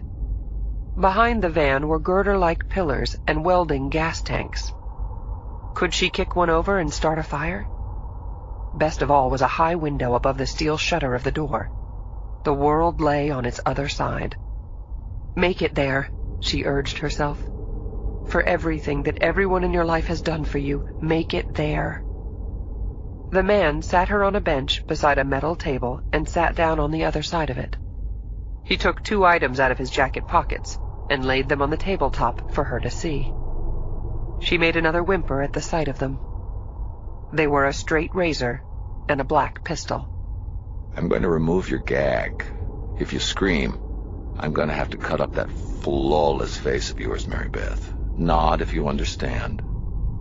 She nodded. He leaned across the table, slid the cold flat of the razor to her cheek, and shredded the gauze. She breathed through her mouth as she worked her sore jaw, wishing her hands were free to scratch her cheeks. Hi, Mary Beth. You know who I am? Let me guess, she thought. You're the sick freak who's going around killing rich teenagers? The man from the paper. The one the police are looking for. He nodded, grinned. Guilty as charged. I won't lie to you. The people who have died so far have done so because they failed a test. We no longer have the luxury in this world to allow those who are unworthy to live. That's why I have brought you here. I need to find out if you are worthy. A test, Mary Beth thought, as the man rolled and then lit a cigarette. As he exhaled blue, fragrant smoke from his nose, she allowed herself a tiny sliver of hope. She suspected that he was lying, just playing games with her, but if he wasn't, maybe she could pull this off. If anything, she was smart. She'd gotten a 2120 on her SAT, been early accepted to Bard, her first choice. Most kids, she knew, came up with a whole bunch of bullcrap for their college applications, but hers, all her volunteering and extracurricular activities, were actually true. She really did love to learn and read and engage her mind. Please let it be true, she thought. He tapped some ash on the table between the razor blade and the gun. Okay, question 1. Tell me about fair trade coffee prices and their effect on South American coffee growers. Oh my God, Mary Beth thought excitedly. I actually know this. It was last month's topic from her political awareness committee at school. The modern fair trade movement began in '88 in Holland. It came about because of the horrendous exploitation of the Southern Hemisphere field workers. It's basically an economic partnership that protects small coffee growers and gives consumers a choice to pay a little more for their joe while providing a living wage for the workers. The summer I was 15, I actually went on a fair harvest trip to Nicaragua. For a moment, it looked like the cigarette was going to drop from the gray-haired man's lower lip. He recovered quickly. You're right. He took a drag. Now, let's shift gears to global warming. How many gallons of gasoline are consumed by Americans each year? 146 billion gallons, Mary Beth said without hesitation. She knew this answer because of the mock United Nations project she'd completed at school. She'd been given the role of representative from Darfur on their global energy issues debate. For the first time, the man with the gray hair seemed to genuinely smile. He crushed his cigarette under his shoe. He even took the razor off the table and put it back into his pocket. Oh, correct again. That's good. Mary Beth, you're doing well, so far at least, but we have many more questions to get through. Now, question 3. The subject, abject hunger in the world's richest nation.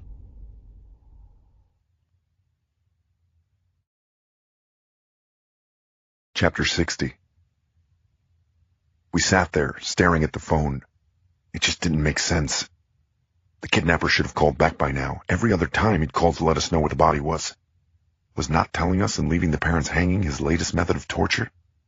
If it was working like a charm. The only whiff of a lead came when Verizon Wireless called back with a cell site triangulation of his first call. It had come from somewhere in the vicinity of Gateway National Beach, on the south shore of Staten Island. But not surprisingly, when detectives from the 122nd Precinct had raced to the scene, they found nothing but gulls. The killer could have been in a car when he'd called, or who knew, a boat maybe. Another stone wall, another dead end. When I went to the window for about the 30th time, I noticed a funny thing happening on the sidewalk out in front of the Haas's brownstone. A crowd had formed. It looked like a block party. I went outside, thinking at first it was the press, but then I spotted a Brearley sweatshirt. Mary Beth's friends. They were holding candles beside a pile of teddy bears and flowers and a signed volleyball. Almost every member of the Brearley senior class showed up to the vigil. They were crying, smoking, holding pictures of her.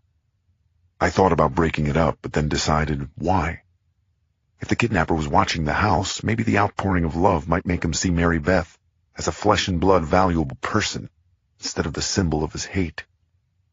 I stared at the young, solemn faces as a guitar started playing. The vigil was oddly beautiful. The flickering flames from the candles seemed to merge with the lights of Manhattan across the dark bay.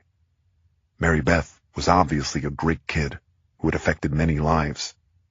It set my teeth on edge that I couldn't find her. Even after all this time, we were as baffled by everything as anyone, completely useless. Ann Haas came outside and was embraced by her daughter's friends. She ordered pizza. Emily and I joined her in handing it out. I have to say, I was pretty overwhelmed by the emotional reactions of everyone, the genuine outreaching to comfort one another. Too bad it so often has to take tragedy to bring out the best in people, I thought. Emily and I used the opportunity to learn more about Mary Beth. Ann Haas introduced me to Kevin Adello, a tall, mop-headed basketball player from Collegiate, Brearley's exclusive brother school. He told us he'd dated Mary Beth off and on. She's going to Bard, and instead of going to Princeton, I decided to go play for Vassar so we could be near each other. She isn't like any other girl at Brearley, I'll tell you that. Mary Beth is real. She'd puke seeing all these debutantes here in their just-so-7 jeans. I'm sorry. I'm being too harsh. I guess it's nice that they showed. I just wish I could do something. I wheeled around as a cab slowed in the street. The crowd converged on it. My blood went cold as a ragged cry rang out.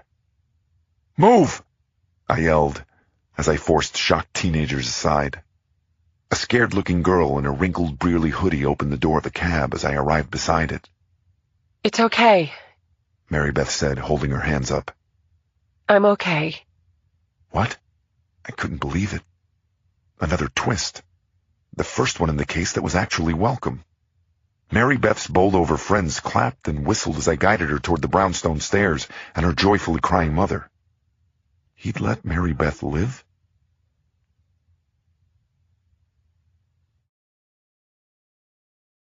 Chapter 61. Back inside under the kitchen hi-hats, Emily and I stood back as the mother and daughter embraced. I couldn't tell which of them was crying the hardest. It even looked like Emily was about to join in. "Something in your eye there, Detective Badass?" "Hey," I whispered to her, blinking back the moistness. "I guess I must have a heart or something, huh?" You breathe a word about it to Schultz or Ramirez, we'll be exchanging gunfire. Toss me a block now, Mike. Emily took a deep breath. We need to debrief the girl while she's still fresh. I need to get Mary Beth alone. Mrs. Haas, can I talk to you for a moment?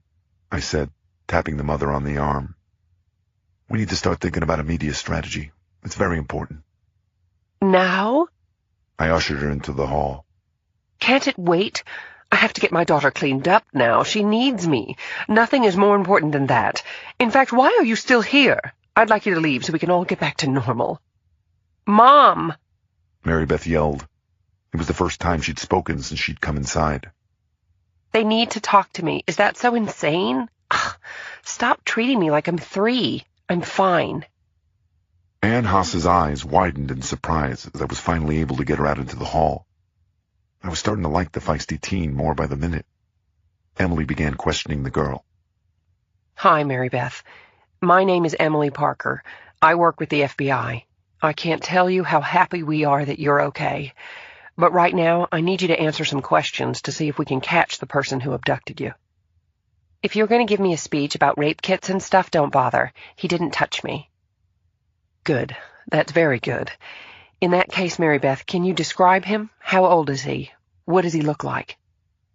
He's in his late 50s, maybe. Broad-shouldered, about 6 feet tall. He has salt and pepper hair. He's actually pretty handsome. He reminded me of that actor, the father from The Day After Tomorrow, Dennis Quaid, only paler and with glasses. He also wore an expensive suit. Parker scribbled it down. Why wouldn't this guy wear a mask or something if he was going to let her go, she thought. Was it sloppiness? Another trick? Mary Beth continued.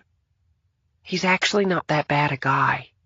I know it sounds weird, but he cares about stuff. Probably too much.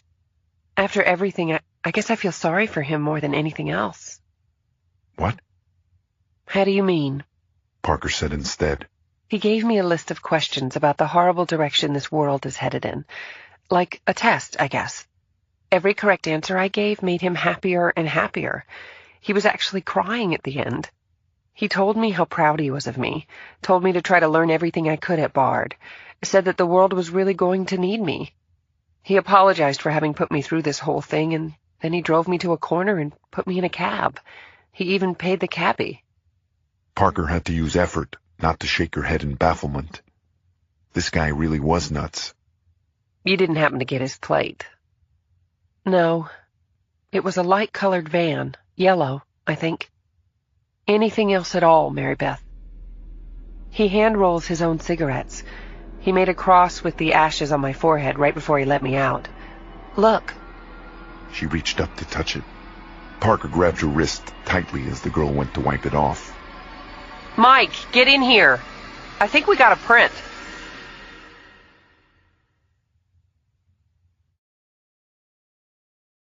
Chapter 62.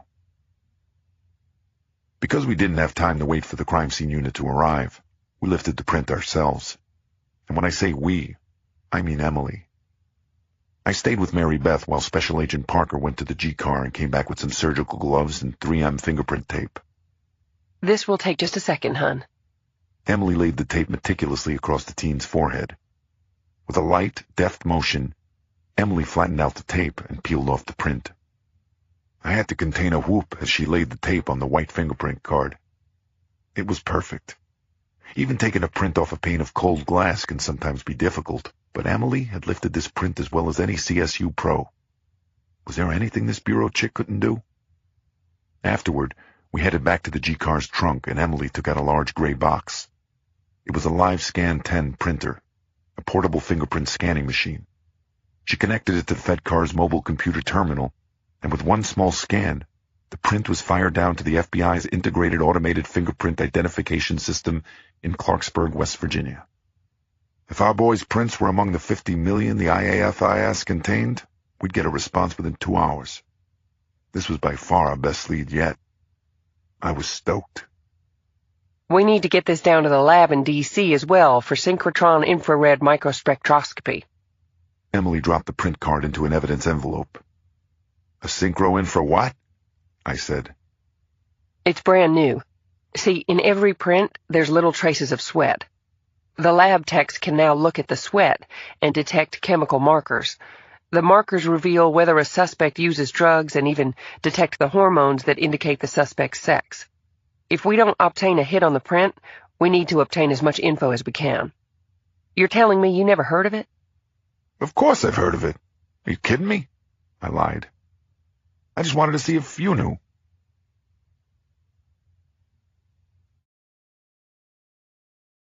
Chapter 63.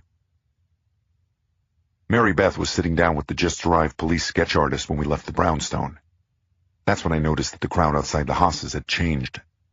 The teenagers looked much more vicious, heartless, almost hyena-like. Oh, I thought, spotting a news van. That explains it. I was scanning for a slot to get through the converging newsies when I suddenly stopped at the townhouse's bottom step. Instead of running, I waved the crowd toward me. I had an idea.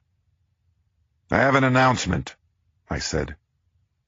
I cleared my throat as lights and microphones leaned toward me. Peering at me from behind the bulky cameras and apparatus, the surrounding press people looked like an invading army of alien cyborgs. The problem I had with them was that they often treated me like I was part of an invading army of alien cyborgs. Today, another young victim was abducted, but this one was released unharmed, I began. First off, if the person responsible is listening, I want to thank them for their mercy in this case. I would also urge them strongly to contact me so that we might be able to resolve this situation once and for all. I'm available any time, day and night. You have my number. Please do not hesitate to speak with me. Do you have any leads in the case? One of the cyborgs called to me. God damn it! Can't you see we have an investigation to run? That's it now. Out of my way, I mean it. Parker was silent as we stepped to the car. Then she suddenly snapped her fingers. Oh, I see. You wanted to get the pissed-off cop routine on the 11 o'clock news. You're trying to make our guy think we're still running around in circles instead of getting closer. Exactly. Why let on that we're getting closer to grabbing him? That'll only make him run. I need to make him think that he's still way ahead of us. Then, bam! Once we get this fingerprint hit, we nail him cold. That's brilliant, Mike. I love it. Hey, I'm just trying to keep up with you, Special Agent. I checked my watch. I just hope to God he hasn't done that Hastings kid yet. We need that hit fast. And if that's not enough to worry about, it'll be Ash Wednesday in a few hours. Who knows what this loon has planned? Maybe he's cut us some slack and decided to head to New Orleans to catch the tail end of Mardi Gras. Sounds like fun. You and I should go, too. I could use a road trip. Not so fast, Mike. If all goes well, we'll have the ID of the kidnapper in an hour and a half. After we put this lunatic out of business, I'll buy the first round.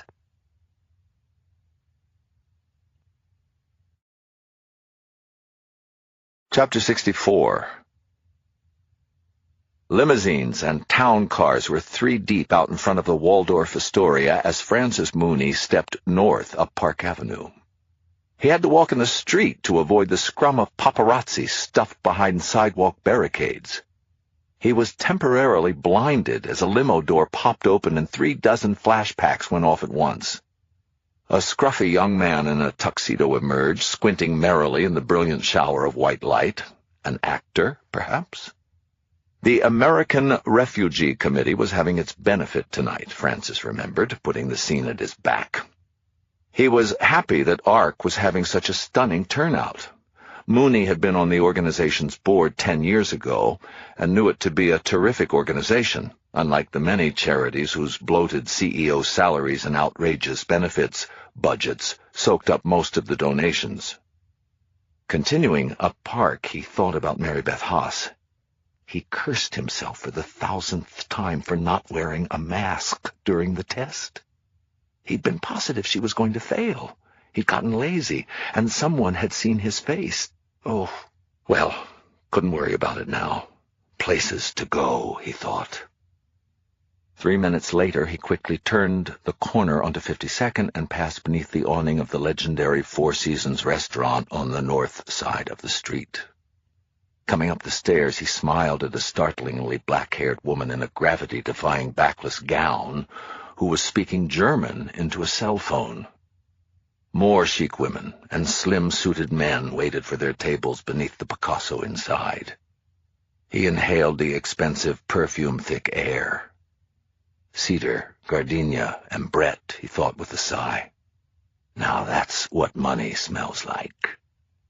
The sleek, platinum-haired maitre d', Christophe, rushed toward him from the bar. "Mr. Mooney," he said with a flourished raising of his hands, "finally you have arrived. Mrs. Cloutier was worried. May I take your coat?" "Oh, thank you so much, Christophe," Mooney said, allowing him to remove his camel hair as the rest of the elegant crowd pretended not to gape at his royal treatment. "Has she been waiting long?" Not so long, Mr. Mooney. Shall I take your case as well?" Francis hefted the briefcase with the 9mm Beretta in it, as if debating. You know what, Christophe?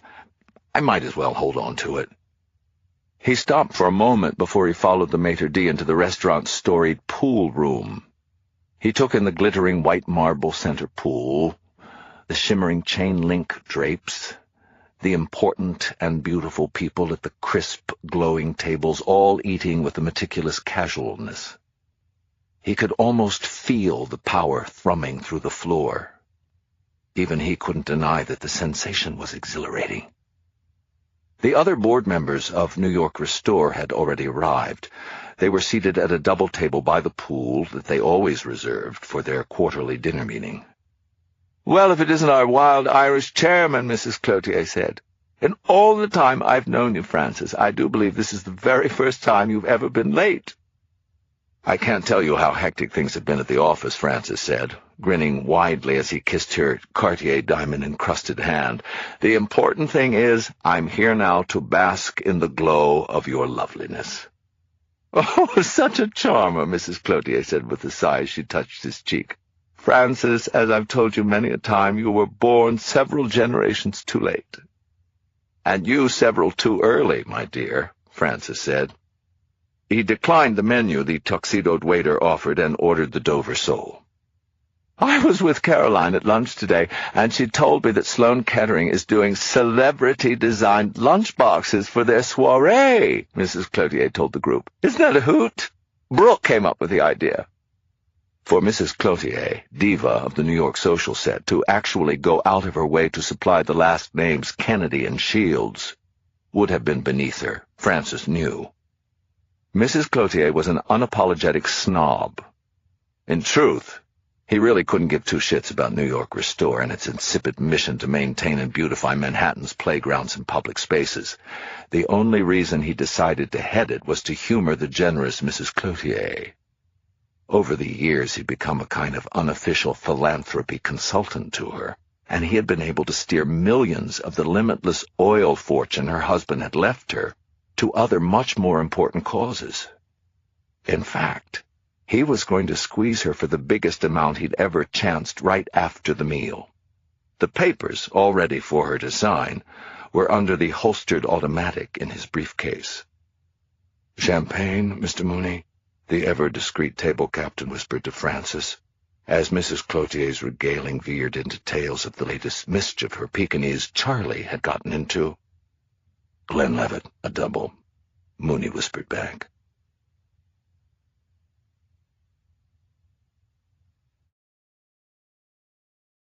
Part 4. Charity Case. Chapter 65. Waking abruptly in the dark, Francis Mooney immediately regretted the third scotch he'd ordered the night before. Alcohol always disrupted his sleep. He was trying to fall back when the 1010 Wind xylophone started up from his radio alarm. "Good morning," the anchor said. "It's 5:30. Alternate side of the street parking is suspended today for Ash Wednesday." Despair surged like vomit into the back of Francis's throat at the mention of the day. It was here, he thought, as he began to whimper inconsolably. "No, it's too soon. I can't face this. How can I face doing this?" Tears poured down his cheeks. It took him a full 10 minutes of breathing slowly to control himself enough to sit up. He squeezed his fists, digging his fingernails into his palms as hard as he could. The pain was exquisite, but it did the trick. He wiped his eyes, shut off the radio, and swung his feet out of bed. He made coffee and carried it through the immaculate rooms of his 25th Street Chelsea townhouse. Up a circular staircase on the second floor was his favorite place, his rooftop lounge. Outside, the cold air was pleasant as he wiggled his bare toes on the tar paper. He remembered playing tag on the roof of his Inwood tenement when he was a child. Was that why he liked this rooftop lounge so much? From the almost empty street below, he heard a speeding cab's tire slap off a road plate. He smiled, looking north at the green McGraw-Hill building, which loomed like some landlocked Art Deco cruise ship.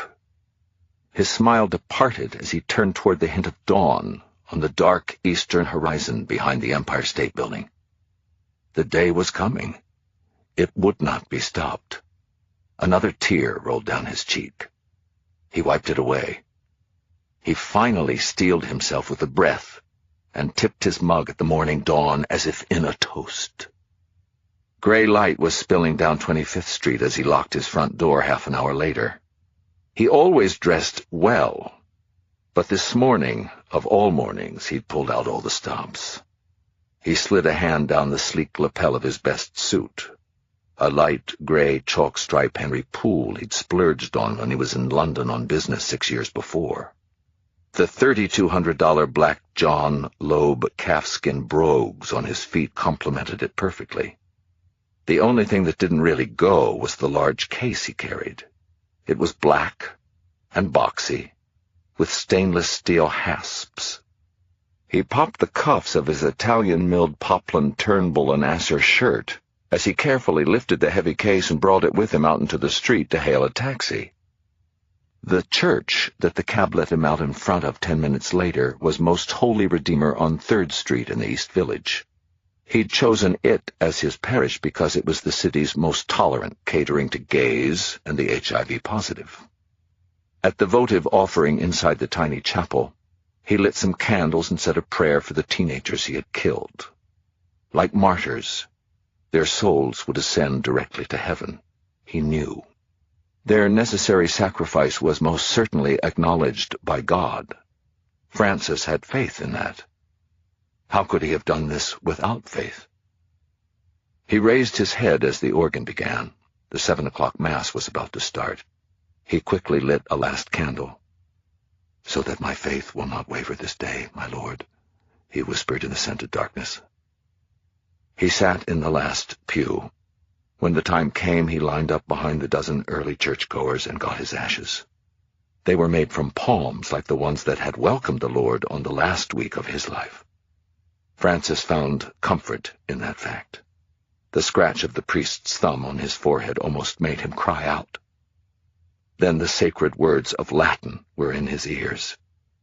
Memento homo quia povus es, et in pulverum reverteris. Know that you are dust, and to dust you shall return. "I am dust," Francis said to himself as he turned and came back down the aisle. He felt amazing, unblemished, filled with the light of the Lord's grace. He scooped up the heavy valise he had left by the kneeler. His step was light as he came out of the church into the new morning.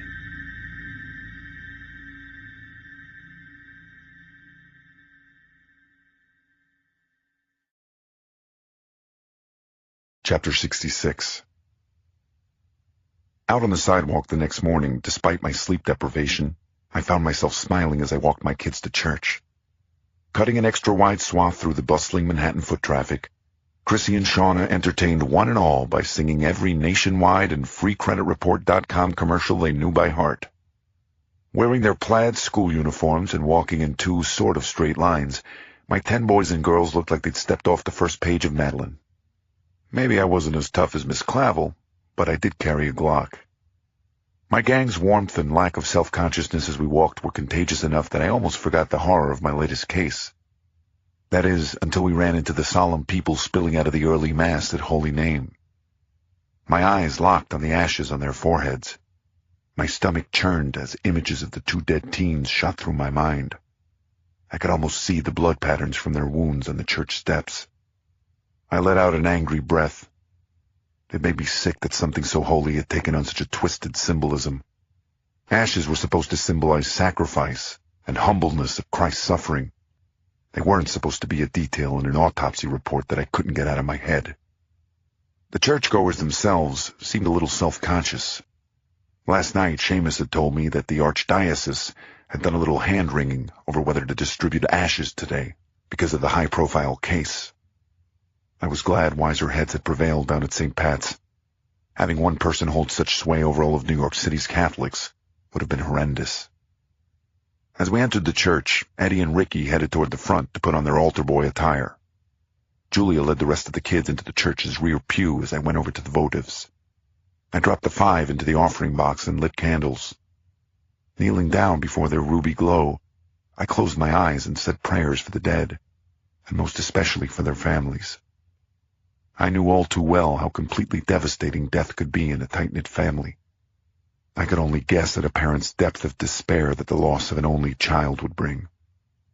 As I was crossing myself, I felt a tap on my shoulder. It was Seamus. Good man, just the lad I was looking for. I need a volunteer. Will you do the first reading or bring up the gifts? Your choice. Bring up the gifts. Actually, you'll have to do both. I lied about that choice thing. Oh, let's get this show on the road. The Mass seemed more solemn and sadder than usual. Try as I might, I couldn't get the killer out of my thoughts, even when Seamus whispered the High Latin phrase used on this solemn holy day. Memento homo quia pulvis es, et in poverum reverteris, he said as he administered the ashes. From dust we are born, and to dust we shall return, I thought. It was the same thing written on the blackboard next to the first poor young man's corpse. Please, God, help me to stop the sick individual who's responsible for all this death, I prayed as I walked back to my pew with the cross on my forehead. As I knelt down, I realized I was marked the same way the kids had been. My forehead seemed to burn. I could almost sense Jacob Dunning and Chelsea Skinner in the shadows around me. Behind my closed eyes, I could see the face of Dan Hastings, whose fate was still unknown. Dear Lord, I prayed, I can't let them down.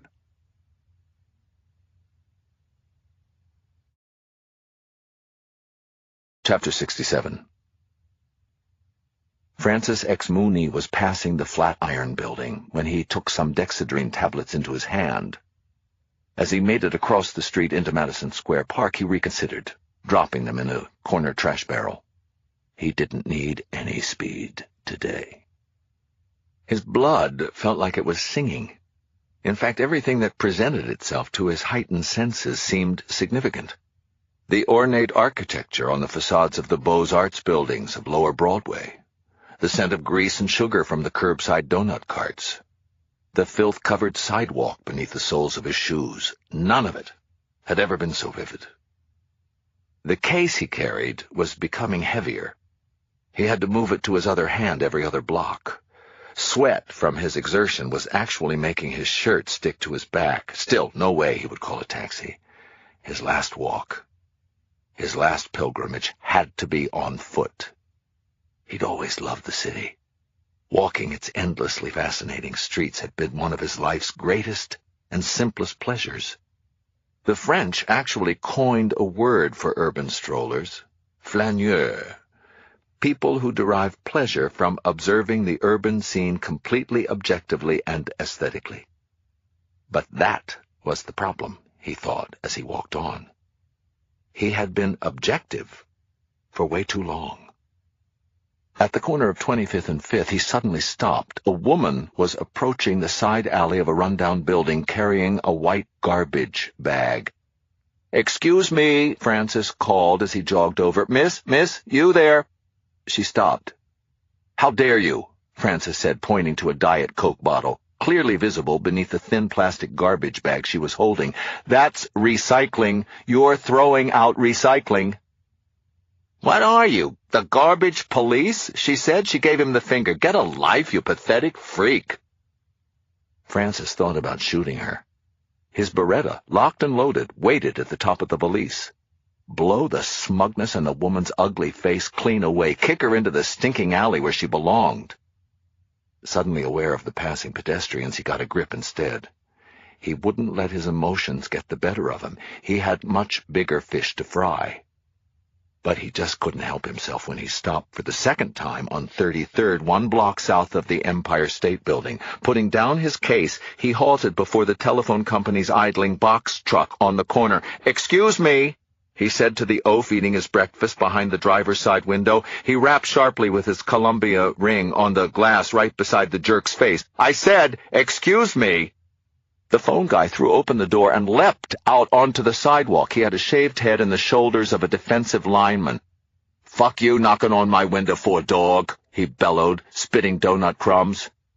"Fuck you idling your truck for, dog," Francis shot back. "You're violating Section 24-163 of the New York City Administrative Code. No person shall cause or permit the engine of a motor vehicle other than a legally authorized emergency motor vehicle to idle for longer than 3 minutes while parking.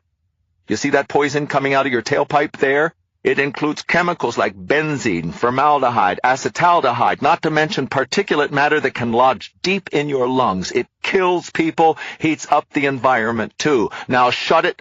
The gaping, wide-eyed phone company man let out a kind of snort as his huge hand suddenly reached out.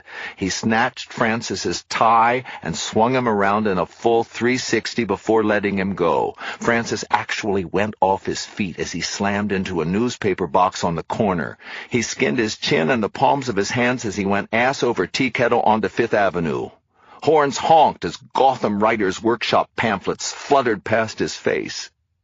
Turning, Francis got a good mouthful of particulate matter-laced exhaust as the fleeing phone truck left rubber. He coughed as he pulled himself back into a sitting position on the curb. There were pebbles embedded in his bleeding palms, a streak of something black and wet across the forearm of his tailored suit jacket. He looked down at the torn knee of his Savile Row pants. For a moment, he was back in the schoolyard again, picked on and knocked down by assholes who were bigger and older. Like it did then, the misery of feeling powerless began to bubble up. But then the startled fury on the phone man's face came back to him, and he was suddenly laughing. He had to stop this nonsense. He'd gotten off easy, Francis realized, considering how large the man was. He was lucky the guy hadn't killed him. Besides, he wasn't powerless anymore, was he? He thought as he found his valise. He patted it lovingly before he lifted it and continued his pilgrimage north. A snatch of grammar school Robert Frost came to him as he picked up his pace. He recited to himself, "But I have promises to keep, and miles to go before I sleep."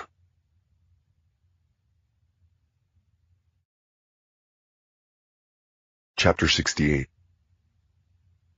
"Daddy, do my ashes look okay? I told Grandpa to do a good job," my 5-year-old Chrissy said as we sat by the window inside the crowded Starbucks at 93rd and Broadway. We just dropped off her siblings at school after church. Chrissy, who was in kindergarten now, luckily didn't have to go in until noon. In our big family, one-on-one time was an extremely rare commodity. Not even a nasty killing spree would make me miss our Wednesday morning Starbucks date. "I don't know. Let me see," I said, reaching across the table, holding her tiny chin in my hand as I peered at her. I couldn't help but kiss her elf-like nose. "They look great, Chrissy. Grandpa did fine. And they go really well with your hot chocolate mustache." As she went back to her drink, I looked at the long line by the pastry case. Waiting for their morning fix of Seattle's main export were nannies with infants, tired-looking construction workers, and tired-looking men and women dressed in business clothes. Maybe 10% of them, along with one of the baristas, had ashes. I wondered with a cold chill if it was in the killer's mind to shoot people who had ashes today. That he was going to do something was a given. Every indication was that today was the day. The only questions left were where and how. I rubbed my eyes before I lifted my coffee and took a large gulp. My blood caffeine level had hit record highs in the past couple of sleepless days, but it couldn't be helped. After last night's end-of-day task force meeting, I'd spent much of the night Googling everything I could on Ash Wednesday. Ash Wednesday was one of the most solemn days in the Catholic liturgical year. It was a day for contemplating one's transgressions. But whose transgressions was the killer trying to point out with the slings? The dead kids? Society's? His own? I caught my ash-streaked, mournful reflection in the plate glass. Well, I was certainly stewing in my own lapses this morning, I thought, looking away, for not already putting an end to this horrible case. As Chrissy played peekaboo with a neighboring toddler in a stroller, I checked my cell phone for the millionth time to see if I had missed any messages. I winced when only my Yankees logo wallpaper appeared again. Emily had put an incredible rush in the print, but there was still no word. I spun my phone on cheeseboard tabletop as I looked out the window down Broadway. I could feel the moments slipping away from me, and there was nothing I could do. Where and how, I thought. Where and how?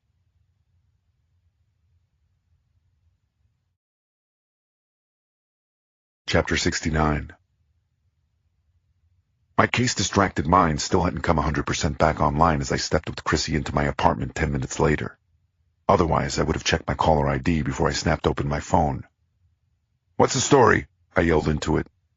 What story? My grandfather Seamus responded. Actually, who cares? Did you tell her yet? "Tell who what?" Mary Catherine, you idiot. See, I knew you'd forget. And with MC in such a roiled knot of light, does the song Happy Birthday ring a bell, detective? Holy sugar. No, I forgot. Egypt was right, I thought. I'd blown this one big time. I could at least have brought her back a muffin or something. What would Mary Catherine throw out of mine next, I wondered. I needed to address the situation, and pronto. I heard the tea kettle start to boil in the kitchen. Maybe I still had a shot. "I'm all over it, Father," I said, hanging up. Mary was taking a mug down from the cabinet just inside the kitchen door. "Mary, there you are," I said, surprising her with a hug. "Happy birthday," I said as merrily as I could, and went to plant a kiss on her cheek. But as it turned out, I was the one who got the surprise present. Mary Catherine turned her head, and our lips locked. At first, I pulled back as if I'd been tasered, but then, before I knew it, my hand found the back of her neck, and we were, well, making out would be the exact expression. Mary's unheated mug slid off the counter and shattered. I guess you could call it pretty hot and heavy making out. "Mary Catherine!" Chrissy called a second later just outside the kitchen door. Mary almost broke my nose as she ripped herself away from me. Her face was at least 20 shades redder than her strawberry blonde hair. My face felt like it was on fire. I couldn't seem to close my mouth. God damn you, Mike! She fled out the doorway. Was she crying? Why was she crying? I was having trouble enough breathing. I heard the hall bathroom door slam a second later. I was still standing there, brain-locked and blinking, when Chrissy came in. "Where's MC?" she said. "I'm not sure. I broke a mug, Chrissy. Could you get me the dustpan?"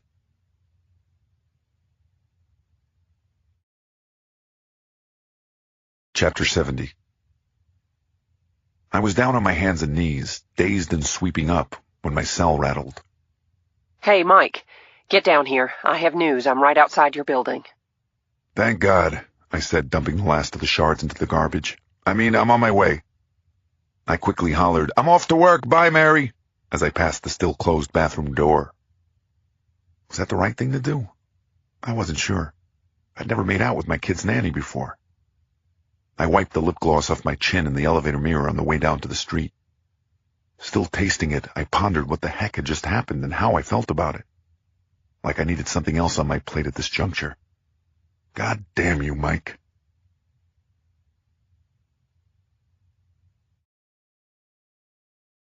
Chapter 71. I climbed into Emily's double-parked Crown Vic. She was wearing a new white silk blouse and sleek beige skirt suit. With the case dragging on, she must have done some shopping, I realized. Was it me, or was the blouse showing some pretty nice cleavage? I wiped my eyes. What the hell was happening to me? Feeling okay there, Mike? "Never better," I said, smiling. "What's up?" Emily handed me a folder. We finally got the toxicology report back on the ashes found on the first victim, Jacob Dunning. Are you familiar with X-ray fluorescence spectroscopy? "Had one 6 months ago," I said, nodding. "Doctor said I'm as clean as a whistle." Listen closely, wise ass. Emily ignored my acerbic wit. Basically, individual elements reflect X-ray light in different patterns. They ran the ashes through the machine, and it turns out most of it is regular cigarette tobacco. The twist is that they found traces of some very interesting substances as well that came from the killer's sweat. Like what kind of substances? Emily lifted a clipboard. Several amphetamines and a drug called Iressa. It's a chemotherapy drug for lung cancer. I rubbed my face as I nodded. Hey, good work. I'll get Schultz to contact Sloan Kettering and the other cancer centers and check out their patients. It's starting to make a little more sense now in terms of motive. If this guy is terminal, maybe he made out some psycho bucket list. Maybe this is his way of going out with a bang. Funny you should say bang. Emily pointed to a name on the fact sheet. Because the drugs aren't the worst of it. There was evidence of something called pentarythritol. It's found in plastic explosives, Mike.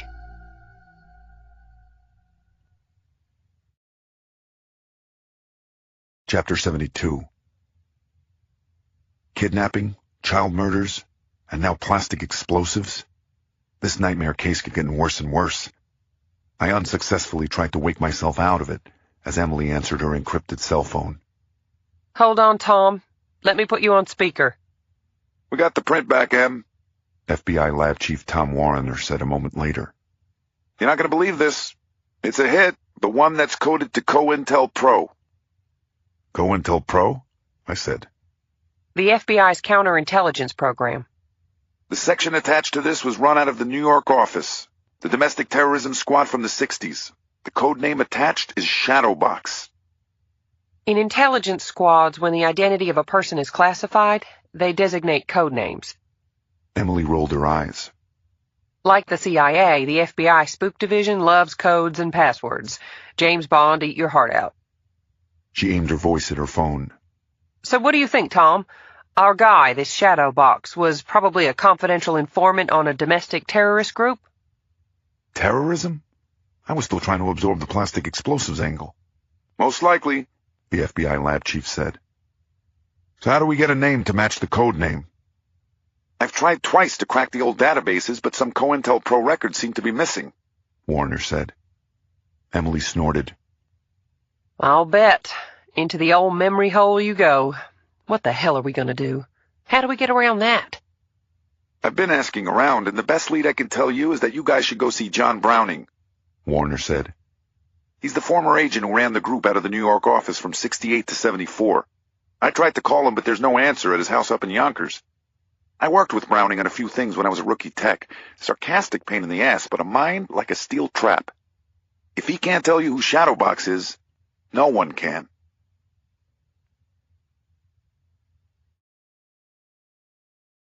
Chapter 73. The Crown Vic's V8 screamed like it meant it as we zigzagged north up the crowded Sawmill River Parkway. Danica Patrick had nothing on Emily Parker, I thought, as I white-knuckled the door handle. Browning lived in a cul-de-sac near the Dunwoody golf course. There was a U-Haul truck in his driveway. Please don't be moved out, I prayed as we came to a hard stop behind it. A wiry, clean-cut 60 or maybe 70-something-year-old in a St. John's University sweatshirt came out of the garage, carrying a box of model trains. I noticed he'd gotten his ashes today as well. "Help you?" he said, his intelligent blue eyes shifting quickly from me to Emily. We hope so. Emily showed him her tin. Tom Warrener sent us. It's about CO... He lifted a pausing finger as a woman came out of the house across the street, carrying a tray of plants. It's about your, previous line of work. Emily finished in a lower voice. "I see," he said. "Come on in then, I guess." He waved us toward the open garage door. "Finally heading to Florida," he said after he closed the garage door behind him. "Just sold to a rent refugee. Yuppie couple from Manhattan. Said they wanted their Yorkies to have some room to stretch out. I managed to raise 4 daughters here, so maybe it'll work out for them." We need your help, John. We need to cut through a mountain of red tape, and we're running out of time. In '69, you ran a CI named Shadowbox. His print just came up in the system. We think he has something to do with these kid killings that are going on in the city. "I see," he said, tapping a finger to his cheek. If you want, you could call Tom to confirm my ID. You kidding me? Browning said, rolling his eyes at me. I knew you were government before your Mary Janes hit my driveway. Shadowbox's name was Mooney. Francis Xavier Mooney. Pale college kid, wore glasses. Smart kid from a blue-collar family in Inwood. He went to Columbia, but got in with some seriously radical people. After he got busted for dope, he advised us on a case we were building on an offshoot of the Weatherman terrorist group. Shit, I said. There's that T-word again. Browning nodded.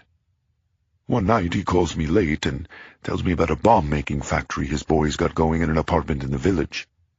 Said his buddies were about to blow up Grand Central Terminal. We go to raid the place, and ba-boom! One of the jackasses running for the back window knocked over something he shouldn't have, and the place went up. Took down half the building. 4 of them died. Mooney was torn up over it, like he blamed himself. We took him out of the program after that. Last I heard of him. When was this? Oh, the retired agent said, looking up at his garage ceiling. It was in 1970. What's that, almost 40 years ago? His expression changed. He actually looked a little ruffled for a moment. It was Ash Wednesday, 1970. We called it the Ash Wednesday bombing. Terrorists at anniversaries. Not good. I beat Emily by half a thumb press of my cell phone. Get on this, I told Schultz as he picked up at the task force. The suspect's name is Francis Xavier Mooney. Address most likely in Manhattan. He might have explosives. Tell them to beef up security at Grand Central. It may be a potential target. Call me back the second you have this guy's address. How many he kill? Browning said as we waited for his rattling garage door to go back up. 2, maybe 3 kids, I said. He shook his head. Not surprised. Friggin' nutcase. Even after we hosed his friends from the rubble, he was going on about that friggin' tree-hugging crap. Be careful. Mooney's an idealist. One thing I learned during my illustrious career is that they're always the ones you have to watch the closest.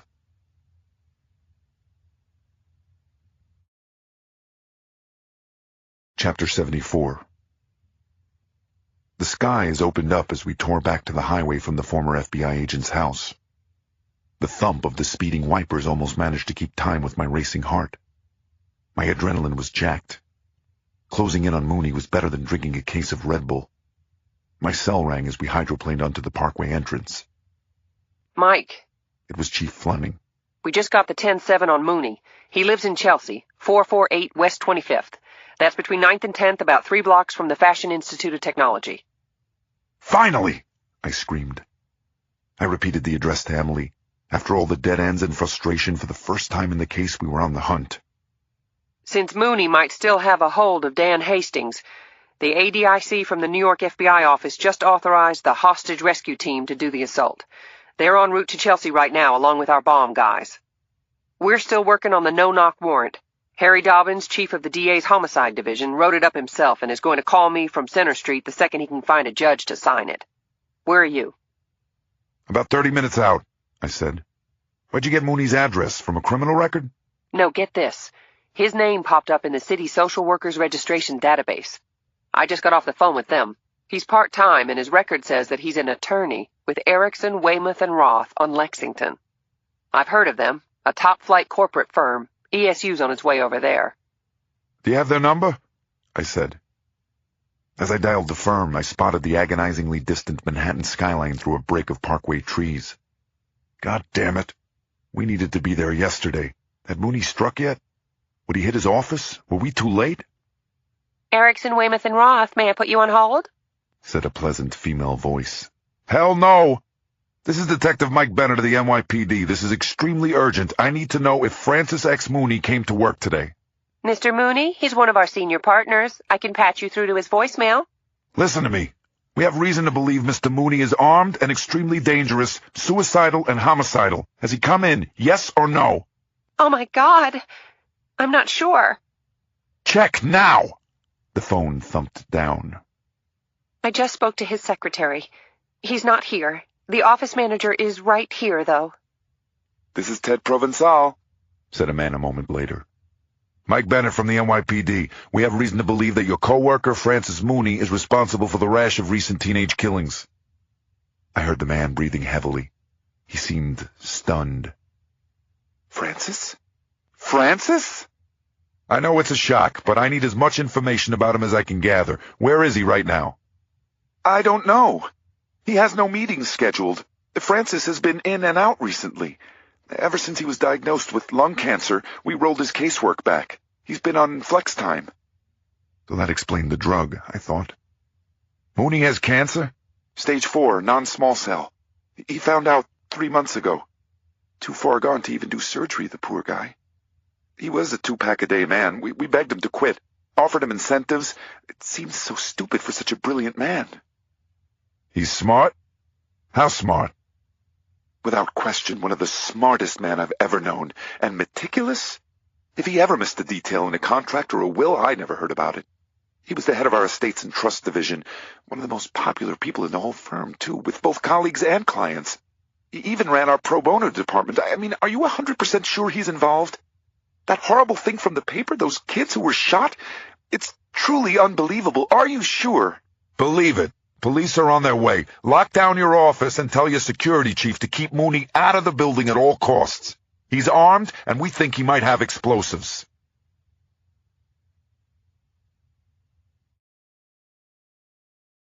Chapter 75. We were screeching off the West Side Highway at 23rd and Chelsea when Emily received a call on her Fed phone. We were directed to an ugly beige brick high-rise around the corner from 8th Avenue and 25th Street. As we swerved down its underground garage, a large, dirty white box truck flashed its lights at us. Emily stopped behind the truck's graffiti-covered back gate. The gate rolled up, revealing a spotless interior filled with racks of computer servers and screens. It seemed like every inch of the walls was layered in cables for the very complicated-looking electronics equipment. What was most surprising by far, though, were the half-dozen men dressed in tactical black, securing submachine guns on a bench along both walls. They completely ignored us as they busily tightened the snaps and clips on their various weapons and gear. HRT's Mobile Tactical Operations Center, Emily explained as we climbed in. State-of-the-art surveillance setup and command center rolled into one. There's fiber optic cameras and boom microphones as well as audio and visual comm links to all the forward sniper observers. Welcome to your Homeland Security dollars hard at work, a handsome young Asian agent said as he flipped up his ballistic goggles and gave Emily a quick fist tap. Mike, meet Tom Chow. He's head of HRT, too. Chow pointed to a computer screen showing a 2-story brick townhouse. There she blows, he said. We've been here about half an hour and there's been no movement in or out. We can't confirm if he's inside. From beside the computer, Chow lifted up some photographs of Mooney's building taken from various overhead angles. We figure we have 2 breach points, the roof and the front door, he said, pointing them out. See this other tall building to the east alongside? That's a warehouse. We already have a team up there ready to fast rope down to Mooney's roof deck and gain entry. Sniper observers across the street will cover the windows so the rest of us, the breach team, can blow the front door. EMS is around on 10th, ready to come in once we locate the kid. Chow turned as an oversized NYPD van pulled in behind our car. A black Labrador wagged its tail on the front seat between 2 cops wearing bulky gray bomb-proof suits. Hey now, Chow said. Even the bomb squad is here. Time to get this party started. Chow pulled a ringing cell phone from his fatigues a moment later. He listened briefly. He was smiling as he shut it. He lowered his goggles and pounded on the tinted plexiglass that separated the back of the assault truck from its cab. That's the green light, people. We got it. Roll this, sister. Emily and I strapped on borrowed vests as the truck's back gate rolled down. My stomach rolled too as the truck suddenly lurched forward up the ramp. A split second later, the truck came to a whiplash-inducing stop. Its back door went up like a snapped shade, and the FBI commandos sprinted out into the street toward the townhouse. Faster than they could ring the doorbell, a charge was placed by the knob, and Mooney's door blew back into the house with a low thump. 2 men in black rappelled off the building beside the townhouse as the commandos on the street rushed into it behind their Heckler and Koch MP5s. In a chaos of radio chatter and shouts, I followed them over the sidewalk with my Glock drawn. Emily was right on my heels with a Remington shotgun. Please be home, fucker. Yes, fucker. Please, pretty please, be home.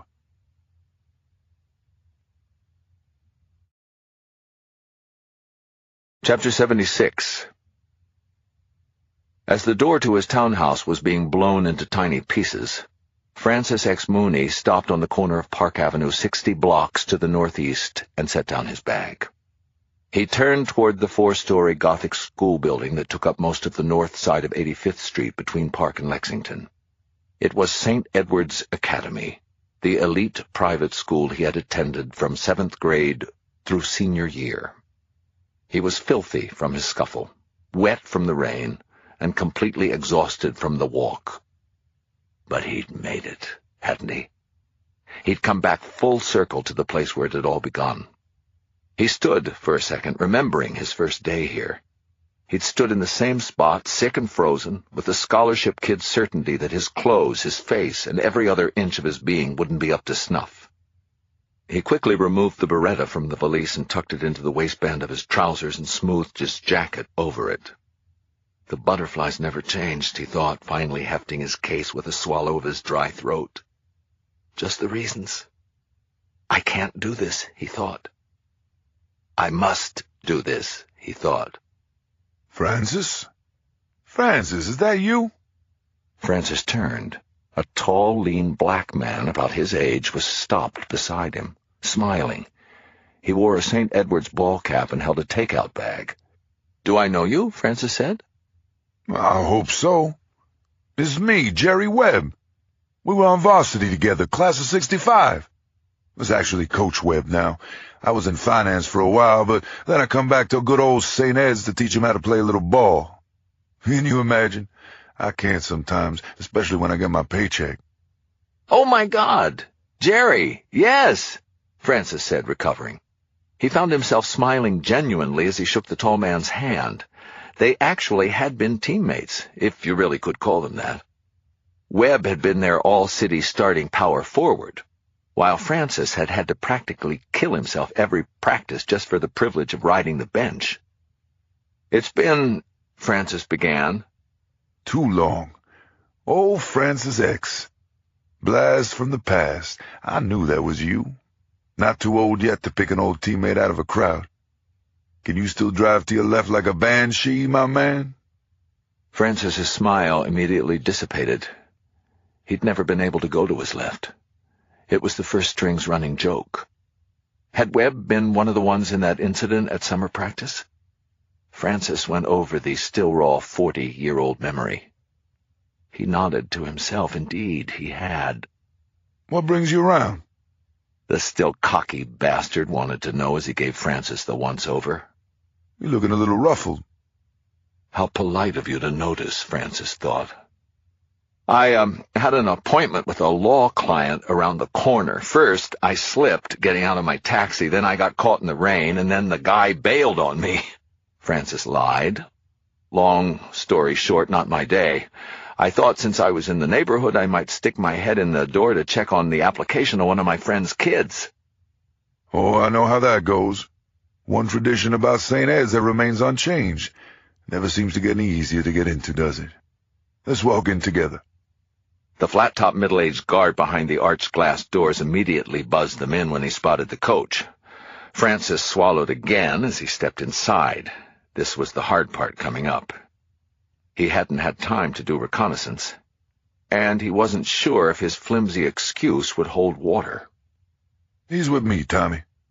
Coach Webb signed them both into the security register. This here's Francis X., a valued alum. He's got very important business at admissions. I'll walk him there myself. No problem, Coach, the guard said with a thumbs up. Francis wiped his brow as they walked down the locker-lined hallway. He glanced into classrooms as they passed. He started to panic. What the hell? They were all empty. "Where is everybody?" he said as casually as he could. Sports pep rally in the auditorium. Baseball went to the Stadies last season. Now, if only I can get my guys there. A pep rally? Would that complicate things? Probably. No time to do anything about it. He'd just have to improvise somehow. Coach Webb patted Francis on the shoulder as they stopped before a door marked admissions. Come visit me anytime, Francis. To jaw or maybe go a little one-on-one. See if that left of yours is still in operating order. Great seeing you, my man. "You too, Jerry. Thanks for everything," Francis said with a grin. "Thanks for helping me set in motion the blackest day in St. Edward's history, you conceited jock moron," he thought as he watched him walk away.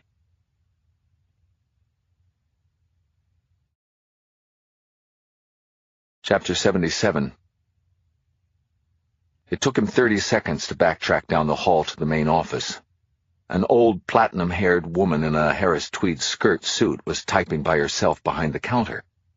A soft Muzak version of "I Left My Heart in San Francisco" was coming from the radio beside her keyboard. Hello, may I help you? She was smiling as she turned, an attractive, bright-eyed woman in her early 70s. She lowered her bifocals. Francis suddenly felt numb. It was one thing to do someone in a private place, to do someone in the dark, in secret. This was different, he realized. Beads of sweat stood on his hot forehead. Out here, under the blazing fluorescence with the Muzak playing, was very goddamn different. "Now," a voice in his head chided him. Francis kicked the door shut behind him and breathed in loudly. The woman was starting to stand when he leapt over the counter and grabbed her by her scratchy lapel. He fumbled the sheet from his pocket. On the printed sheet were photographs of 2 St. Edward's students, along with their names. He didn't know who was shaking more, her or him. Did these children come to school today?" he stammered. What? Let go of me this instant. You can't do this. Who are you? "Listen to me," Francis yelled. He took the silenced Beretta from his waistband and put it to her head. "Did these children come to school today?" he said again. The old woman started to cry when she saw the gun. Please! She tried to pull away. She closed her eyes and was really blubbering now. No, please. Why do you want those students? Don't hurt me. What are you doing? Damn it, Francis thought, shaking her. This wasn't how it was supposed to go. He turned at a soft rushing noise behind him. It was the door. Francis saw Coach Webb standing there, wide-eyed. What in the name of holy God are you doing? Francis let go of the woman. His mouth dropped open as he met his old teammate's eyes. Caught. Holy shit. Caught. His body and mind seemed to arrest simultaneously. He felt like his breath had been knocked out of him. The gun suddenly felt unbelievably heavy in his hand. It was over. He was too weak. He knew it.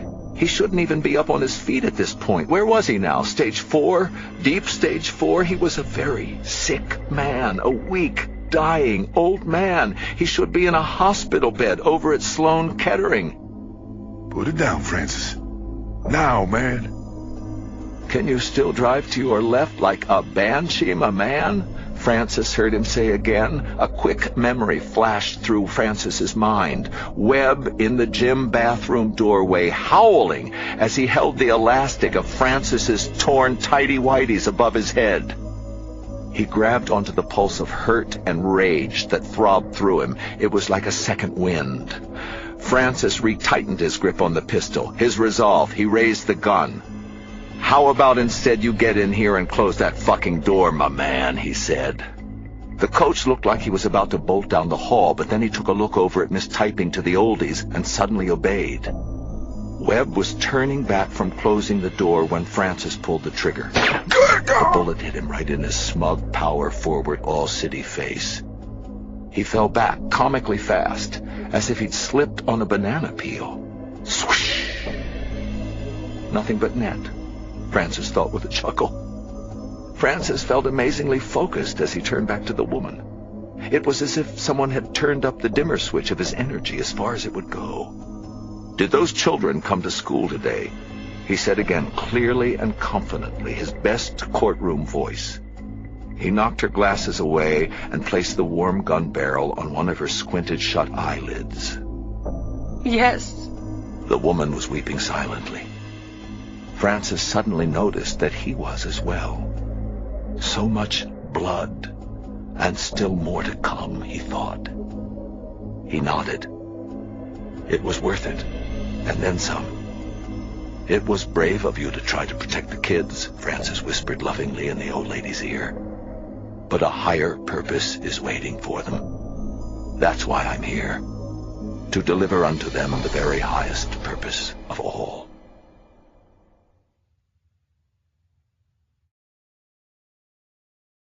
Chapter 78.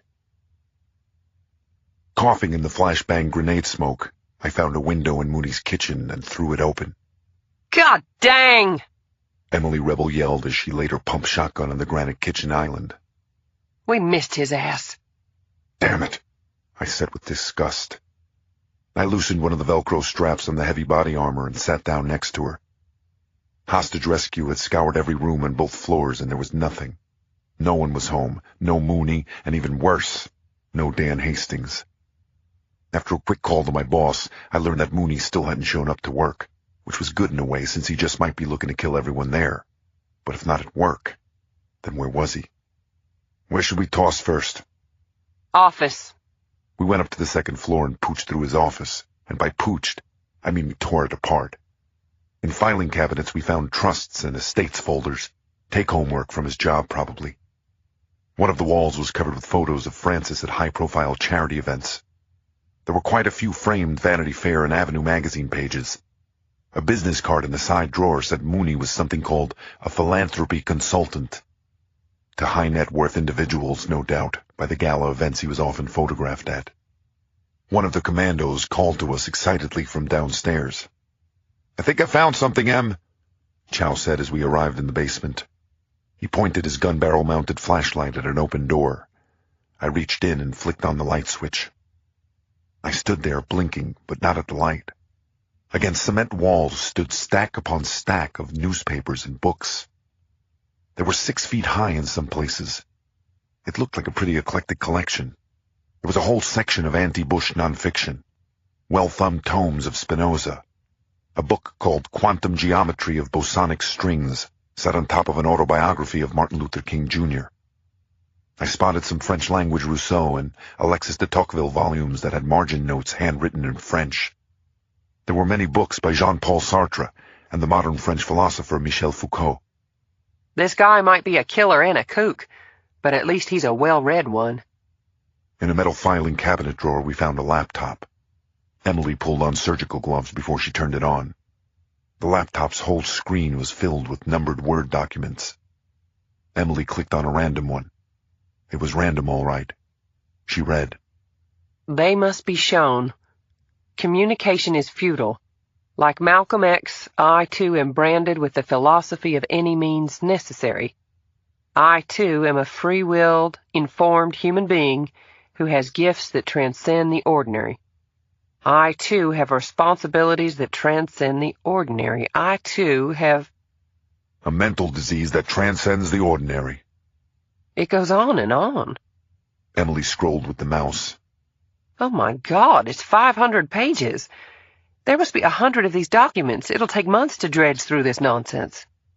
That's when we heard the barking. It was the bomb dog. He was at the top of the basement stairs, barking down at us, going absolutely crazy. "I don't think he needs to be walked," Chow yelled. "Clear it, now! Everybody out!" He didn't have to tell us twice. We were across the cordoned-off street on the safe side of the SWAT truck when the bomb guys came out 10 minutes later. Each of them was holding a cardboard box. The older, mustached bomb tech waved me over to the back of his van. I swallowed. I didn't think he was inviting me to tailgate with him. Better you than me, Mike. Emily stuck her fingers in her ears. "Found it in the crawl space next to the basement office," the bomb cop said as I approached. I gingerly looked into the box he was holding. Inside was a stack of long white blocks that looked like they were made of Crisco. "Relax, it's C4, the veteran cop said with a dismissive wave. "Well, actually, I'm pretty sure it's PE4, a very similar British version of the plastic explosive. It's totally stable. You could play stickball with it. Hell, you could light it on fire and nothing would happen. Nothing happens unless you wire it too." He paused while he showed me the other box, which contained a reel of what looked like thick green clothesline. "A detonator. This one here is called Cortex. It looks like rope, acts like rope, but it has an explosive core that makes it one long mother of a blasting cap. You can fell a tree with 6 feet of it, or a building if you connect it with enough of the PE4 from box number 1. The bomb cop stroked his mustache and sighed in a way that raised the hair on the back of my neck. "What?" I said. Well, the problem is the box, he said. The box? I said. The PE4 came in a 25-pound box. There's only 6 or 7 pounds here. Also, I'd say about half the reel of decode is missing. I didn't have a mustache, so I rubbed my temples instead as I turned and took in the 360-degree city vista of buildings and buses and pedestrians, targets as far as the eye could see. Mooney could be anywhere at all. Shit, I said. You said it, the bomb cop said.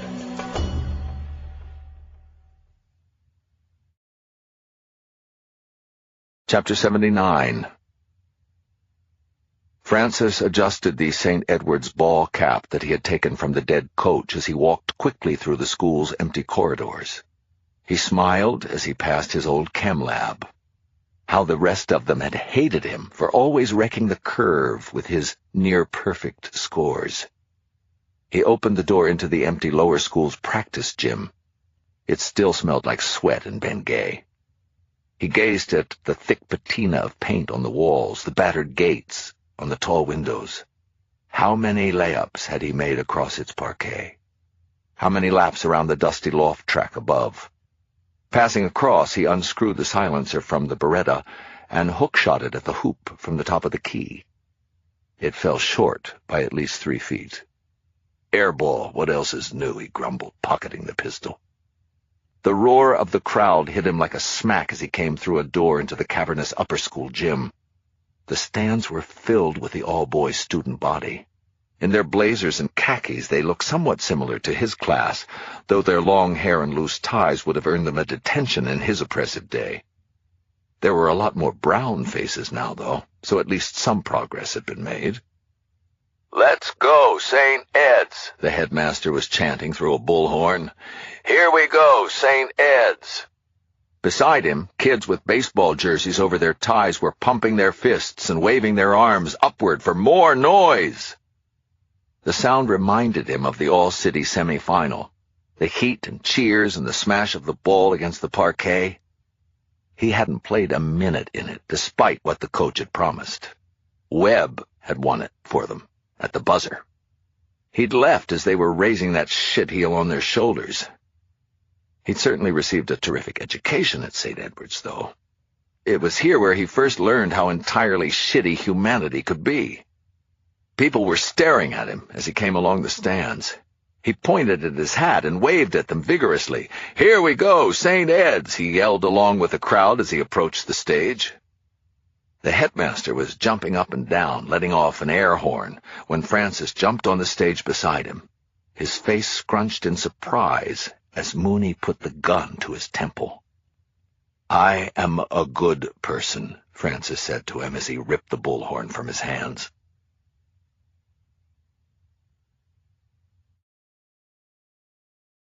Chapter 80. Brandishing the ugly black pistol high above his head, Mooney looked out at the students. The team members had splayed themselves flat alongside the padded wall to the gym's rear. In the stands directly beneath the newly hung baseball championship banner, a male teacher was leaning to the side, selflessly trying to shield as many students as he could. Mooney took a measured breath, fighting down his pounding pulse. He had their rapt attention now. The happy shouts of the 600-strong student body cut off suddenly as if Mooney had pressed a mute button. In the sudden hush, the bald headmaster's terrified breath beside him sounded like he was doing Lamaze.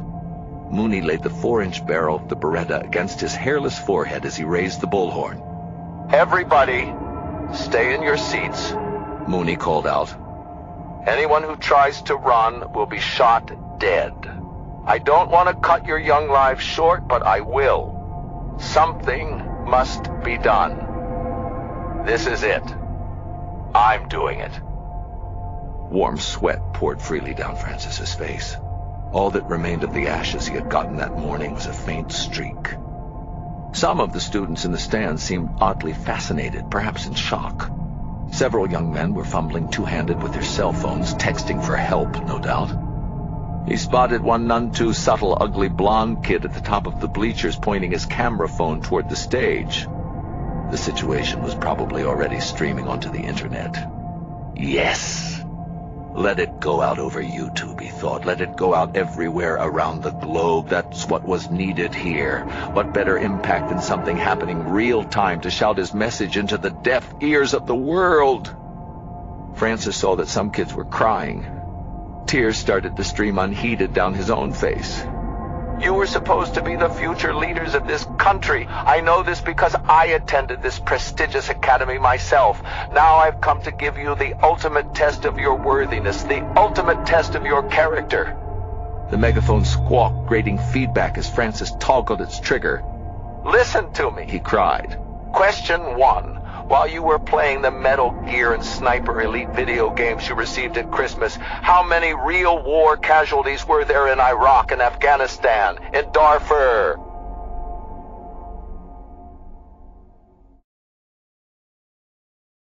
Chapter 81. It was full-out bedlam on 25th Street in front of Mooney's doorless townhouse. The bomb techs and black-clad hostage rescue team agents were now joined by another 30 or so Manhattan Task Force uniforms who had come to secure the crime scene. Positioned center stage on the sidewalk behind the tape, Emily and I paced like expectant parents, calling everyone and anyone we could think of to track down Mooney. We'd sent Schultz with a team to Inwood to Mooney's mother's apartment. Ramirez was over at his law firm trying to shake some new leads loose, but so far he'd come up with diddly. Every few seconds, streaks of bubbling blue and red light from speeding PD radio cars would blow past on 9th, their sirens whoop-whooping. My boss, Carol Fleming, told me, The commissioner has put on the department's entire day shift and activated the NYPD Anti-Terror Task Force, Hercules team. Cars and personnel are being deployed to Times Square, Rockefeller Center, all the major population clusters in the city. I blew out a frustrated breath. They really had their work cut out for them, considering that Manhattan was actually one large population cluster. The commissioner also wants to know yesterday how the hell Mooney got his hands on British military plastic explosive. I'll be sure to ask him after I read him his rights, I told my boss before I hung up. Yeah, his last rights. Emily seemed even more pissed than me. I glanced at her and came close to chuckling. I remembered way back, 3 days before, when Parker was a rube fibby. Now she was starting to sound like me. New York-style bitterness and sarcasm. You're starting to impress me, Agent Parker. Both ends of the narrow cross street in the heart of Chelsea were cordoned off now, but of course, more and more people kept arriving by the minute to get a gander. It looked like a street fair near the barricaded bodega on the corner of 9th. Rent cast member lookalikes were hanging out their windows across the street, standing on their fire escapes with binoculars gaping down from the roofs. Hadn't they heard about the possibility of explosives? Guess not. I hadn't even had time to put my phone away when my boss called me back. Mike, this is, oh God, something new. Get a Wi-Fi connection. Go to a website called TwitPic. There's an almost live podcast called School Takeover. School what? I yelled. Without hanging up, I raced Emily into the back of the FBI truck and found a laptop. I clicked on Internet Explorer and brought up the website. I opened up the link. Emily looked over my shoulder. Tell me that's a hoax. It wasn't. My breath left me. It was a still photo of Mooney. He was standing on a gym stage, holding a megaphone in one hand and a gun in the other. The gun was pressed to the head of another man, a teacher, in a suit. In front of him were hundreds of male high school students wearing private school blazers. Staring at the man and the terrified children in front of him, I felt an almost out-of-body anger. This was it. Mooney's last stand. I noticed a large bag beside him. The bomb tech told me that a pound of the PE-4 could blow up a truck. I didn't even want to think about what 19 pounds of it could do to all those kids. Came in 5 minutes ago. It's real. What school is it? I cried. We had 3 calls into 911 in the past 10 minutes from mothers whose kids go to St. Edward's Academy on the Upper East Side. Kids have been texting that a man with a gun just came into their school gym during a pep rally. My head dropped until it was practically between my knees. Now Mooney had taken over a school full of children. This was our absolute worst nightmare come true. What school? She jumped back as I punched the side of the truck. St. Edward's. It's an all-boys private prep school off Park Avenue, the richest school kids in the city. We have radio cars arriving on scene right now. Get up there.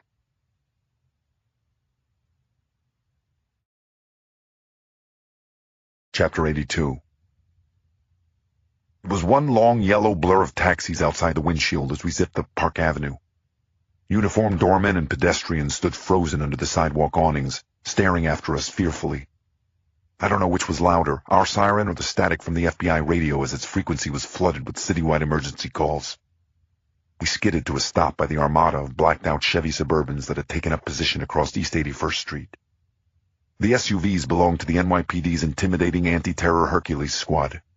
The Special Forces-like team of cops was positioned behind mailboxes and parked cars, aiming their M4 assault rifles at an imposing Gothic-style school building halfway down the block. A Bentley Continental shrieked to a stop beside us. A sleek, silver-haired man in pinstripes and silk suspenders jumped out, leaving the door open. A uniformed cop stiff-armed him as he tried to push over an NYPD sawhorse. "Let me go! My son's a St. Edward's student. He's in there!" he yelled, tussling with the officer. I noticed that a rail-thin woman in Jackie O shades was already at the opposite corner, standing beside a Range Rover Westminster with a uniformed chauffeur. A diamond-encrusted hand covered her mouth. "Please," she said with a Russian accent to the closest officer. "His name is Terence Osipov. Please, where is he? He's in the 7th grade. How exclusive is this school again?" Emily did a double-take at the woman's gems. "You kidding me? Kindergarten at St. Edward's is $30K. According to the latest New York magazine, not only is it practically as expensive as Harvard, it's harder to get into." I found a youthful black precinct captain directing cops underneath an apartment house awning on the north side of the street.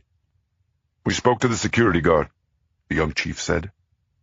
"He said the kook came in about half an hour ago to go to the admissions office. Apparently he's got a gun, and he's locked himself inside the gym with the students. There was some kind of pep rally going on. The entire school is in there. First thing we need to do is evacuate the block," Tim Curtin, the bomb tech, said, arriving behind me. "He sets off that plastic in the right place, the gas lines could go." HRT Chief Tom Chow looked at the building through binoculars as the thump of a just-arriving NYPD Bell chopper appeared in the slot of sky above the street's limestone co-ops. "We need to do this textbook," he said. "Block off all routes of escape. Take up shooting positions on the surrounding buildings. Approach in a protected vehicle with a barricade phone. Toss it in and start negotiations. We'll need the building plans." "Sounds good," Emily yelled over the reverberating rotor wash of the helicopter. "Except Mooney's been flawlessly cold-blooded up to this point. I can't believe for a second he wants to negotiate a damn thing." A female cop came over, with an ashen-faced woman in her 70s. "Cap," the officer said. "This is the school secretary. She saw the guy who's holding the kids." "He killed Coach Webb," she blurted between hysterical sobs. "He shot Coach Webb in the face." That was it. That sealed it. He'd already started shooting. All too familiar, gory school shooting news footage flashed through my mind. No way. No goddamn way. Without further deliberation, I decided on a course of action. I started sprinting for the arched entrance of St. Edward's.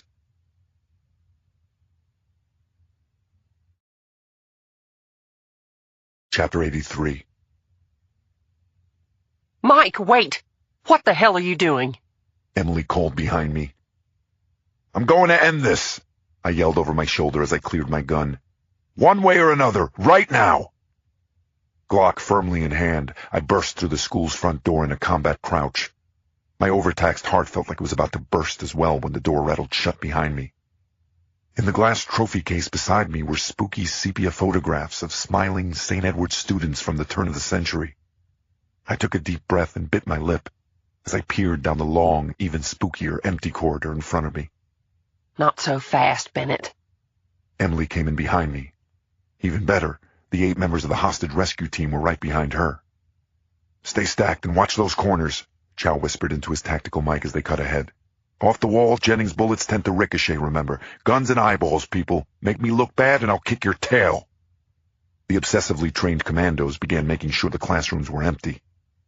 Fast crossing thresholds they kept low so as not to silhouette themselves from inside. We found the body of Coach Webb in the admissions office 3 minutes later. He'd been shot once in the head. A mix of fury and sadness sizzled through me as I stared down at the cross-shaped wound in his skull. Almost like ashes, I thought. I was looking at Mooney's twisted version of Ash Wednesday. We were coming back out into the hall when a loud thundering sound started. The door at the other end of the corridor flew open wide. I swallowed and sucked breath at the same time. "Hold your fire!"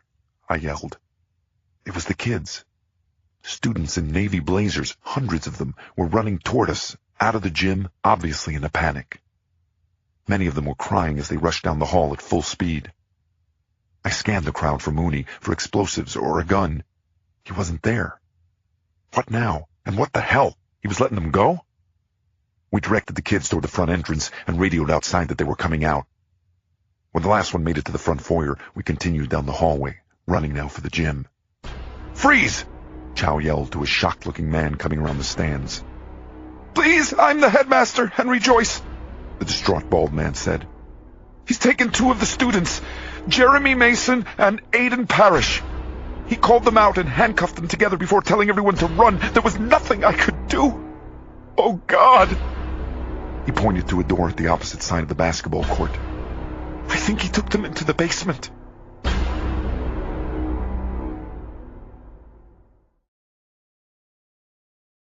Chapter 84. On the other side of the gym's parquet, I hit the basement door at a full-court sprint. I was only half a step ahead of Emily. The HRT guys were at our backs as we went down the cement stairs 2 by 2. The basement was dark and stifling. It smelled like chlorine. Would he try to kill the 2 boys down here before we got to him? Had he already? A boiler roared as we passed some industrial equipment for the school's pool. I saw a slanting ray of daylight as we turned a corner. It was coming down from an open cellar grate in the ceiling. I jumped up a short steel ladder that headed up the hatch and poked my Glock out. When I didn't get shot, I stuck my head out. God damn it! There was a short, dumpster-filled alley to my right. The alley had a steel gate at its end, an open steel gate which led out onto 80th Street at the back end of the block-wide school campus. From around the corner came a yell and a squeal of tires. "Shit, come on!" I yelled to Emily as I climbed out onto the cracked cement. A shocked-looking Filipino taxi driver wearing a white Kangol hat was standing in the street with a cell phone to his ear. A group of construction workers behind him were pointing east toward Lexington Avenue. "He just turned right onto Lex," the cabbie said as he saw the badge around my neck. "Some crazy son of a bitch just jacked my taxi!" "Were there kids with him?" I yelled as I ran past. "2 of them," the Filipino said. "They were handcuffed together. What the hell just happened?" I wish I knew, I thought as I booked down the middle of the street. I turned the corner and stood for a moment, dazed and staring. Lexington Avenue was filled with trucks, buses, cars, and taxis. Dozens and dozens of taxis were flowing south into the distance by the second. None of them seemed to be speeding or acting erratically. There was no way to tell which one was Mooney's. I was pulling out my cell to call for a roadblock, but it rang in my hand. "Mike, it's me." Mooney. I couldn't speak. Sweat poured off me while I fought to catch my breath. Horns honked at me as I waded out even farther into traffic, craning my neck down the block to see if he would reveal where he was. Was he going to taunt me now? Rub it in that he got away? I'd even take a shot from him at this point just to get an inkling of where he was. Emily arrived at the corner with a "where the hell is he" expression on her face. "Francis?" I said, pointing at my phone. "If anyone tries to stop me, the 2 boys will die." "Nobody wants that to happen. Listen, Francis, we know about the Ash Wednesday bombing where your friends died. That wasn't your fault, man. Don't blame yourself for that. You did the right thing. I heard about your cancer, too. That sucks. We also know about the charity work and pro bono stuff. You're a good guy. Why do you want this to be your legacy? These are defenseless kids. How does this make sense?" Who says that the world has to make sense, Mike? Besides, my legacy doesn't matter. Only one thing matters. I felt like bashing the phone off my skull. What was it with this guy? He sounded messianic, and as if he thought he was on a mission from God. Why? Why the hell are you doing this? You're Catholic, right, Mike? Of course you are. What New York Irish cop isn't? Did you hear the gospel today? Did you listen to the gospel? If you had, you wouldn't be asking me that question. The gospel? Take me then, Francis. Take me in place of the kids. Whatever you need to do, you can use me instead. That wouldn't work, Mike. You'll see. It will all be revealed to you, to everyone. It's not long now. I'm almost at my final destination. Our final destination. This is almost over. Relieved? I am. He sobbed then. Funny, but I didn't feel sorry for him at all, despite his obviously fragile emotional state. This is the worst thing anyone has ever done. But that's okay. I'm probably the only one strong enough to do it.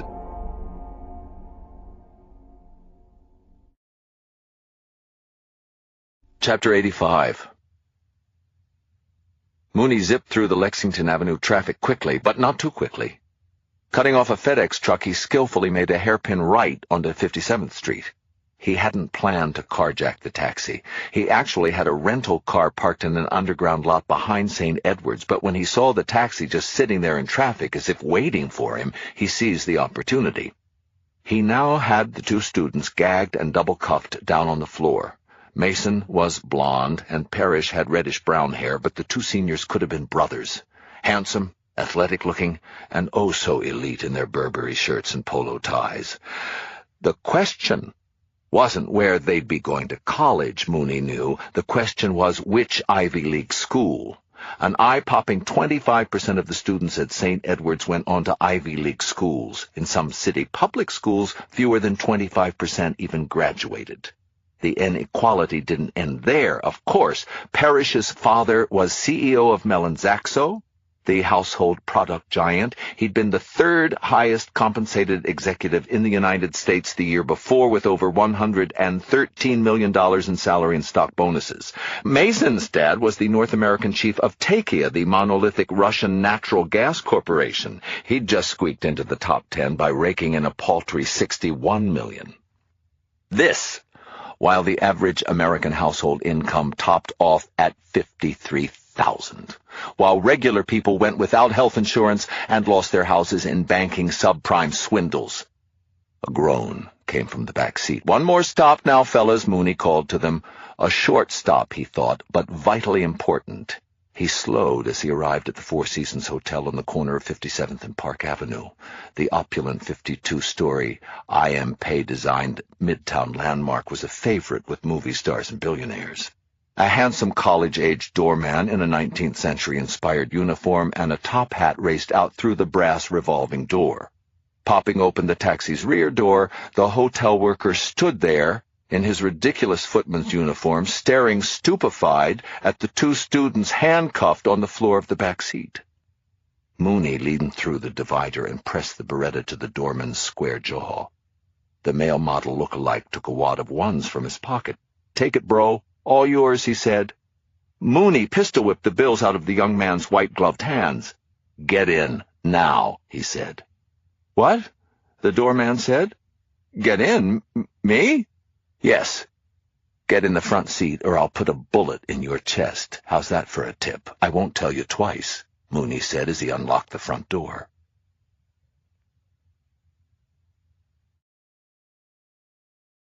Chapter 86. 20 minutes later, Mooney let out a sigh of relief as he reached Canal Street. He made a left and then a quick right, 2 blocks east onto Mott. He stomped down on the accelerator, barreling the Chevy taxicab down the narrow, winding Chinatown street. He'd made it. He was in the maze of downtown now. This was going to happen. Absolutely nothing could stop him now. Mooney found the Bowery and took it to St. James Place and farther south onto Pearl. He thought he would feel nervous as he neared his final destination, but it was the exact opposite. He'd never felt so elated, so clean. He was coming into contact with the sublime now. Stopping the stolen taxi on Pearl, half a block north of Beaver, Mooney looked out on the compact downtown skyline. Austere modern glass cliff faces squeezed between soaring Beaux-Arts granite facades. An entire vista built by greed, he thought, by evil and slavery and war. Was it any wonder that even before the two attacks on the World Trade Center, the area had retained such a violent, bloody history? The 1970 Hard Hat riot, where hundreds of thug blue-collar workers severely beat the members of an anti-war demonstration. The 1975 Francis Tavern bombing by the Puerto Rican separatist group, FALN, which had killed 4 people. As far back as 1920, a wagon loaded with iron slugs and 100 pounds of dynamite had been set off by anarchists in front of the New York Stock Exchange, killing 33 people. History really does repeat itself, Francis thought as he opened his bag. He began to methodically prepare the boys and doorman and himself. Wordlessly, he stepped out with them onto the sidewalk. A pudgy Asian businesswoman coming out of an O-bomb pan in front of them screamed before throwing herself back inside. Francis gazed at the monstrous American flag draped down the massive Corinthian columns of the Stock Exchange's famous neoclassical facade. He looked at the maze of steel barricades and concrete car stops that provided blast cushion, to use the parlance of counter-terror circles. There was about a regiment of heavily armed law enforcement on the sidewalk. They stood beside emergency service panel trucks holding rifles and black telescope-like Geiger counters. He was supposed to get by them. A snatch of Nietzsche came to him, comforted him. He who has a why to live can bear almost any how. Mooney and the 3 young men were turning the corner of Exchange Place and Broad when the bomb dogs started up. He was linked to the men with strand upon strand of the det cord and strips of plastic explosive. Tangled together in the thick clothesline-like explosive, they looked strange and terrifying, a cross between performance artists and victims of a construction accident. The cocking of automatic rifles from the SWAT cops behind the steel barricades rang down the narrow trench of the street as Francis shuffled toward them, connected to the 2 boys and the doorman. The police were converging on him as he made it to the barricade closest to the Exchange's corner employee entrance. An older, pugnacious-looking buzz-cut cop in a suit and trench coat was the first to reach them. His name was Dennis Quinn, and he was the Stock Exchange's security chief for the day shift. Francis knew all about him, had done hours of extensive research on the man, in fact. Quinn had served 10 years in the Marine Corps and another 20 in the FBI before landing the well-paying Exchange security job. The middle-aged man yelled into a collar mic as he drew a Ruger 40 caliber and pointed it at Mooney's head. "I'd watch where I pointed that thing if I were you," Francis said with a smile. "I wouldn't want you to hurt anyone." He indicated the doorman tangled beside him to the right. "Most especially your son here, Dennis." The gun in Quinn's hand trembled as he looked at the doorman for the first time. "Oh, my God! Kevin?" Quinn said. Francis raised his hands with the electronic detonator control tape between them. He showed Quinn where his thumb was taped down to the detonator's charge button. "See the indicator light? The det cord? The plastic? We're charged and ready to go, Dennis. All I have to do is pull the trigger." Dennis Quinn's Adam's apple did a hard bob as he thought about that. Francis stared dead into the man's eyes. "It's simple. I die. We all die. You, me, these 2 young men here. Oh, and your only son. I know you're a patriot, Dennis. Rah-rah, 9/11, never forget and all that, but are you actually willing to kill your only son? Are you that crazy? Because that's exactly what's going to happen if you don't move the barricades to the side and let me through that door. This is a test, Dennis. You can protect either A, those heartless money-worshipping savages inside that building behind you, or B, your son. One or the other. Not both. What's it going to be?"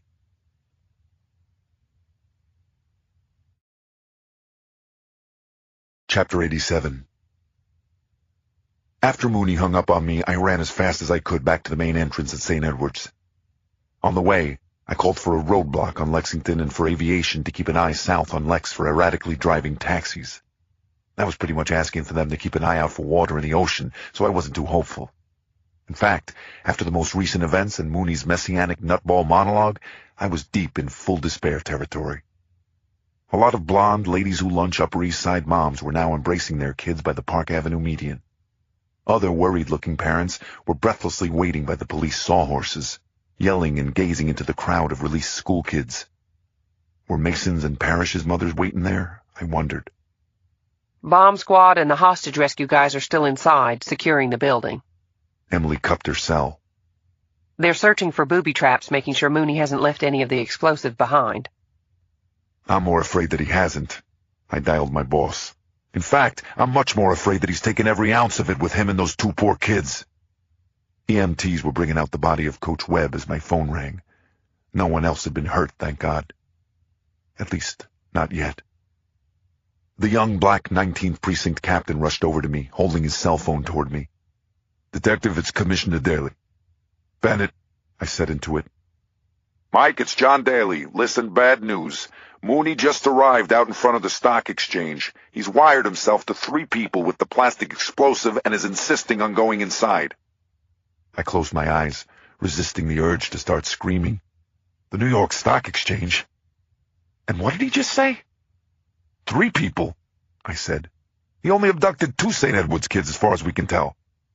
I heard it was 3, Mike. Just get down there with Agent Parker and the hostage rescue team ASAP and see what you can do. You guys know him best. Yeah, I thought, handing the captain back his phone. That was the problem. I knew all too well what Mooney was all about. I frantically waved over the hostage rescue and bomb squad guys. Where to now? Emily had a pained look on her face as we hopped back into her car. I'm running out of gas.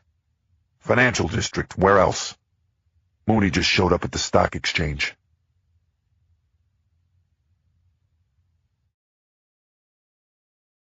Chapter 88. Shackled to the 3 young men with high explosives, Francis X. Mooney stutter-stepped through the grand lobby of 11 Wall Street. Though the dozen NYPD and private stock exchange officers stationed there had guns trained at his head, they parted before him as he led his captives toward the metal detectors. The officers kept pace half a step behind them like paparazzi with guns instead of cameras. Francis's heart beat in a way he had never experienced before, like a bass drum at the end of a German opera. Fear and ecstasy commingled in his blood into something terrible and wonderful, something entirely new. He knew Quinn's kid had been the deciding factor. He had done the impossible. He was actually inside the New York Stock Exchange. The parish boy tripped on some of the debt cord and fell. Francis turned with a smile, gently helped him up off the polished stone. "It's not much further now, son, I promise," he said. Around the corner in the middle of the right-hand wall, he halted by the door he wanted. It led up some stairs to a door to the balcony above the trading floor, where they rang the opening bell. He'd been here once before. A client of his was going public with his biotech company, and Mooney had been invited to attend the ceremony. He'd stood behind the executive, smiling and clapping obediently as the old-fashioned plate bell clanged the new trading day. How many men had he helped to amass staggering amounts of unfair wealth, he thought. Too many to count. That's why he was here. He was making up for that, for all of it.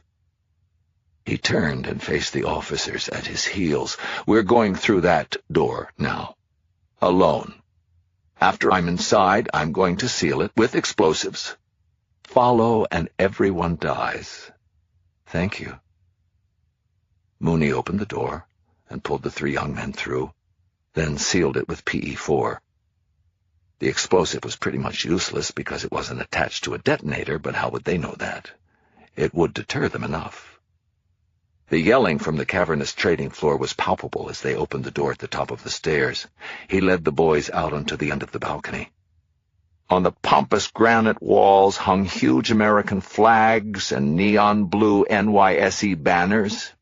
Every 3 feet, it seemed, was some kind of computer screen. On them scrolled the relentless march of numbers showing the ever-changing stock bids. Below was pandemonium. A confusing mosh pit of men and women in business suits and colored smocks. They were yelling and typing into small computers hanging around their necks as they crowded by the carousel-like stock trading desks. He stared down at the pathetic, scurrying, the little ants scrambling for their crumbs. They'd thank him for this. Mooney stepped up on the podium that stood by the balcony's railing for the celebrities who rang the opening bell. He flicked the microphone on and thumped it with his taped-up hands. "Stop!" Mooney yelled out over the trading floor. A scary hush went through the chamber as traders and brokers stopped what they were doing and craned upward. Mooney was weeping again. He was surprised to see that some of the traders on the floor had ashes on their foreheads. Were they really ready to share in the world's suffering? To sacrifice themselves? He took a deep breath. Time to find out, he thought.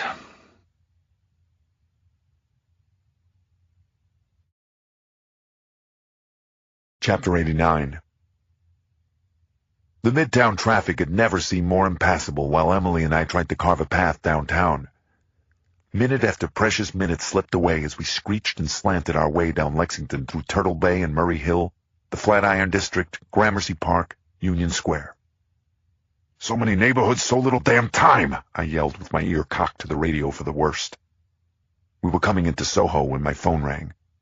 Was it over? Mooney just forced his way inside the stock exchange. Chief Fleming told me. What? I screamed. How the hell did he manage that? I couldn't believe it. The security around the stock exchange had to be the highest in the city, maybe in the world. It seemed like all of southern Manhattan was one huge blockade after 9/11. Right after he snatched the St. Edward's kids, the son of a bitch took the exchange security chief's kid from his doorman job at gunpoint. Then Mooney tangled himself, the students, and the doorman all together with the missing det cord and explosives. Dennis Quinn, the security chief, was manning the employee entrance when Mooney showed up, threatening to blow up his kid right on the street if Quinn didn't let him inside. Quinn let him in. What the hell was he supposed to do? Doesn't matter now, does it? It sounded like Emily removed the muffler when she scraped the Crown Vic up onto the curb in front of Trinity Church 6 minutes later. Hopping out, I almost knocked down Chief Fleming, who was standing next to the NYPD critical incident bus, parked across the length of Broadway. Mooney's blocked himself off in the balcony above the trading floor where they ring the opening bell. My boss spoke over the wail of sirens that seemed to be coming from every direction. He also just called 911. He's made an offer. He says he'll exchange the St. Edward's students for their fathers. We have 30 minutes to get them there. We're contacting them now. My head spun. Mooney was willing to exchange the kids for their fathers, but not for me? Emily and I scrambled to put it together. You kidnapped 2 rich kids, bring them down here, and now you want their fathers? Why not just grab them? Mooney's a proven freaking mastermind at snatching people. How did any of it make sense? And what the hell did this son of a bitch really want? What about the people on the trading floor? A lot of them got out, but there's still maybe 300 financial workers holed up behind the trading desks. Except for the stairwell to the balcony, he hasn't sealed any doors, thank God. Chief Fleming led us down the block toward the employee entrance at the corner of Broad and Wall. Task force uniforms and tactical cops had taken up positions on both sides of the street. Beneath the giant American flag on the face of the landmark building, scared shitless-looking brokers and traders in colored smocks and ID necklaces were being evacuated north up Broad Street. Snipers? Emily said. My boss answered. That's the rub. He's got the detonator taped to his hands. Even with a headshot, Mooney could still manage to pull the trigger. We hurried back up to Broadway once the FBI's hostage rescue team truck arrived. Even super stoic Chow seemed subdued as he stared down the world-famous narrow trench of Wall Street. He pointed to an overhead satellite map of the financial district he already had up on the PowerPoint screen.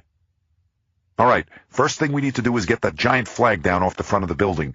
My sniper observers are heading into this office building across Broad Street here. These long windows between the columns on the edifice of the exchange look onto the trading floor. I placed the balcony where Mooney is holed up about 15 feet to the right of this central window. If we can get him to move, maybe even 10 feet back, we can blow out the window and angle a shot at him. What about the fact that the detonator is taped to his hands? We're going to use an extremely high-velocity Barrett M107 50-caliber sniper rifle. Coupled with a non-incendiary sabot round, we should be able to minimize collateral damage. We'll go for the detonator itself before he gets a chance to set it off. Emily and I stared at each other, shaking our heads in dismay.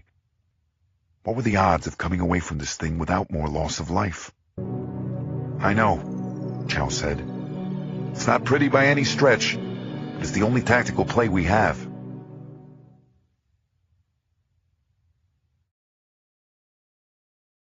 Chapter 90. That dismal news was still ringing loudly in our ears as the St. Edward students' fathers showed up in his squad car. Tall and fair, with graying executive hair, Howard Parrish looked like a CEO out of Central Casting.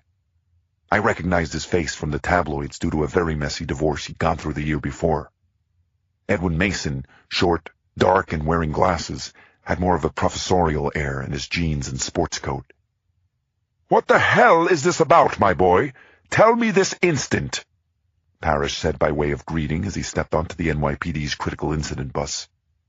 "Howard's right. Could someone please give us the straight story?" Edwin Mason said with a pleading calm. "Your boys are being held hostage in the stock exchange by a man named Francis Mooney," I said bluntly. "He's the man who's responsible for abducting and killing several wealthy young adults in the past 4 days." Parrish's face went hypertension tomato red. "That damned school sent home a bulletin just yesterday about beefed-up security. How could this be allowed to happen? And why my boy? There's hundreds of kids at that school. Why mine?" "There's more to it than that, isn't there?" Mason said, looking steadily into my eyes. "You're leaving something out." "There is more to it," I said. "Mooney contacted us a few minutes ago. He said he's willing to do an exchange. Your boys for you." "For us?" Parrish said, bamboozled. "You mean he wants to hold us hostage instead? Why?" In addition to being obviously unstable, Mooney has a radical left history that goes back to the 60s. Bottom line, he's extremely dissatisfied with wealthy people. There's a whole quasi-political motive wrapped up in his actions. At least, that's what he seems to believe. "Goddamn liberals," Parrish said, his voice cracking. "The goddamn liberals are actually going to kill my son." Mason took off his glasses and put them back on again. "Does why really matter, Howard?" he said wearily. "Our boys are in real trouble." "We're doing all we can to resolve this," I cut in. "It's entirely up to you how you want to play things. We can't force you to exchange yourselves. We can't even advise it. There's no way to guarantee your safety, but if you volunteer, we won't get in your way. In fact, during the exchange, we might be able to create an opportunity to resolve things." "Volunteering isn't a choice," Mason said after a second. "My wife died 6 years ago. My son is the only thing I treasure in this world. Send me in." Chewing on a pinky nail, Parrish stared at the bus floor between his wingtips, deliberating for a few moments. "Yes, okay," he finally said. "Me too. Send me in too, of course."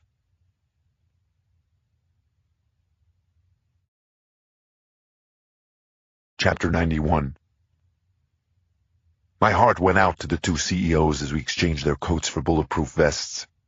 Many parents believed that they would gladly give up their lives for their children's, but these men were actually being given the choice. The simple, staggering courage they were showing blew me and every other cop in the room away. "I don't want to die, Edwin," Parrish said as his eyes welled with tears. He seemed to be speaking more to himself than to anyone there. "But hey, I've led a good life. Been really, really fortunate. I always try to do my best. And if I do go, at least my money will go to my boy in a good cause, the AIDS Research Alliance." "Well said, Howard," Edwin Mason agreed, squeezing Parrish's shoulder. "That's the right way to look at things. My dough is destined for Amphar. Millions of people will benefit from what we achieved." Wait a second, I thought. Charities again? Something suddenly occurred to me. "Who does your legal work, Mr. Mason? Who did your will?" I said. "Erickson, Weymouth, and Roth," Mason said. I don't know whose eyes went wider at the mention of Mooney's firm, Emily's or mine. That's funny. Small world. Mine too, said Parrish. Emily and I faded into the corner of the bus. Charities? Wills? This is definitely connected. Mooney was the head of trusts and estates, wasn't he? Wait a second. Damn it, I said. There was something Mooney said in our last conversation. Something about the Ash Wednesday Gospel. I whipped out my cell and speed-dialed Seamus. Sometimes having a priest in the family came in handy. Listen up. I need your help here, Seamus, I said. No monkeying around. Today's gospel. Read me today's gospel. Don't tell me you weren't listening. Remind me to box your ears next time we meet, you heathen. Okay, I have it right here. Let's see. Matthew 6, 1-4. Beware you're practicing your piety before men in order to be seen by them. For then you will have no reward from your Father, who is in heaven. Thus, when you give alms, do not sound the trumpet before you, as the hypocrites do in the synagogues and the streets, that they may be praised by men. Truly, I say unto you, they have received their reward. But when you give alms, do not let your left hand know what your right hand is doing, so that your alms may be in secret. And your Father, who sees what is in secret, will reward you. Wait a second. Read that back. About the alms. That your alms may be in secret. That was it. I grabbed Emily as I slapped the phone closed. I got it. Mooney's giving alms in secret. Giving what? Alms. Charity. Don't you see? In every case, the family had a philanthropic bent. And in every case, the child was the sole beneficiary of mega wealth. When Mooney learned he was going to die, he concocted this whole thing as a way to cut out the child and donate as much money as he could directly to charity. Emily stood there with her mouth open. That clever little weasel. That explains the deal with the tests he gave the kids. He was trying to see if they were socially conscious enough to be allowed to inherit their parents' wealth. That explains why he let the Haas girl live. But how does that help us now? I'll tell you how. Mooney doesn't want to exchange the fathers for the kids. He's not going to exchange anything. Mason and Parrish are both single. Once Mooney sees the fathers, he's going to kill all of them. The fathers, the sons, and himself. The money won't even have to wait for the fathers' natural lifetimes to expire in order for it to go to charity. It'll happen right now. Carol Fleming came over. What's the story, guys? Are we sending the fathers in or not? No way, boss. But I think I have a plan.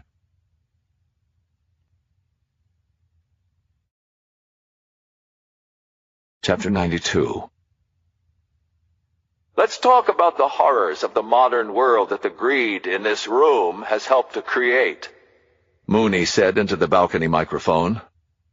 Let's go over the crimes that all of you here have helped to perpetrate. The environmental travesties, the worker exploitation and deaths, the public corruption and tax evasion. Do you care about the black lung and asbestos that your corporate masters inflict on their workers? The pollution that your holy shareholders and investors condone? Mooney looked down at their blank faces. I was like you. I slaved for the corporate machine, protecting it from the law in ways regular people will never be privy to, protected illegal price fixes and unethical policies against millions of regular working-class people. I saw crimes of unthinkable magnitude. I saw pristine waterways irrevocably befouled with pollution. No one was held responsible. No one went to jail. Why is that? Can anyone tell me?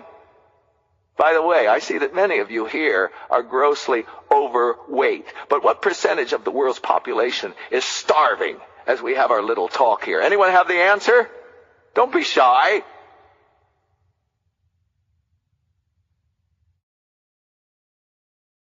Chapter 93. It took us 5 minutes to confer with my boss and the hostage rescue team chief, Tom Chow. Chow made the final arrangements over his tactical mic as Emily and I pulled on ceramic bomb vests. What's the story now, Detective? Howard Parrish said as we emerged from the bus. We're not going in now? What about my boy? Something new has come to light. It's our best chance to resolve this thing without any more innocent people getting hurt. We're going to do the best we can, sir. That's not good enough. Fuck that. I want my son alive. If you can't guarantee that, then I want to go instead of him. I demand to. I stopped and held the executive by his elbow. Listen to me, Mr. Parrish. I guarantee you that I will bring your son back to you alive. We walked away. What the hell are you doing, Mike? How can you make a promise like that? Emily spoke under her breath as we headed down Wall Street toward the stock exchange entrance. Easy, I said, shrugging my shoulders. If things go south, I won't be around for him to yell at me. Chow met us at the security barricades and briefed us a final time while we walked through the maze of steel. Everything is in place, he finally said, stopping by the exchange's door. The rest is up to you two. Emily and I passed the metal detectors in the huge empty lobby. We walked silently, thinking our own thoughts as we stepped down the hall. Good luck, Detective Bennett. This works, I'll buy you dinner, Emily said as I stopped by the door that led to the balcony stairwell. Hope you brought your American Express card, Agent Parker, I said as she continued on, heading for the trading floor. Because if this works, I'm planning on about 15 before dinner drinks.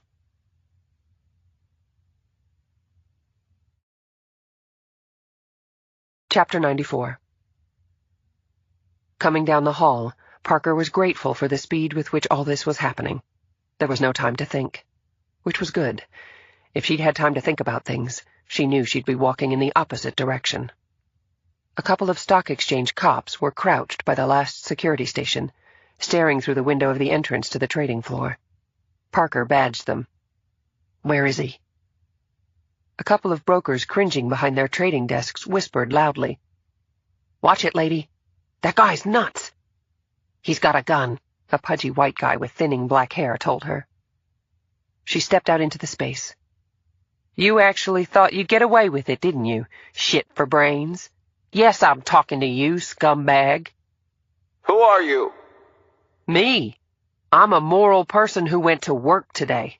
You, on the other hand, are a common murderer, a killer of children, a serial killer, and probably a pervert. Hey, lady, one of the brokers said. Shut up, you're going to get us all killed. I am not. I am not, Emily said, mimicking him. Who are you kidding? You got off on killing every one of those kids. Those kids, as you call them, were worthless, useless. They deserved to die. Their parents should have educated them better, should have taught them the importance of being human. Oh, you're teaching all of us humanity? My mistake, I thought you were just killing children.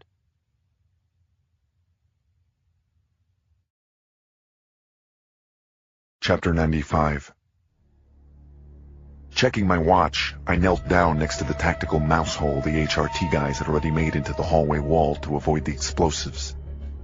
At the top of the narrow stairs, I unscrewed the fluorescent light and laid it down carefully on the dusty, worn marble tiles and slowly opened the door.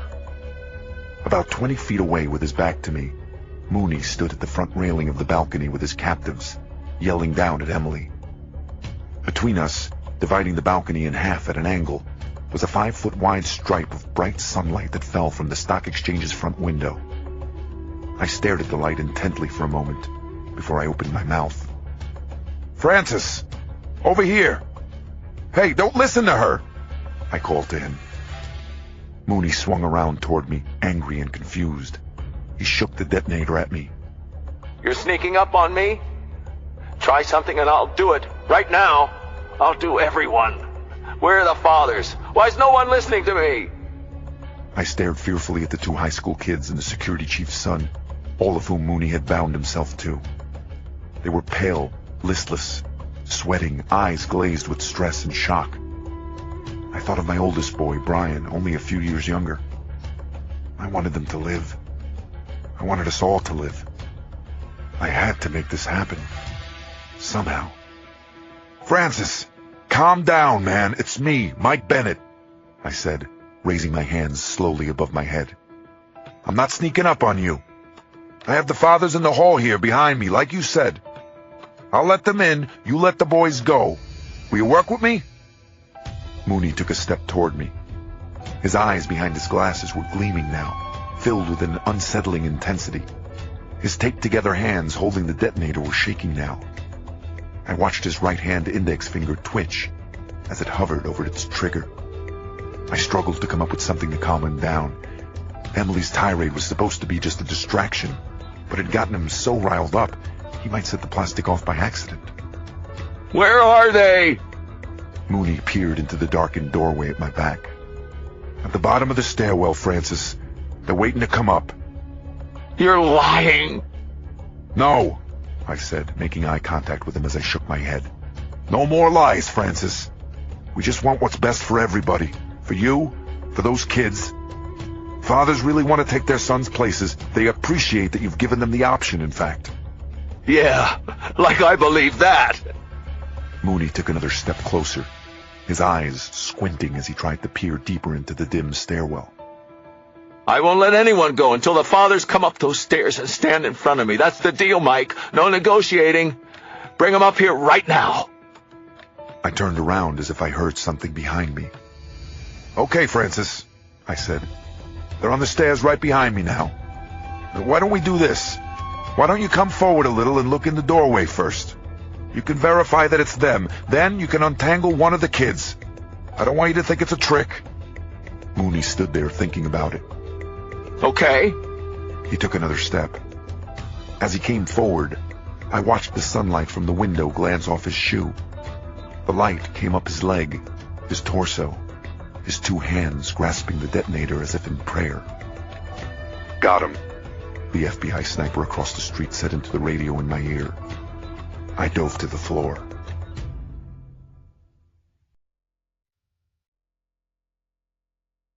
Chapter 96. Standing in the dusty light, Mooney looked at me in confusion as I hit the deck.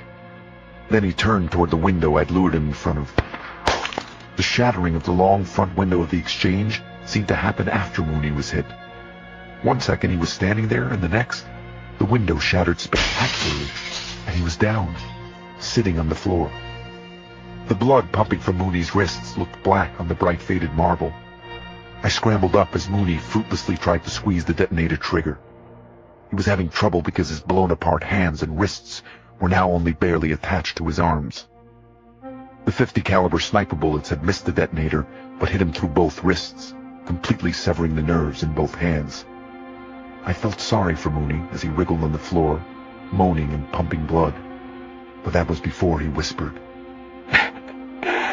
Amen, and lurched up and forward, going for the trigger with his chin. The third shot came before I'd closed half the distance. The final bullet caught Mooney on his temple. Instead of falling forward, he fell over safely to the side. "Cease fire!" I yelled into my radio as a thunder of steps came up the balcony stairs.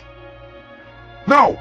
I screamed at Jeremy Mason, who turned to look at what was left of Francis X. Mooney.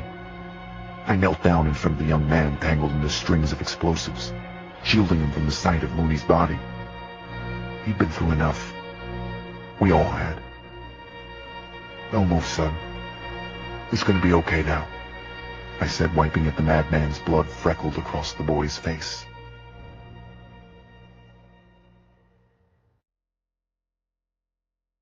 Chapter 97. I was trying to extricate the boys when one of the bomb techs tackled me from behind and shoved me back toward the stairs. The St. Edward's students came down less than 5 minutes later. Both of the dads were crying openly as they met them in the building's foyer. Even the burly security chief, Quinn, sobbed as he wrapped his arms around his doorman's son, who appeared a few minutes later. The cops and brokers crowded outside on Broad Street broke into a cheer as the fathers and sons came out. Someone started up a chant of USA for some reason. Relieved that we were both still alive, Emily and I hugged before heartily joining in. It took the bomb techs half an hour to secure and remove the explosives. After they left, I went back up to the balcony with Emily and the crime scene guys. Headshots are horrible, and this one was no exception. Mooney had actually been shot out of his shoes. I stared at the bloody gouges the .50 caliber rounds had also taken out of the old building's stone walls. Mooney had made an impact, all right. I stood there silently with Emily as the medical examiner zippered the body bag closed. "Check this out," one of the CSU guys said, coming up to me with a sheet of paper and a plastic evidence bag. It was stuffed into the pocket of Mooney's jacket. Warning to a World on the Eve of Destruction was its title. It was a litany of what was wrong with the world. Facts about poverty and famine and disease.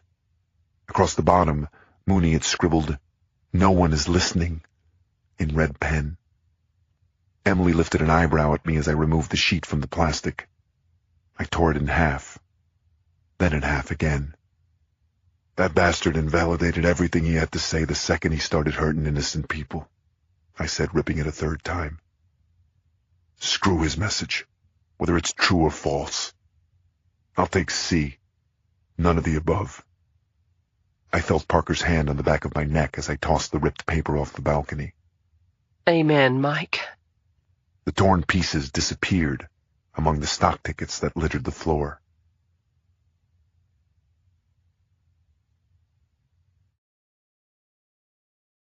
Chapter 98. Emily got off easy. She didn't have to buy dinner that night after all. Parrish and Mason got together and insisted on throwing a dinner for the entire task force at none other than the famous Tavern on the Green on Central Park West. They rented out one of the small dining rooms for the nearly 100 cops who showed up. Schultz and Ramirez, who'd arrived early to the open bar, looked like they were into double-digit Bellinis. Most likely looking at a pay-grade increase, they wrapped their arms around each other when the hired 10-piece swing band started playing New York, New York. "See, I keep telling you, this department is one class act," I said, taking Emily by the hand. I danced her around the room with its crystal chandeliers and hand-carved mirrors. When we weren't dancing, we drank. Champagne, of course. By the time we sat down to dinner, we were laughing deliriously, too loudly probably, and not caring in the slightest. The waiters were all over us in a way I'd never experienced before. French champagne glass after French champagne glass. Out of curiosity, I peeked at the menu and noticed that they were $300 and $400 a bottle. "What you did at the exchange took guts, Emily," I said, tossing back another $30 glass. "You really look good in there." Veuve Clicquot suddenly sprayed from my nose as Parker found my thigh under the table. Isn't that a coincidence? She stared into my eyes as she knocked back her own glass. You look good in here, Detective. Emily and I both sprinted through the dinner for some reason. Our spoons clacked on the tiramisu plates before most of the cops at our table had even started. Where are you guys going? My boss asked as we said our quick goodbyes. You're the stars of the party. Parrish and Mason haven't even gotten here yet. Emily has to, Catch a flight. Gotta get home tonight, back down to D.C. Boy, I can't miss that plane. The taxi ride back to Emily's hotel was hot and heavy and way too short. It consisted of what every perfect New York City evening is made. The swirling Times Square lights, silk, nylon, sharp red nails, a grinning, envious cabbie. We almost knocked down a high school senior class from Missouri as we speed-walked to the hotel's elevator. The elevator door was closing when I stuck out my arm at the last second. The door rolled back open. What the hell are you doing? I just remembered something. It's the nanny, isn't it? I didn't say anything. It is, Mike. It's definitely the nanny, whether you realize it or not. Oh, well. She kissed me for the last time then. She grabbed my lapel and slammed her lips into mine viciously. She seemed so warm this close. I wanted to get closer. I don't think I can properly express how much I wanted to ride that elevator up. Then Emily, even more viciously, shoved me away from her. She actually kicked me in the knee with a high heel to get me moving out of the elevator car. You're lost, cop. She was extremely pissed and extremely hot, with her blouse tails out, her flushed cheeks, and red hair mussed. You're fucking lost, Bennett. You goddamn asshole. My breath went away as I watched the vision of Emily Parker erased by the elevator door. My loss, I thought to myself. Damn fucking right, I said to the doorman on my way out.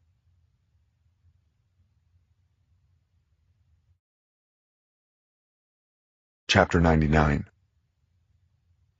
I was still feeling no pain as I got home. There were streamers and a hallway full of balloons. An extra-large Carvel sheet cake was defrosting in the fridge.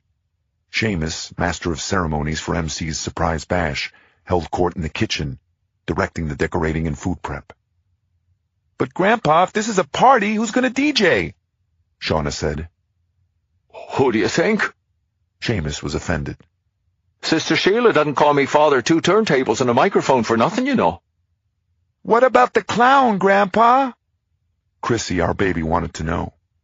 And I don't see any balloon animals. It's on the list, child. Please, have ye no faith? Seamus lifted his clipboard. Now, Julia, how close are we with the pigs in the blanket? When everything was ready, I called upstairs to Mary Catherine's cell phone. Mary, I just got a call into work, and Seamus is nowhere to be found. Could you come down for emergency babysitting? Give me 5 minutes, Mike. She was there in 3. Hello? Mary Catherine said as she stepped slowly into the darkened apartment. I hit the lights. Surprise! We yelled. Mary Catherine started crying as all the kids lined up and handed her their gifts with a hug. There were a lot of Starbucks cards and World's Best Teacher mugs. When Hallmark starts its World's Best Nanny line, we'll be the first customers. I thought MC was going to need resuscitation when Chrissy handed over a present, a homemade salt dough doll of Chrissy herself. How old are you now? I said when I caught Mary alone in the kitchen. That's a rude question to ask a lady. 19? I guessed. No, wait. 22? I'm 30, Mike. So there. Are you happy? I was genuinely surprised. MC looked like a college kid. So that explained it, her nuttiness. Turning 30. Women didn't like that or something, right? Well, at least you're calling me Mike again instead of Mr. Bennett. I must have done something right. Saints preserve us.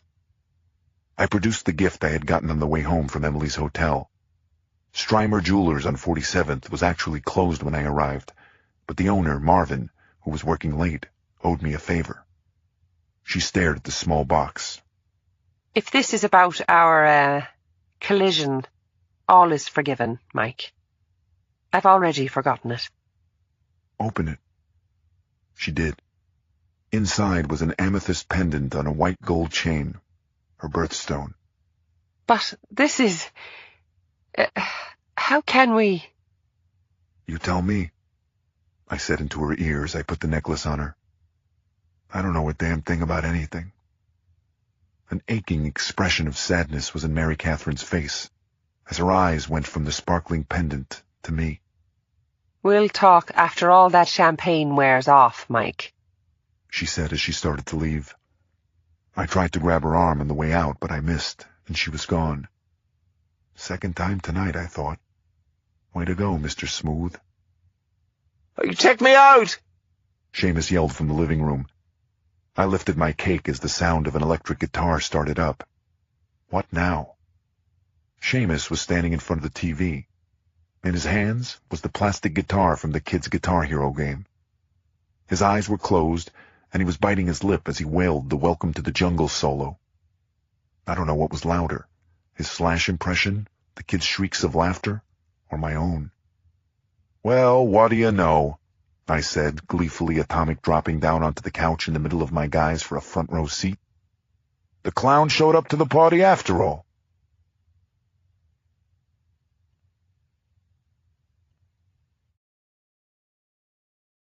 Chapter 100.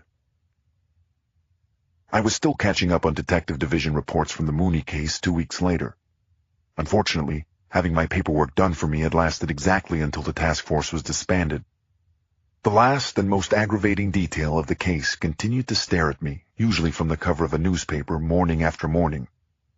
What the hell had happened to Dan Hastings, the abducted Columbia kid? I was banging out my 4th backed-up incident report of the morning when Chief Fleming came rapping at my office door.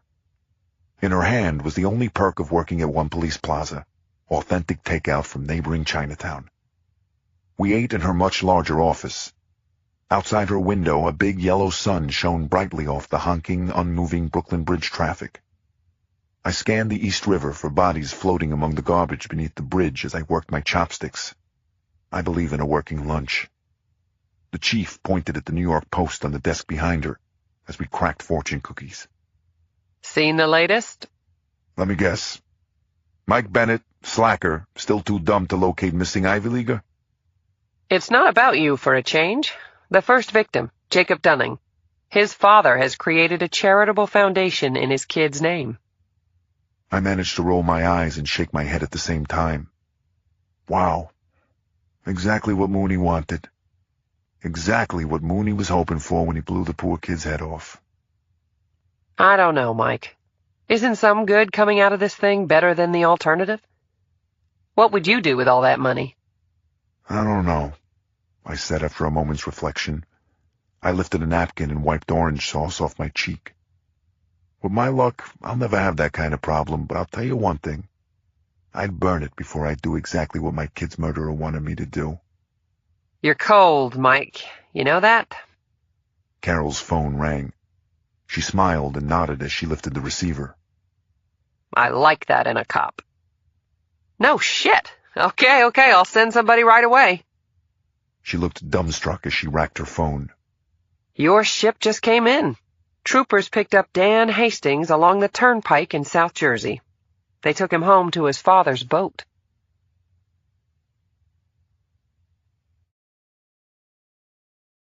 Chapter 101. I met Gordon Hastings in the stateroom of his yacht, the Teacup Tempest, half an hour later. The Scottish media mogul was as sleek as a royal otter in his European-cut double-breasted suit. It was a far cry from the slept-in Margaritaville attire he was wearing at our first encounter. Call me bitter, but staring at him, I couldn't forget his drunkenness, rudeness, and stupidity, and his trying to take a swing at me. Worst of all was the fact that Hastings' New York Mirror had led the NYPD smear job that had started 3 days after we took care of Mooney. Accusations of overkill and police brutality were being lodged on a daily basis at Mooney's miraculous takedown. In fact, law enforcement use of .50 caliber ammunition had become the latest TV talking head topic. How did that happen, I wondered. I want to apologize for how I acted. Hastings gave me his best James Bond grin as he offered his hand. It was unconscionable, inappropriate, and foolish. You couldn't be more correct, I told him, ignoring his hand as I went to talk to his son. Dan Hastings was at the head of the enormous dining room table, scarfing down a plate of salmon, when I came in and closed the door. A mound of caviar in a sterling silver serving bowl waited by his elbow. I'm glad you made it back, son, I said, shaking the handicapped college kid's hand. I'm Mike Bennett, the detective in charge of the Mooney case. I'd like to go over what happened to you. Well, the important thing is that the son of a bitch is dead, right? Dan said with a weird smile. Yes, he certainly is, I said. I just need to finish the paperwork. I need you to tell me what happened to you from the beginning. Dan nodded as he hit a scoop of caviar. I noticed a slight tremble in his hand as he washed it down with some white wine. Let's see, he said, chewing. I was coming out of the library, and someone called me over by one of the campus buildings. The next thing I knew, I felt a blow at the back of my head. I woke up hours later in a cave of some sort. I never saw anyone. I was tied up, but after 2 weeks, I eventually got free.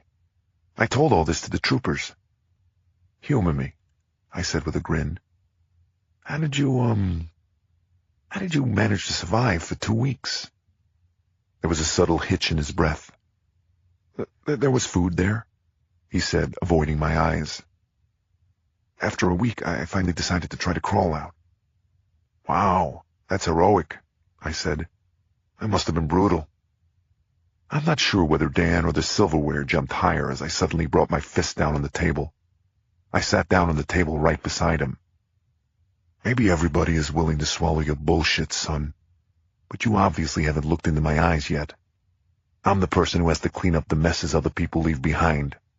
My only consolation is that I can smell lies from a very great distance. You're a terrible liar, Dan. That's not a bad thing. It's actually a virtue in my book. It means you're new to the world of being a bad person, but you need to stop lying to me. I won't put up with it. He tried to look into my eyes, but failed. He lowered his head toward his plate. It was Galena, he mumbled. It was all Galena's idea. I checked my notes. Galina Nesser was his Russian girlfriend. Christ, what a punk. Right out of the box, he throws his girlfriend under the bus. She and her uncle cooked up the whole scheme, he said. It had nothing to do with the other kidnappings. They said we could piggyback it. What the hell you want from me, man? I'm handicapped. I scribbled in my pad, laid it down, stared at him. Nah, you're more like an insult to handicapped people, I said. What's $5 million to a man like my father? Dan said as he wept. I just wanted to get away from him. You don't know what he's like. His guilt. I hate it. I hate him. I just wanted to get away. I just wanted to be alone. That's where Dan was wrong. I did understand. I hated and wanted to get away from his father, too. We could have charged Dan Hastings with a host of things. Fraud, misleading an investigation. I decided to give him the worst punishment of all.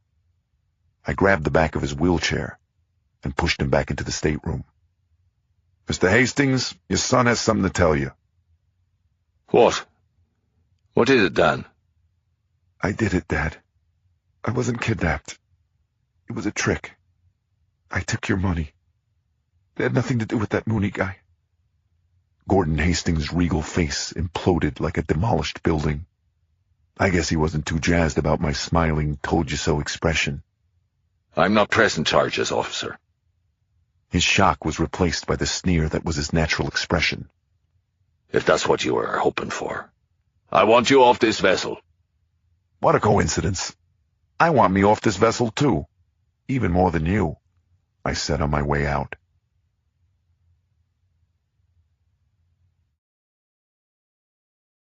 Chapter 102. Getting into my car in the Chelsea Piers Marina parking lot, I still couldn't believe it. What was wrong with that kid? Setting up such complicated money transfers would have been impressive enough on its own. Dan had even convinced that crazy kid to platform jump off a bridge in order to get him his money. Wheelchair or no wheelchair, the kid was clever and charming and rich. Wasn't that enough? If he hated his father so much, why couldn't he muster up the guts and leave? Dan must have liked all that money too much, I realized. Leaving would have been hard. Leaving would have required sacrificing luxury. Dan wanted to have his hate, yet not have to pay for it. Hate costs. Even Mooney could have told him that. F. Scott Fitzgerald was wrong, I decided, looking at the shining yacht. The rich really were just like you and me. Just as stupid, petty, short-sighted, screwed up, flawed. Just as human through and through. Staring out at the yuppies doing their Tiger Woods impressions beside the boats, I thought of someone. I scrolled down through my speed dial list until I found what I wanted and hit the call button. VICAP, Parker speaking. Agent Parker? Bennett here. How are you? Mike! She actually sounded happy to hear from me. She must have forgotten how we had said goodbye at her hotel. Hey, how are things up there? That party was fun. Man, was I trashed. Not more than me. Listen, I just found out we were right when we thought there was something funny about the Hastings kid's kidnapping. Turns out it was complete bullshit. The kid cooked it up with his Russian squeeze. They did it to rob his father. Nice, huh? Little early Father's Day present for the old man. Wow. She was silent for a long beat. When Francis X and I got into our shouting match, he said that today's youth was worthless. Sometimes I think maybe he was right. Maybe this world has lost its way. I tried to say something then, but when I opened my mouth, no words came out. I only wanted what all parents want. A nice place for their kids to live in.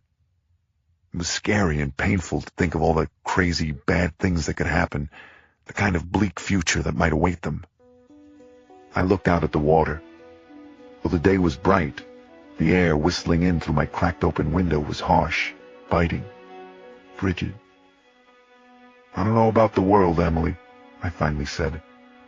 All I know is that Mooney is dead, and we're still on the job. I started the car and cranked up the heat. That might not exactly be happily ever after, I said. But what the hell? It's a start.